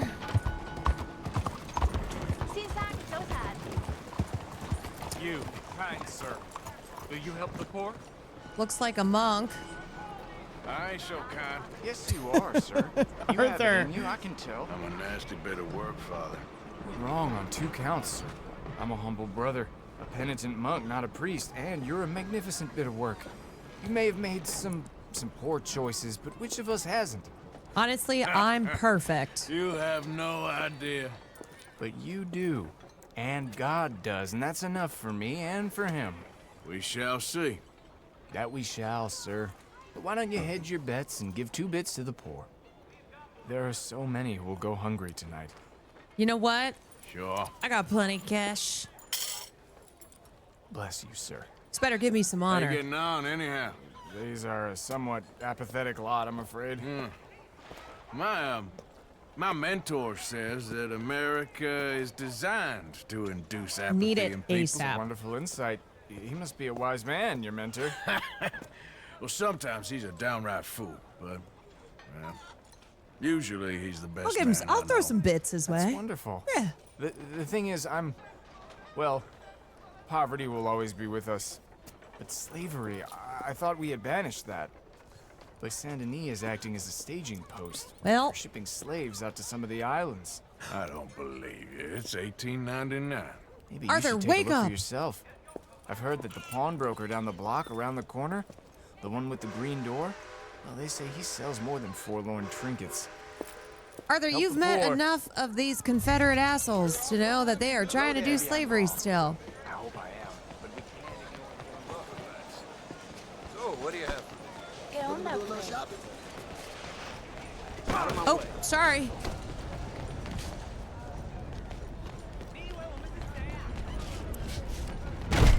Hi there, mister. Feel free to browse. Shall do. Okay. Arthur's offline. Why does it keep telling me to aim my weapon? Is this guy doing stuff? You timed it well. Some quality pieces in at the moment. A bit of a strange question, but you heard tell of slavers around here, buddy? What? Where are they? You better tell me, you piece of People shit. you're hiding. I know they're here. Don't lie to me. That's why I wanted They made me to do aim it. my weapon. I was always good to them, but they forced me to do it, sir, I swear. You tell me, motherfucker! Where are they? There's a door behind the bookcase there. Just pull the big red book called The Scourge of Crossbreeding by Harold McDougall. You know what? One to the shoulder. Bitch. One to the shoulder, because that's what he deserves. For doing slavery shit.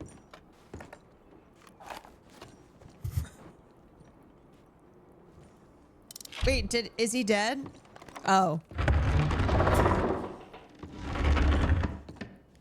Yeah, wait, why did my honor go up? Hello? Cállate, cállate. Who's down here? ¿Hay alguien ahí? To the shoulder? Dead. Well, Por favor, ayúdanos. Help, please. I got you. Now, And you know don't what? worry. I would do this even if I'm on honor your weren't on the side. line. Because it's the right thing to do. Help, please.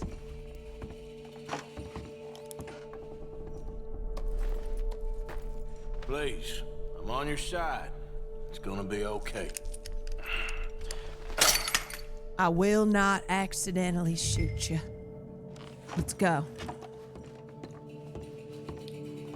Gracias, señor. Muchas gracias. Come with me. Don't worry.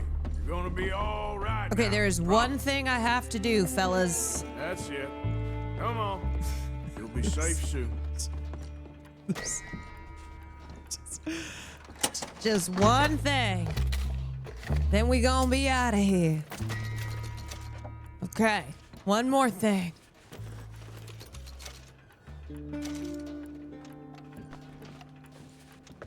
Okay, one last thing.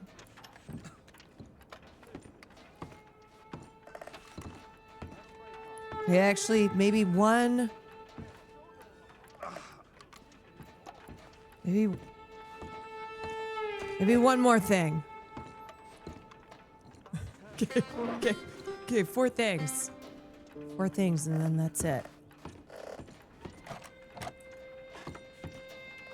All right, let's go. Got this stupid ass hat on.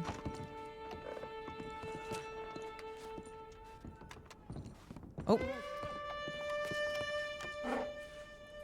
Wait, it took my freaking honor? That is so stupid. That I cannot believe. That guy was a bad guy! Poor bastards. ¿Quién es este hombre? No lo sé. Estamos libres y eso es lo que importa. Tenemos que confiar en él. That guy sucked. Yeah.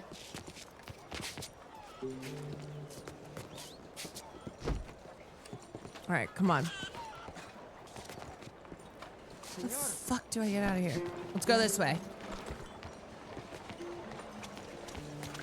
the priest is gonna be like, you have a new hat.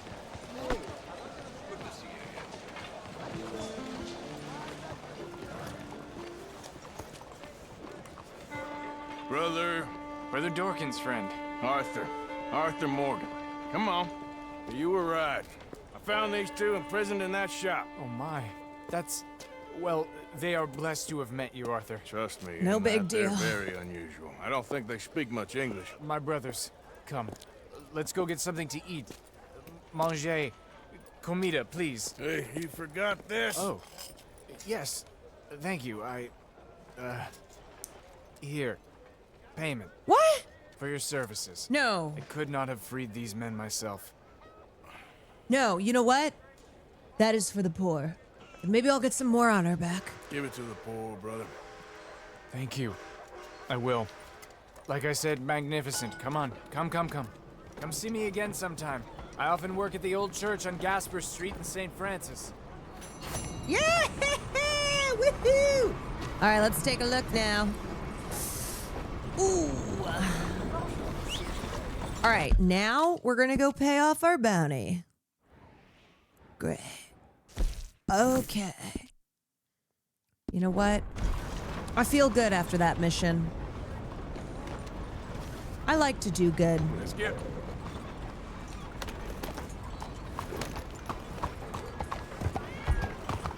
There is hope after all. Whoa! Yeah! Arthur Morgan is a good man. What are you doing? Which possessed you?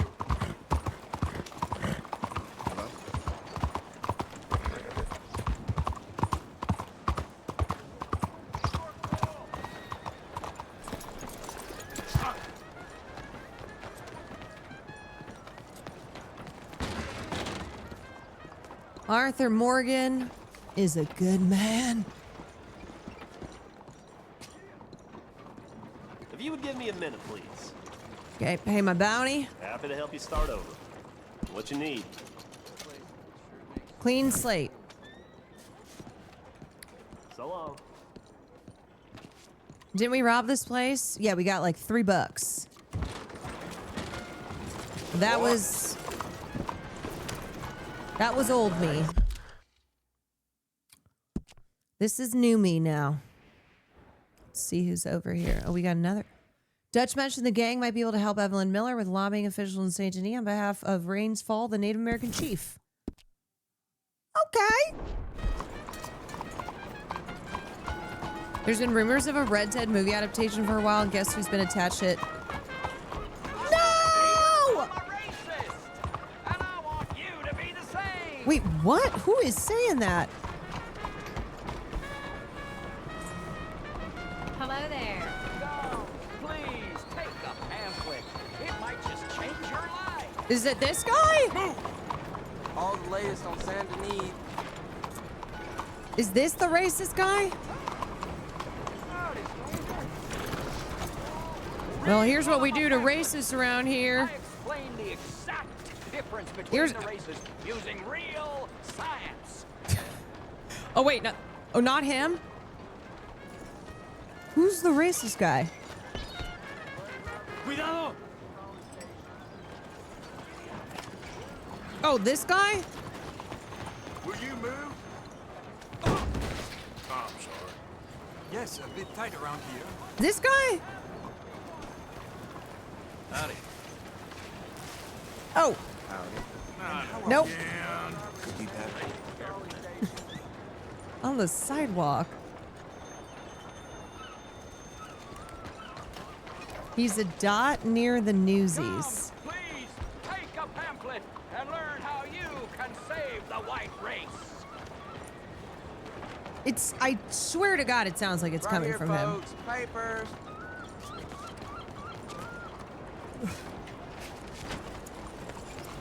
This guy. Come, please take a pamphlet. It might just change your life.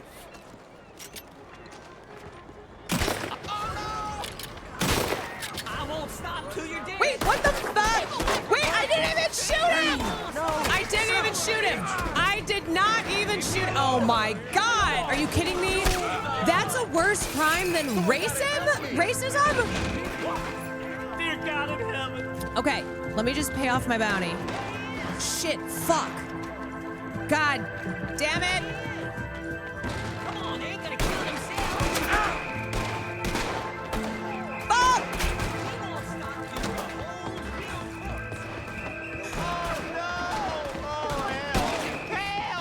Yeah, of course they're not gonna do dick about the racists. Oh shit!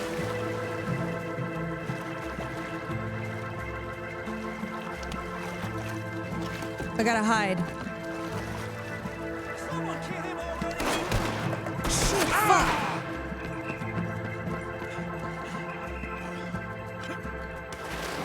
Oh, fuck!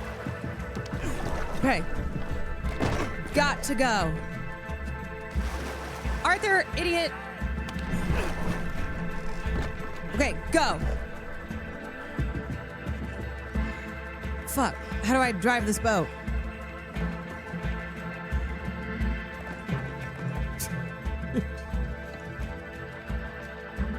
Shit. Press Y. Pressing Y. Damn it. Okay. Go. The law is searching me. This is what I get for trying to take down racists. Are you kidding me? Stupid ass South will rise again, motherfuckers.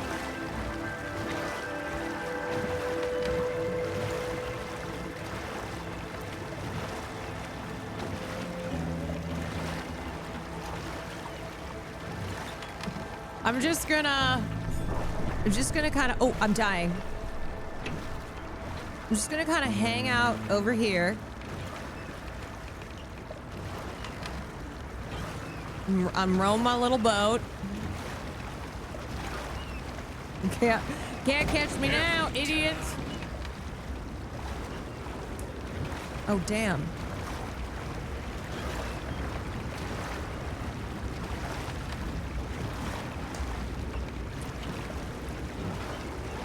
Okay, we're free. We're free. Only $5? Not bad. You know what? Okay, I'm coming back. Coming back.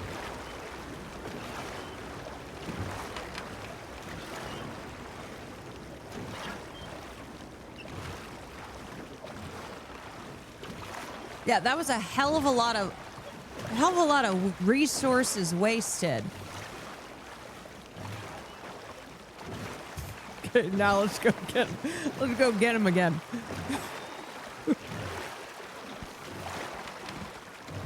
I didn't even shoot him. I just shot his racist pamphlets.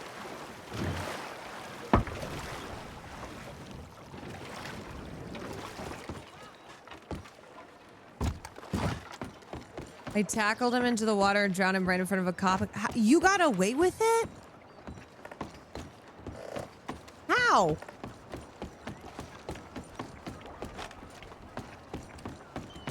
I know you. God Piece of shit. damn it. You better hold it right there. What the fuck? I just escaped this shit! All for a freaking racist guy? Alright, let me get in. God damn it. Oh, I'm so dead. Let's go, Farlito.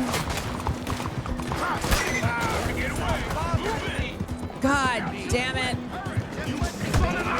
Fuck, I'm sorry.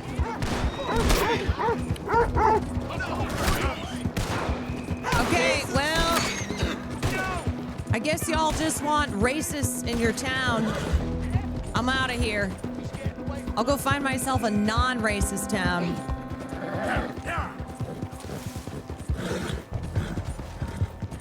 Shit. I gotta hide. Ah! Oh, Farlito! Here, it's okay, buddy. Revive. Shit! There you go. Okay. Oh, God damn it, I'm stuck. I'm stuck. It's so over. And I have no stamina. Okay, wait. Let me get some stamina. Fully restore stamina. Here we go. Nope. I gotta go hide again.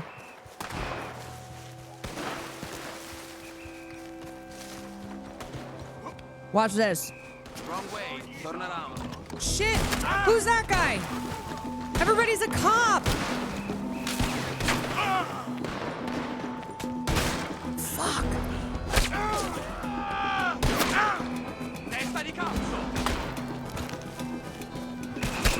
God damn it, I'm dead.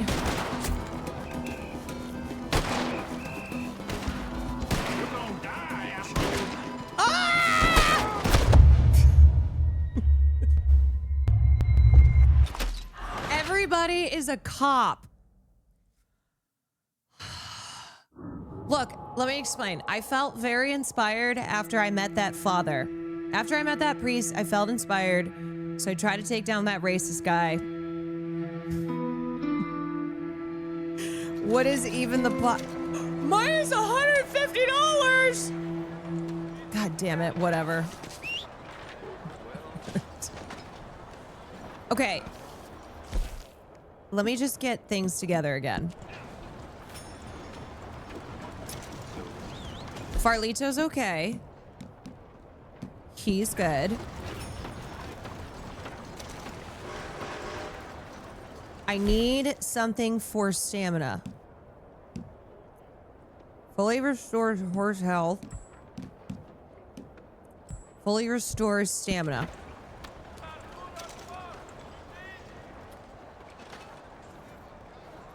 That racist is still alive, that piece of shit. All right, fine. No more guns. For now. Okay, I'm kind of low on food.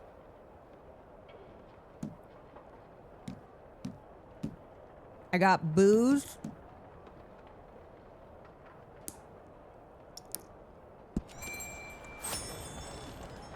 I got booze. Open the weapon wheel. Let's see. Oh boy. Fuller stores health.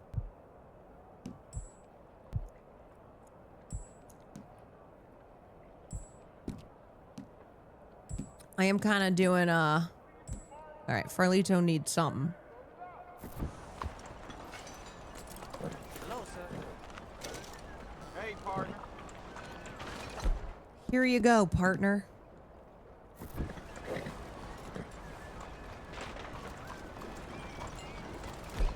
Okay.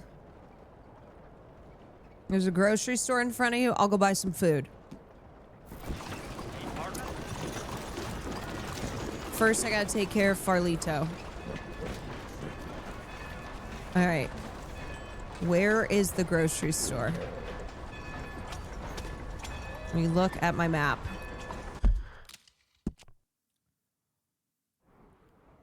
Post office. Butcher. General store? Yes. Fresh provisions. General store. Okay. So, first, let me go pay off my stupid fucking bounty again. And I have mail. This time I'm pissed.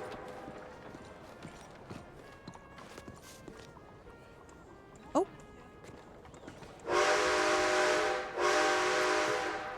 Hello? Oh, now I'm pissed. Where's the guy? Does nobody want to work anymore?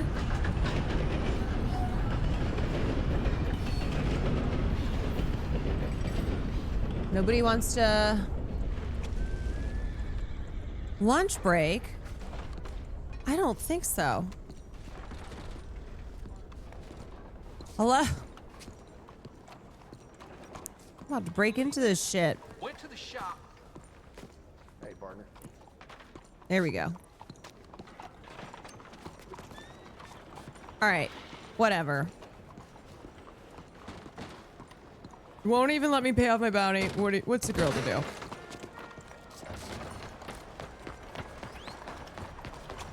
Okay, let's go to the store.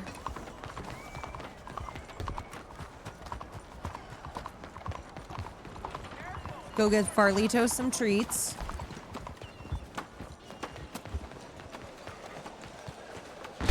Oh, Hello okay. there. Please, have a look around. Yo. Shelves are all labeled up top. If you don't see something, just check Let's go the buy a catalog. bunch of stuff, Lot more in 'cause we there got than money. What you see on the shelves. Okay. Canned food.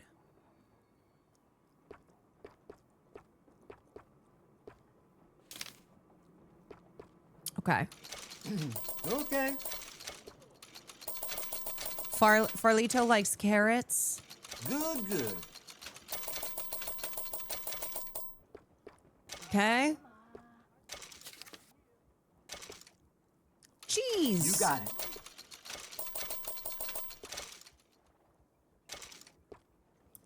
Meat from a large game animal. Well then. Tender pork loin. Okay. Bye, huh?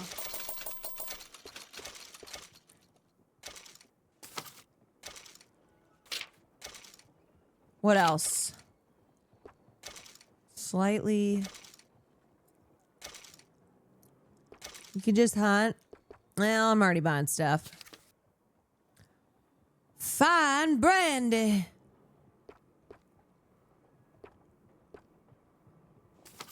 A large gay animal. There's a place down the road serves real Chinese food. Oh. You ever try anything like that? What the hell does that mean? Appreciate it. Do not put your dog down.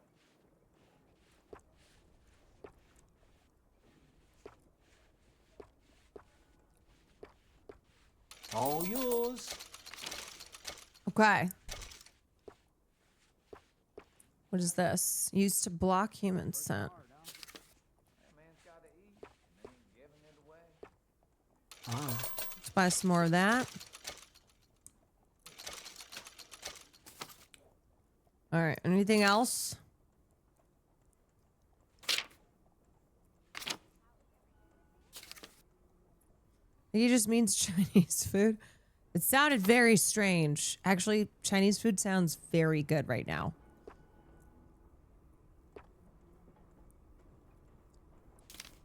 Sounds delish. Police Chief Lambert? I don't trust that man. Enjoy it. Kind of just buying everything. All yours. Okay.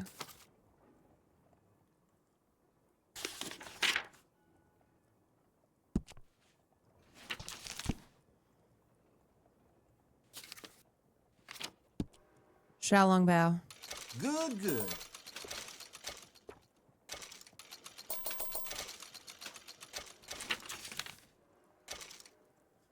All right, you're welcome for the business.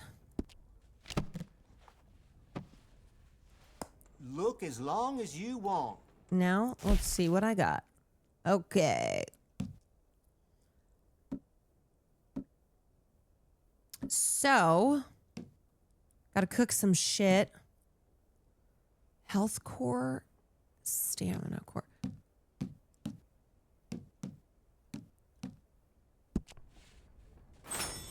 Can't believe the riverboat getting robbed like that. How do I restore my, how do I restore my eyeball? Fully restores Deadeye. Whoa!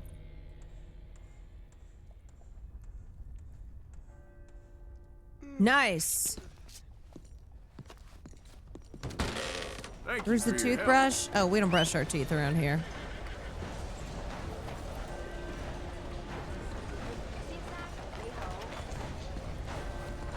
How's Farlito doing? Popping a molly. Hey, buddy. Evening, mister. Hey. What? Actually, is it health core or all horse cores?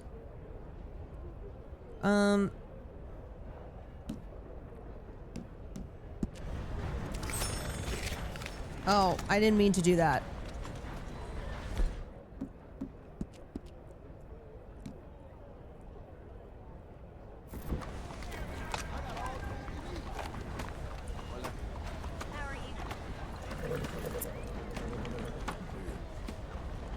This weapon is in poor condition. Oh, okay. This is still making me feel like the underside of a turnip green. Clean. That's the way it goes. Well, Oh, well, aren't these revolvers not good? take care now. The O-cakes fully restore all horse cores. Why am I cleaning a revolver that sucks? This one's good.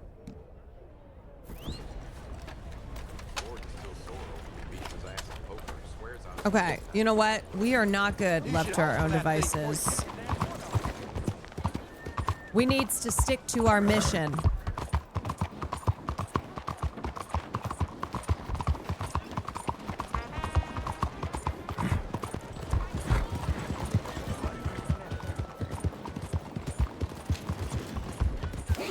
It's easier to carry that on in your hand than holster it. Stick to the mission. You are brave, brother.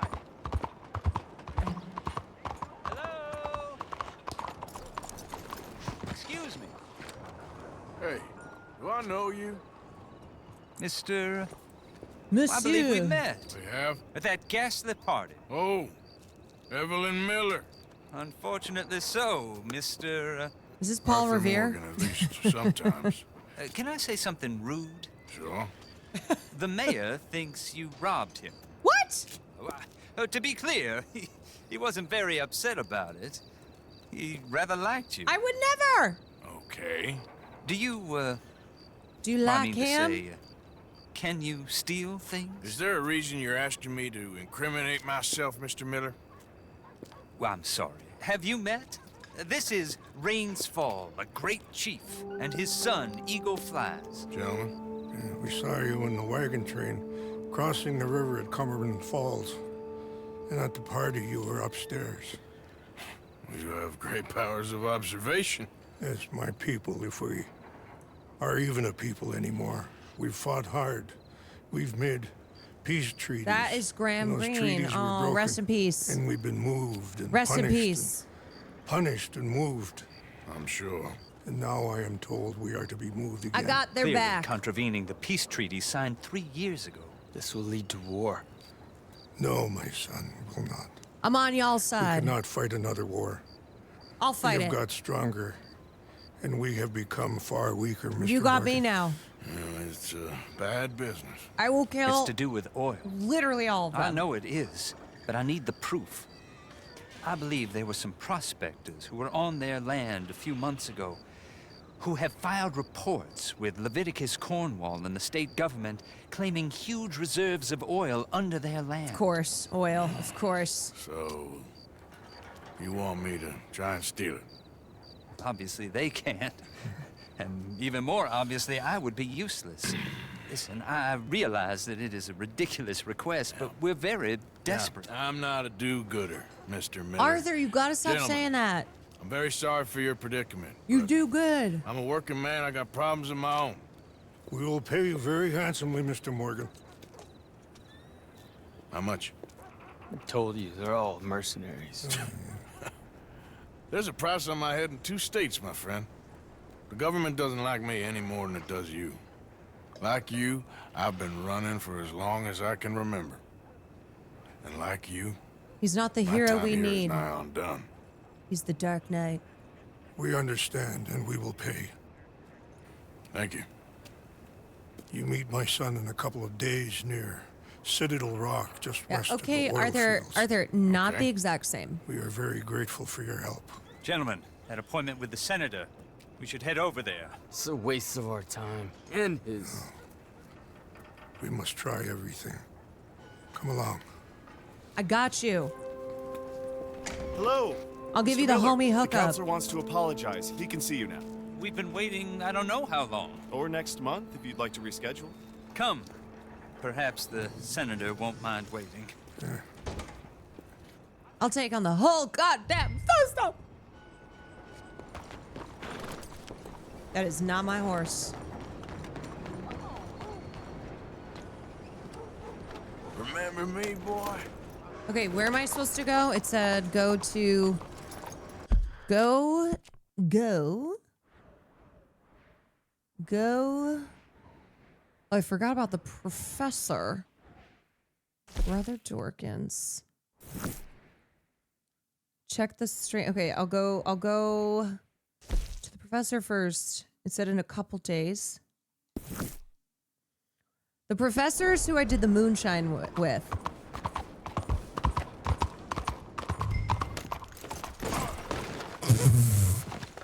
Arthur!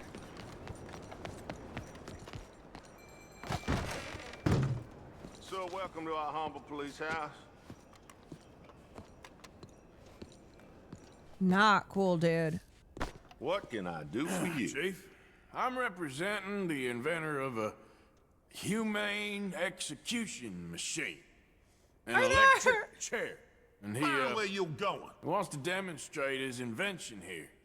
Ah, I'm familiar with the man and his work. Tell you what, I'll give you a permit. But it's gonna cost you $100 in fees. This fucking guy. Hey, look, This will save you money in the long run. And, it'll save the condemned. What if a I whole don't lot of shoot you? How about that? That remains to be seen. But I'll give you a permit for 50. Oh. Fine. Okay. Freaking scammer. Well, the price is fair. Here you go. Everybody out here is a And scammer. Here, sir, is your permit. Pending the usual formalities, of course, such as finding a suitable candidate for humane dispatchment. I'll tell that to the professor. Good luck. Well, I see you didn't get the message last time. Well, I'll be keeping an eye on you, that's for sure. Mr. Freaking heck. It's not one man you're messing with now. You got the permit. I'm sick of all these scammers. Good morning. Come here, baby. Get out of here. $1,600 today. Goddamn scam.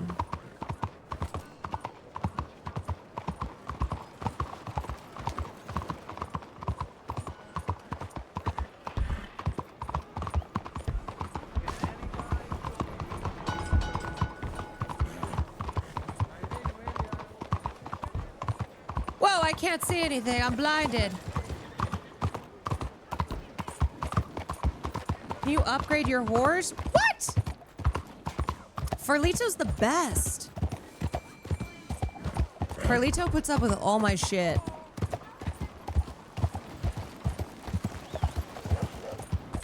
You just don't like Chinese people. You won't see any more money. What? What's happening? Who doesn't like Chinese people? This'll all be sorted out soon, I promise. What happened? Hey, the whole saloon's overrun with rats. I'm losing business left and right. I need to get someone to get rid of them from me. I'll pay very well. I just need it done. Wait, do we like this guy or no? Is he talking about rats as in animals? All right, calm down. Let me see what I can do. Oh, thank God. Just be sure not to bang around the place too much. I'll wait out here. Okay. Actual rats. I can do that. Oh! Oh shit! Oh my god. Oh my god. Okay, I can't see him. I can't see. Oh! Ah! Oh my god. Oh my god! Ah! Ah! Oh shit! Shit, I am just blasting these rats. God damn it!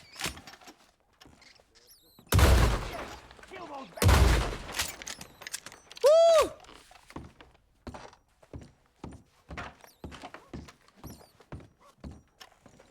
I hear more. Are you? I definitely blasted those rats.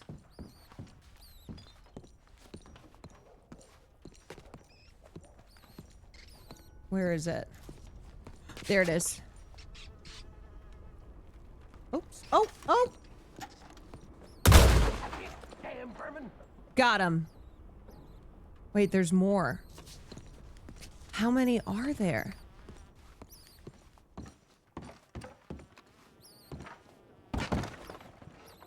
How many freaking rats?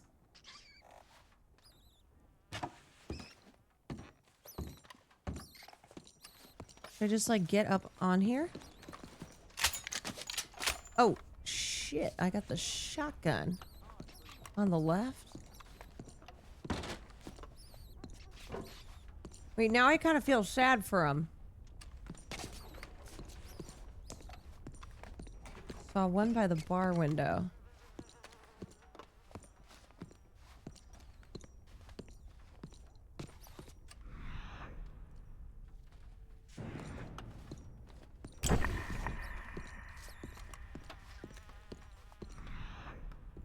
I don't see over here.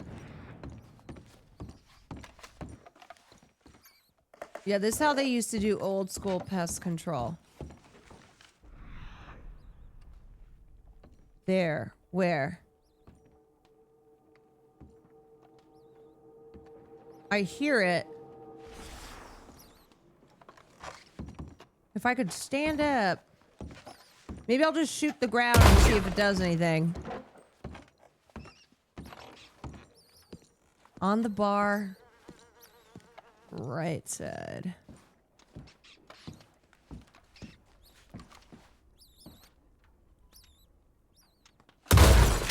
Oh! You are so close. Is it up or is it on the ground? Oh, it's not on the ground. The server window. I feel like I should just start blasting stuff.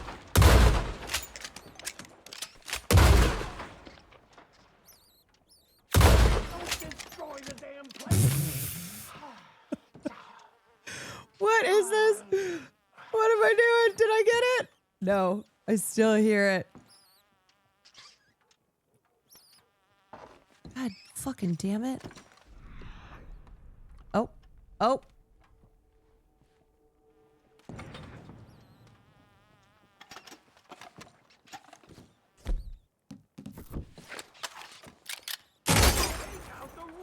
I'm trying!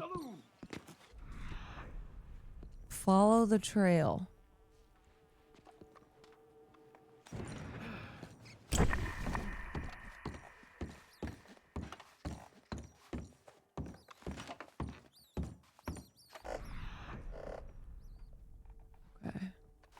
Okay, so here's the trail.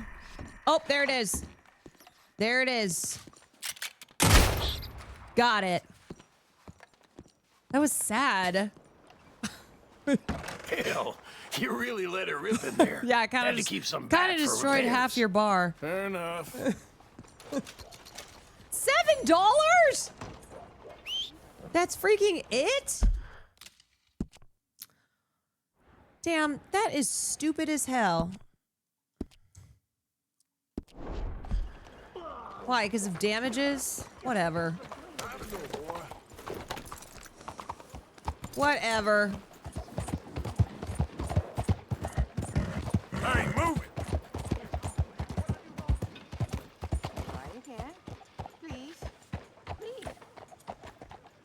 Alright, let me just finish up the professor and then I'll go back.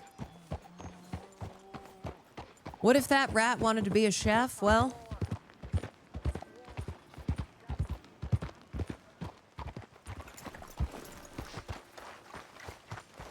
that rat ain't gonna be nothing. Ah, hello, friend. Hello, All right, I got your freaking Professor Andrew Bell electric the third. chair That's it. permit. So, the chief says you can test out your machine, pending the usual formalities. And what are they? Finding a suitable, subject. Do the church mission. I'll funny do you that should after. mention. This fella here, he seems sturdy enough and he's guilty as sin. Wilson J. McDaniels, wanted for murder, bigamy, and immoral animal husbandry. What's that? The mind shudders. Here, find him for me. Oh. Help me put him out of his misery. Oh. Ew. Capture McDaniels alive. Oh. Oh, that's really weird.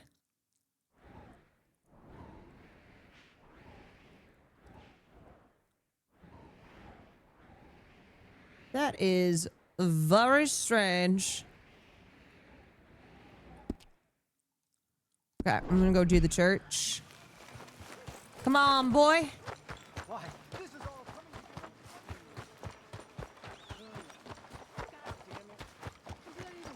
Language, please. Summer. Summer. I like the summer. Morning. Sister, my friend, Mr. Morgan. Oh, it's father. Sir. Father. Brother Dorkins told me about the wonderful thing you did. Oh, it he was. talks a lot of It nonsense. was no big deal. No offense. None taken at all. Hey, stop! These kids, they're the worst! Don't hurt him, please! Meet us at the cathedral, Mr. Morgan. Wait. No, my mother gave me that when I was a girl. Don't worry, I got it.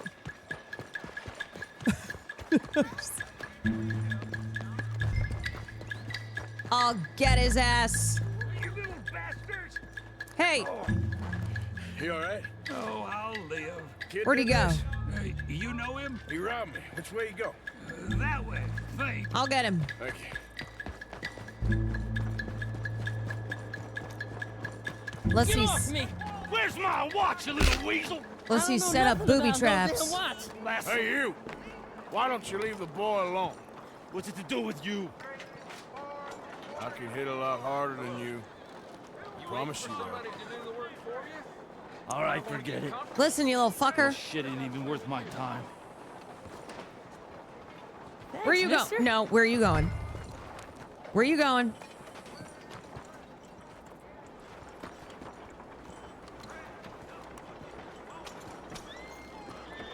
Where's this freaking... Oh.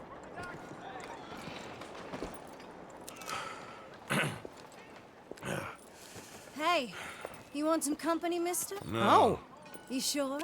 Hey, What? I don't know you. Mrs. Downs? Mrs. Not Downs. you. Get away. Hi, Now. I mean, hey. Help.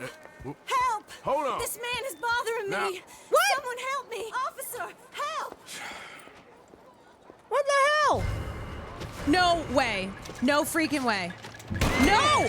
What? See what happens. I didn't do shit!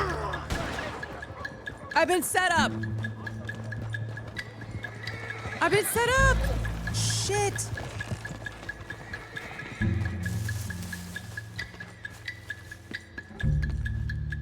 I've been set up. God damn it.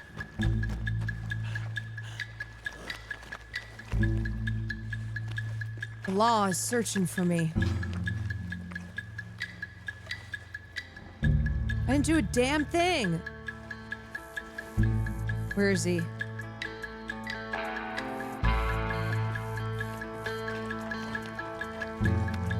Fuck. Goddamn law. Can't believe this shit. Can't believe this shit.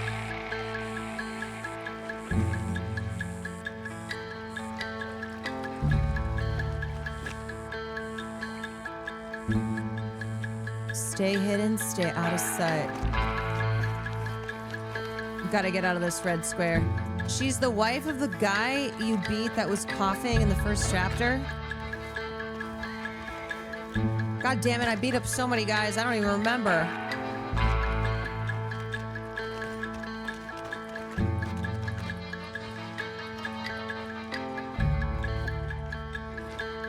The guy you killed for the debt. Oh, right. All right. I guess I kind of deserve that, right? Well, he sucked though, yeah? That guy sucked. No? Find sister without alerting the law. God damn it.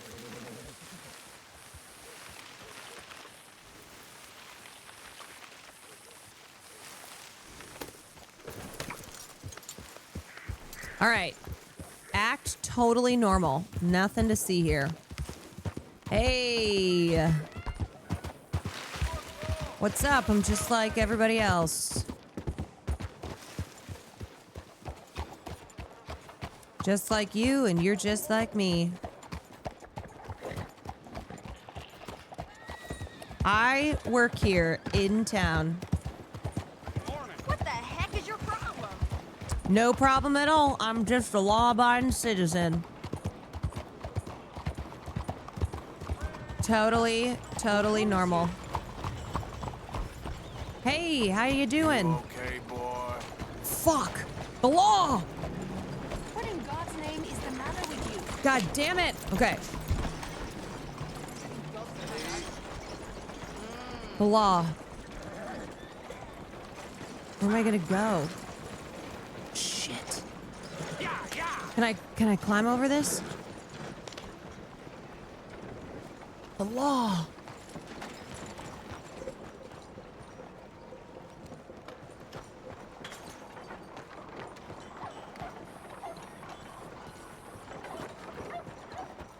fuck?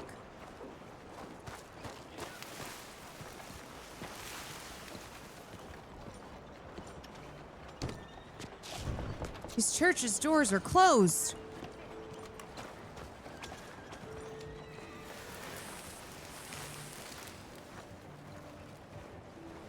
I'm just gonna sneak around.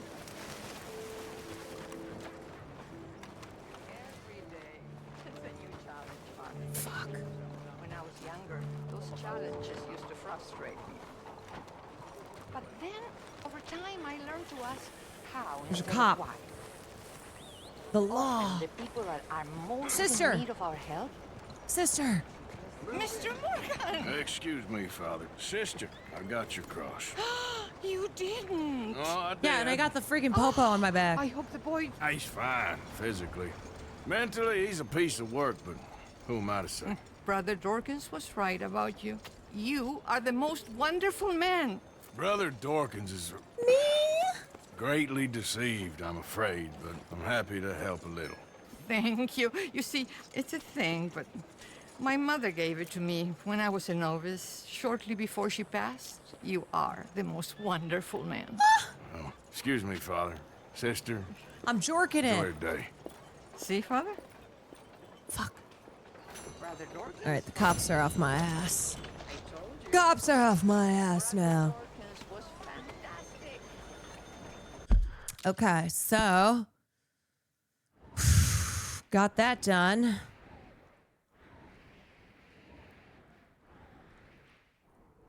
Got that done.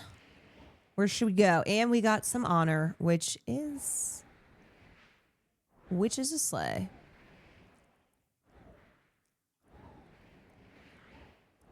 Do Dutch. This one right here. Dutch is back in camp.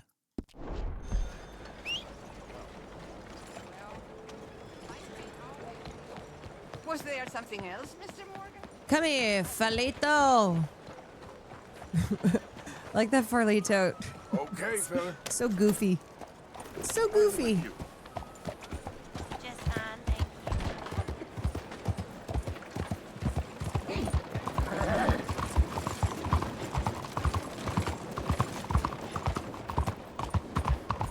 Vamos. What on else are you playing at? What on earth?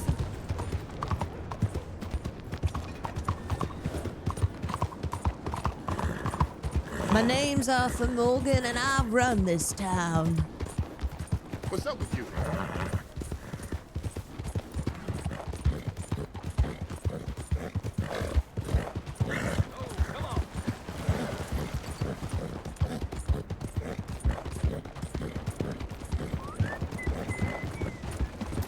Does Dutch have another stupid fucking mission that almost gets us killed and we make $4? Oh, my yes. Gotta feed Farlito. Hold on.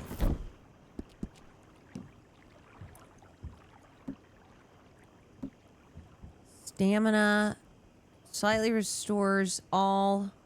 You all right, boy? Yeah. Trust the plan, bro.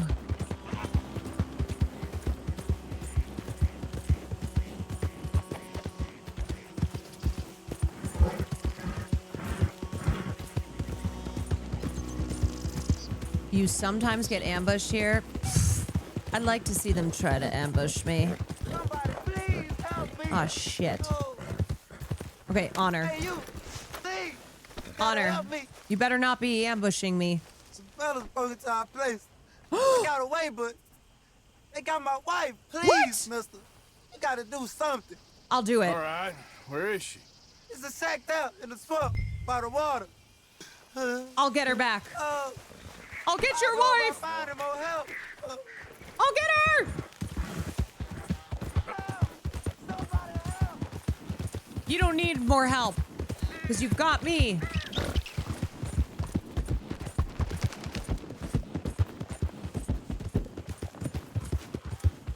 All you need is me.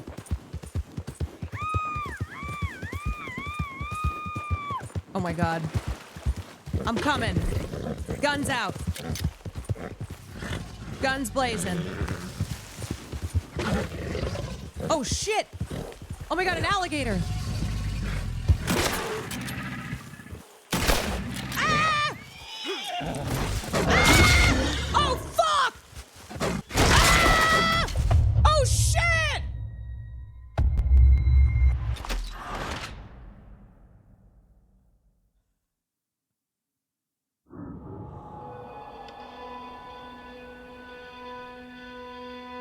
Wait!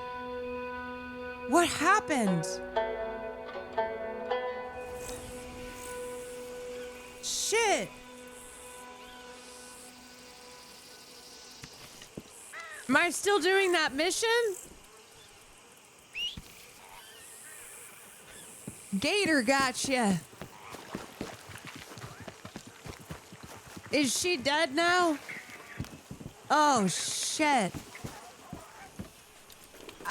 Wait, for a second I thought the gator was who had her, and so I had to kill the gator.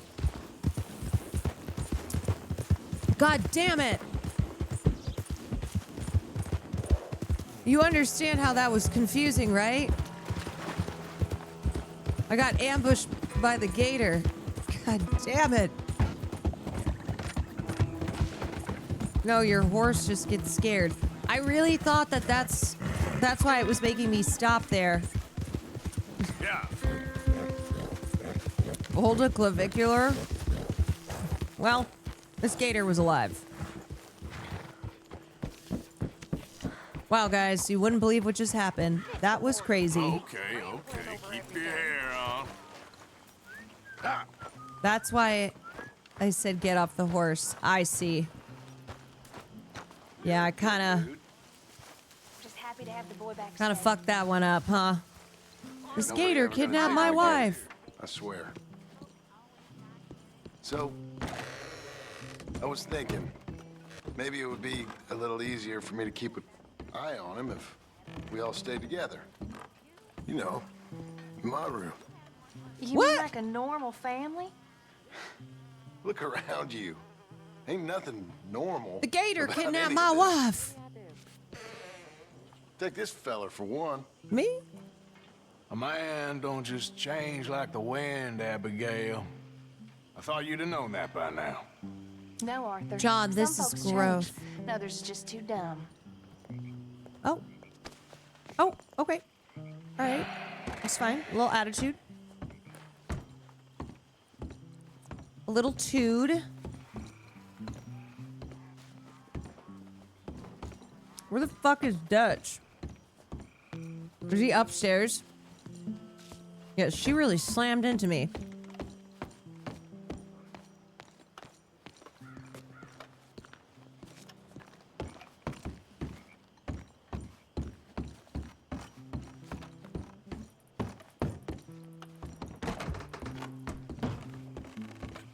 All right, let me go give some money.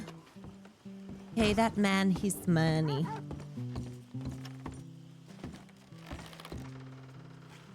Okay, okay, Arthur, chill. Chill.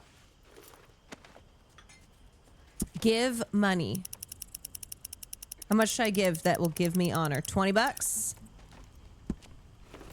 Is that good?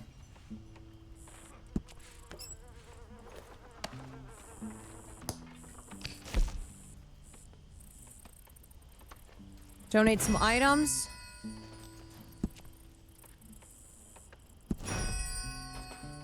Okay, lots of honor.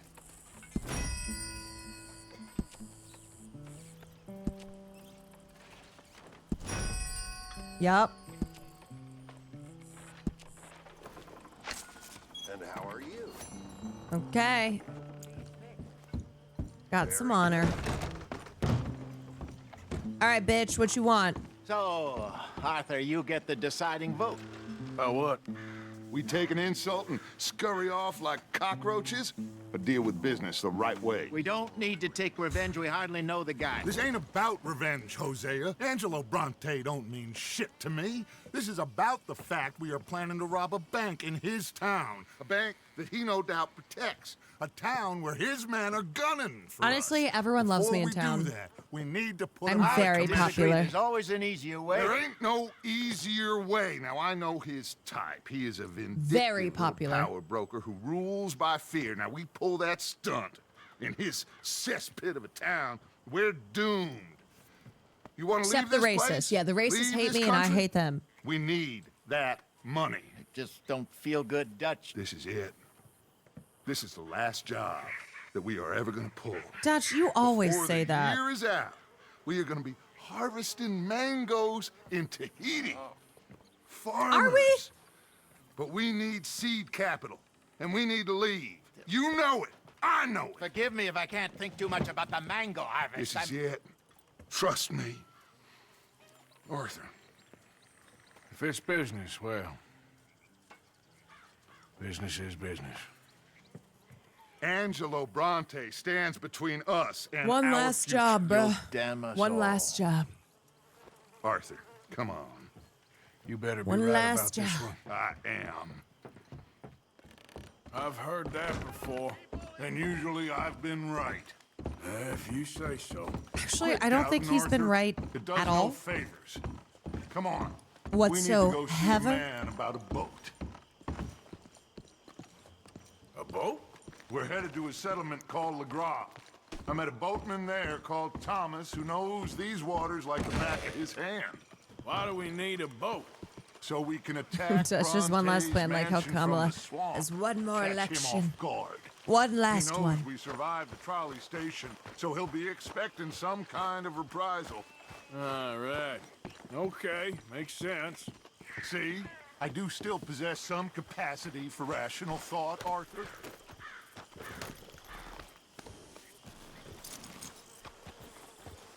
All right, boy. Okay, follow One me. last time. Yep, Dutch, Thank please point to Tahiti on a What? map. For taking my side back there. It ain't about sides. Feels like Hosea's lost his spine. No, Let's I think move everyone's on, kind of sick of your Bronte. shit. Is it for the bank job or revenge for what happened at the trolley station? Both. Neither. What does it matter? We need to hit that bank. And Bronte has the police and just about everything else in Saint Denis. Goes all the way to the top. He also set us up. And lest we forget, took young Jack. I understand. You just got a lot of pots on the boil, given all the folks who's out gunning for us. You all We've seem kinda to have pissed everybody forgotten off. How money is made and what it takes to support 20 people. Let alone what it takes to give 20 people a new life overseas. In Tahiti. With all due respect, Dutch, is this Tahiti plan really gonna work out? You tell Absolutely fucking Is it? not. Have some goddamn faith. I am bending over backwards to make a future for us. I know, but when did you become so small-minded? When did you become such a dick? If you'd rather we break up the family, go our separate ways, just tell me. of course not. This isn't a prison camp. I am not forcing anybody to stay. So either we're in this together, working together to get out together, or we're not. There simply isn't a reality in which we do nothing and get everything. Anyway, here we are. Let me do the talking. Must be the fellas here to see Thomas. Must be. Dutch is out of control. He is out of control. Thomas, it is good to see you, my friend. Hello, Mr. Dutch. Thomas, have you met Arthur? Arthur, Thomas is quite the boatman. He's gonna help us get close to our prey. The other night we had quite the adventure fishing for catfish. Now, my friend, Can I call in that favor? What do you need? You know Angelo Bronte. Well, exactly. We need to make a social call. We were hoping you could row us in quietly one evening around the back of his house. Well, if anyone can, I can. Shit. We'll pay you for your trouble. If you bringing him trouble, it won't be no trouble for me. Good. My business partner, Jules, he's out on the skiff. I need to check with him. Plus, I need to check the traps. Would you come with me? Of course. Arthur? Why not? Shouldn't take too long if we can find him.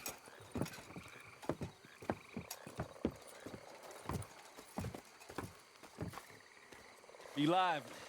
Mind you, there's Oh, a lot God. of gators uncommon. Oh, God. Great. Come now, Arthur. It'll take more than a prehistoric reptile to scare you. I don't know, man. Shirley. I freaking I got just eaten wanna by see one. You meet your match when it comes to an aging predator with a big mouth, Dutch. Arthur here is something of a comedian, Thomas. More of a jester than a gunslinger. Well, if you say so, Mr. Dutch. This way.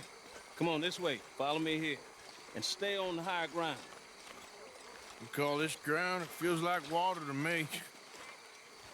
Down here, we can't be too picky there, Mr. Arthur. This ain't no regular gator. Up ahead. Oh, God. Oh, we're just asking to get snatched. Mr. Dutch, you keep a lookout for company. Mr. Arthur, check the traps with me. Okay, there are so many gators in the water. I see them. This one's empty. All right. I got a few more set over this way. Come on. I don't want to know what just touched my leg. Mr. Dutch. Probably a you sure gator. you're the right fellas to be going after Angelo Bronte? Oh, he's much more the kind of reptile I can handle. Now stay close. Make sure you follow my line. Oh, I fully intend to, Thomas. You too, Mr. Arthur. Yup. You can Doing see this why at night even is swamp certainly an wading idea. hasn't caught Yeah, on it's certainly a as choice. pastime, can't you? I love it out here. Peaceful. Nobody bothering you now. Oh, God. Except for the night folk sometimes. The night folk? Yeah, some Okay. strange people around these parts. Wilder Do you than want me to animals get they this are. one? Well, this just gets better and better.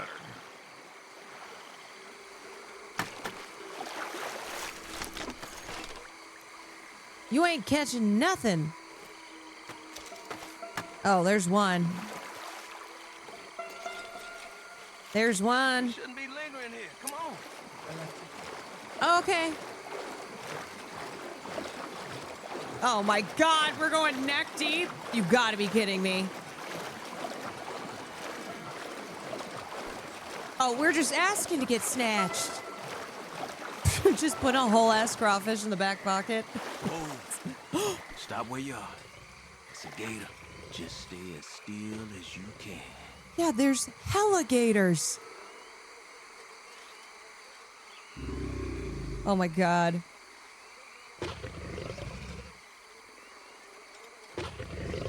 One time when I was a kid, got real close to some gators in South Carolina. All right, let's keep moving. I got another trap by that small island up here. I don't know what's taking Jules so long with that boat. Almost became a gator snap. Equally keen to find it. For real? Yeah. We took a family trip to South Carolina and I can't remember where we were. I think we were doing a little bike ride. My dad was like, "Oh, let's go over here." And suddenly we were by this little body of water. And these gators came out and they got real close. Give me a hand here, Mr. Arthur. This trap is stuck in the mud. It happens.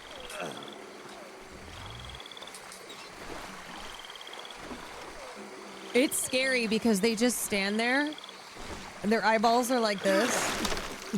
So you're like, should I start running now? Zigzag. So it's true. What is? There's been talk of a big old bull, but people talk a lot of nonsense. I guess this was No, but only something huge could do this. Like a gator? Fantastic. Let's hope it bites you first, Dutch. Should we just keep moving? I don't really want to hang around here much longer. All right. I suppose this can wait. Let's go. Yeah, how the hell have we not gotten eaten?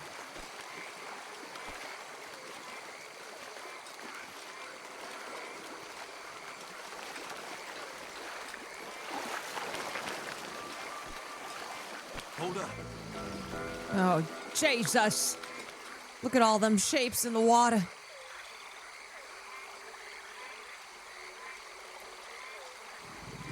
Some big ass gators.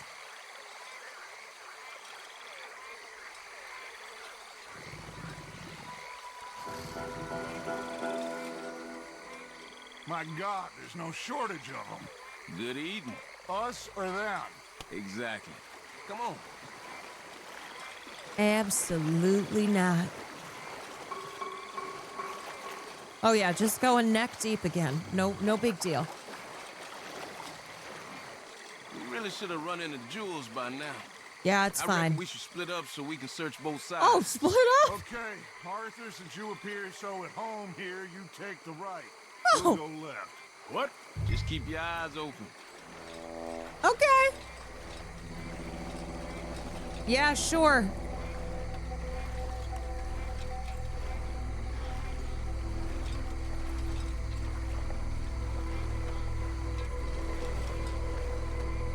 Yup. That's cool.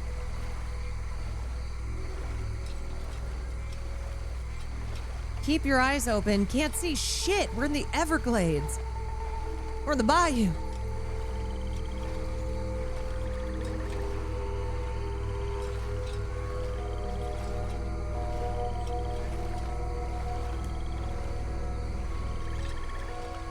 When has splitting up ever worked? Surely in this instance.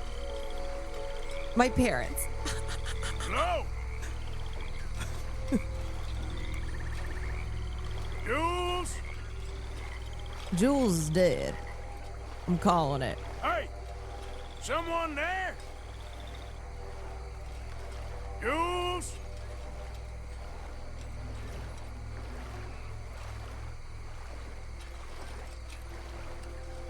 Hey! Someone there? I bet you Jules got eated. Jules?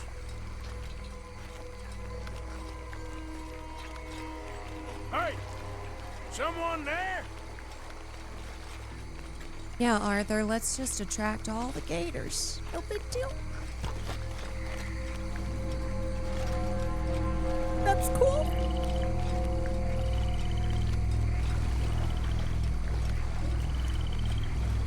It's all good. Over here!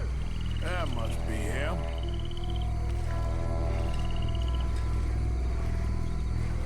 It's a gator just pretending. Hello?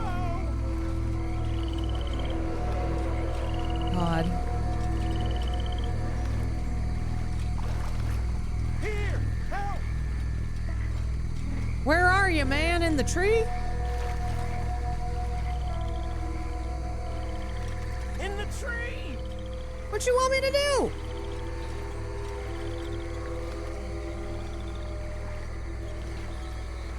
Up here! Is that him? Hey, you in the tree. What are you doing? There's a monster. A monster. You okay up there? There's a monster. Yeah, I heard ya. Mastiff, it nearly ate me. Where'd he go? It's out there. What? A big gator. Biggest I ever saw. Big and nasty. Knocked me off the boat and chased me over here. God. You must be Jules. Yes. Where is the boat? Over there.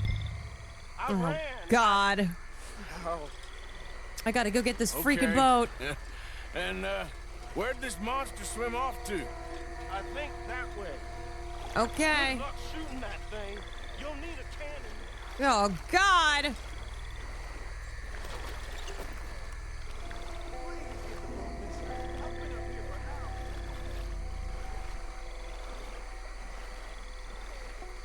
Yeah, like this gun's gonna do shit.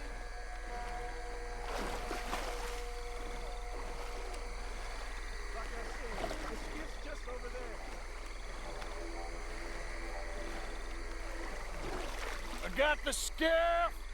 It's over here. Oh God. Stuck. Gator's coming.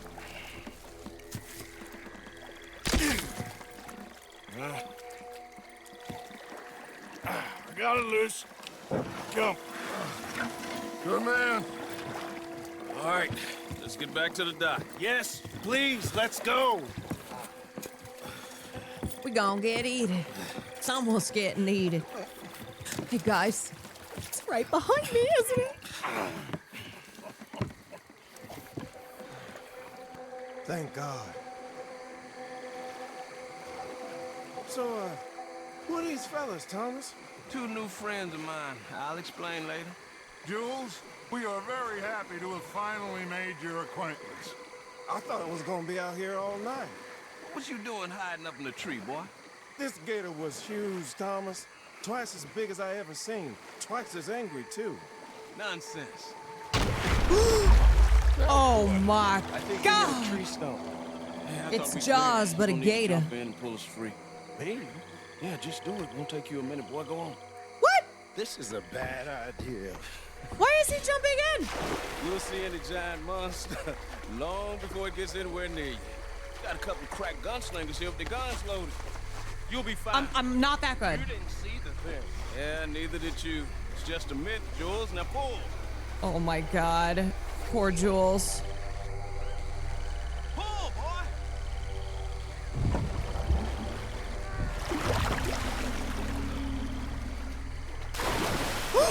Jules? Yeah, no shit, the gator got him. No, I'm going in. No, we can't lose the boat. Arthur will go. Arthur will go? Arthur. Okay. Okay. Freaking Dutch. Oh my God. Oh my God, I'm coming. I'm coming! I'm just shooting!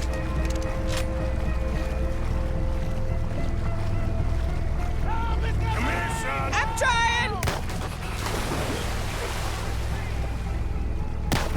Where do I shoot? Where'd he go? I'm just shooting. Yo, he's freaking not here.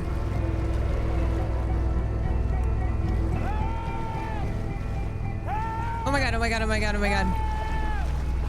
Oh my God, oh my God, oh my God, oh my God. Hold on.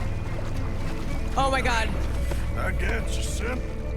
He's missing both of his legs. Oh, God. Oh no. God. Dutch! Shoot something. Oh God, he's bleeding. God, no. Please hurry. Fire off a couple of warning shots just to pretend you care. Oh God. I got you covered. Yo, he's losing a lot of blood. Look behind. Oh God, it's coming. Oh Jesus! Come on. Oh Jesus! Hurry. Put him here. Come on. Come here. Come on, quickly. His leg hurt pretty Yeah, bad. idiots. That's why you don't He send should him be into the okay. water. Get in.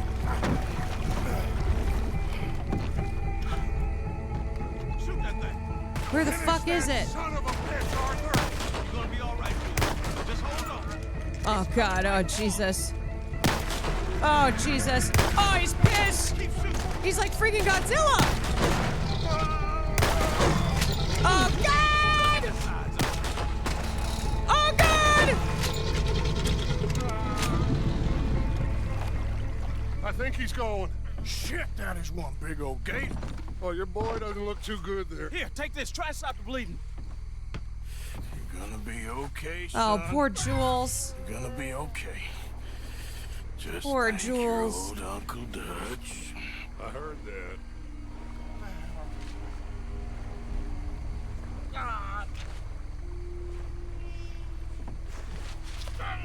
send him back in. There's still a lot of blood. You need to put pressure on it. Once he's bandaged, just send him back in.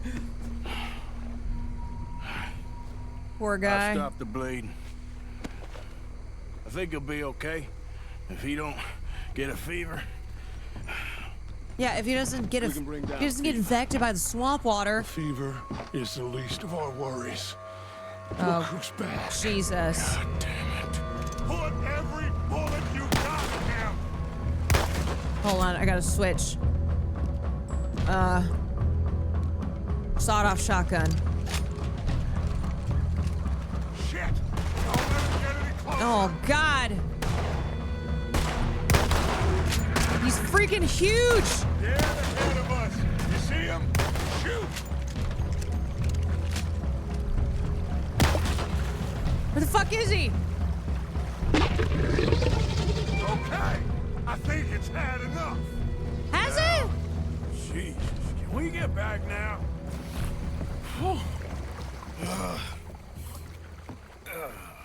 You're gonna be okay, kid. Yeah, unless you Sorry, get the Jules. swamp Guess all infection. them stories was true. Big and bad. That's unusual. Normally the little ones are angry. Big ones is lazy. Well, I guess he never outgrew his anger. Kinda reminds me of you, Arthur. You know, I don't think I've ever seen you squeal before, Dutch. I weren't the one squealing. Yeah, well, you weren't in the water with him. And this poor boy was nearly dinner. Can we get some help? Jules been bitten. Oh my God. There's a monster out here. Yeah, well, He's they been also bitten, but he's send him alive. into the water. Just keep him warm. Feed him garlic for the infection. Thank you. Both of you. I'm at your service anytime you need. Thank you, Thomas. Where can we find you? You just meet me back here.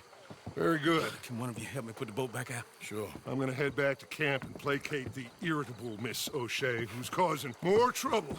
I'll collect the boys. Meet you back here, Arthur. Yeah, just a little bit of garlic. Old That'll Brothy, fix it. bad man. I know. Killed some good folks. Hurt a lot of people. Well, he definitely lacks a certain charm. I'll see you soon. You be safe.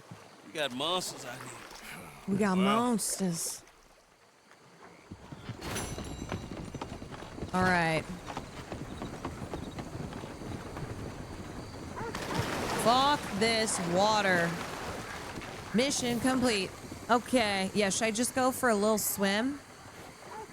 Should I go for a little tiny, teeny swim? That mission was intense. Woohoo! Wowie. All right, I am stopping that. So apparently you can hunt that gator, which is sick. And I should do that at some point. Little gator hunting. Little gator hunting. Okay. I am gonna go eat a little bit of food and go chillax. Go chillax. But got a good little gaming session. I like that mission. That was fun. That was awesome.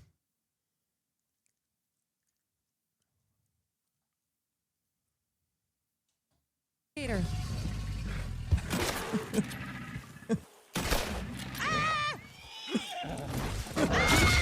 Oh, fuck!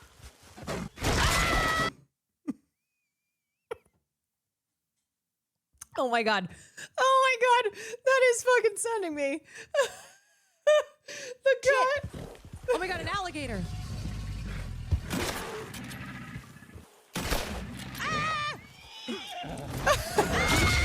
Oh fuck!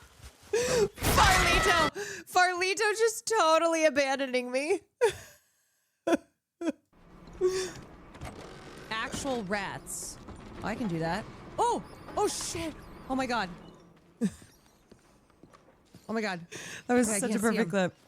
I can't see. Oh! Ah!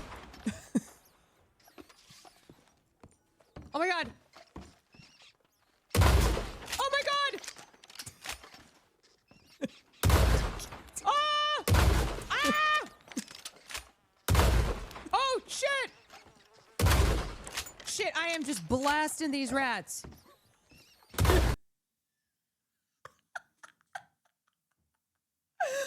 I shot 4 times, missed and go, I'm blasting these rats.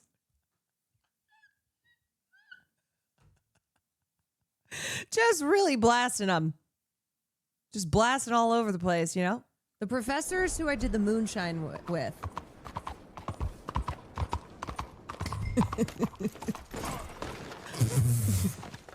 Arthur!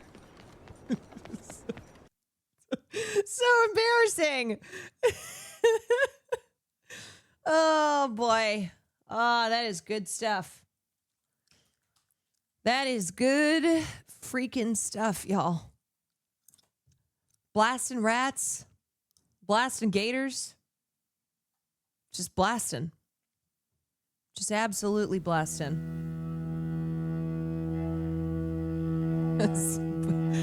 Perfect outro song. Born on the bayou. There ain't nothing I ain't blasting. If something's in my path, I'm blasting it. Thank you for stream. Thank you for hanging out with me. I will see y'alls tomorrow. Sending you to Jay Dilla. And you know what is the perfect way to, the perfect final line for this evening? Later, Gators. Get it? Later, Gators.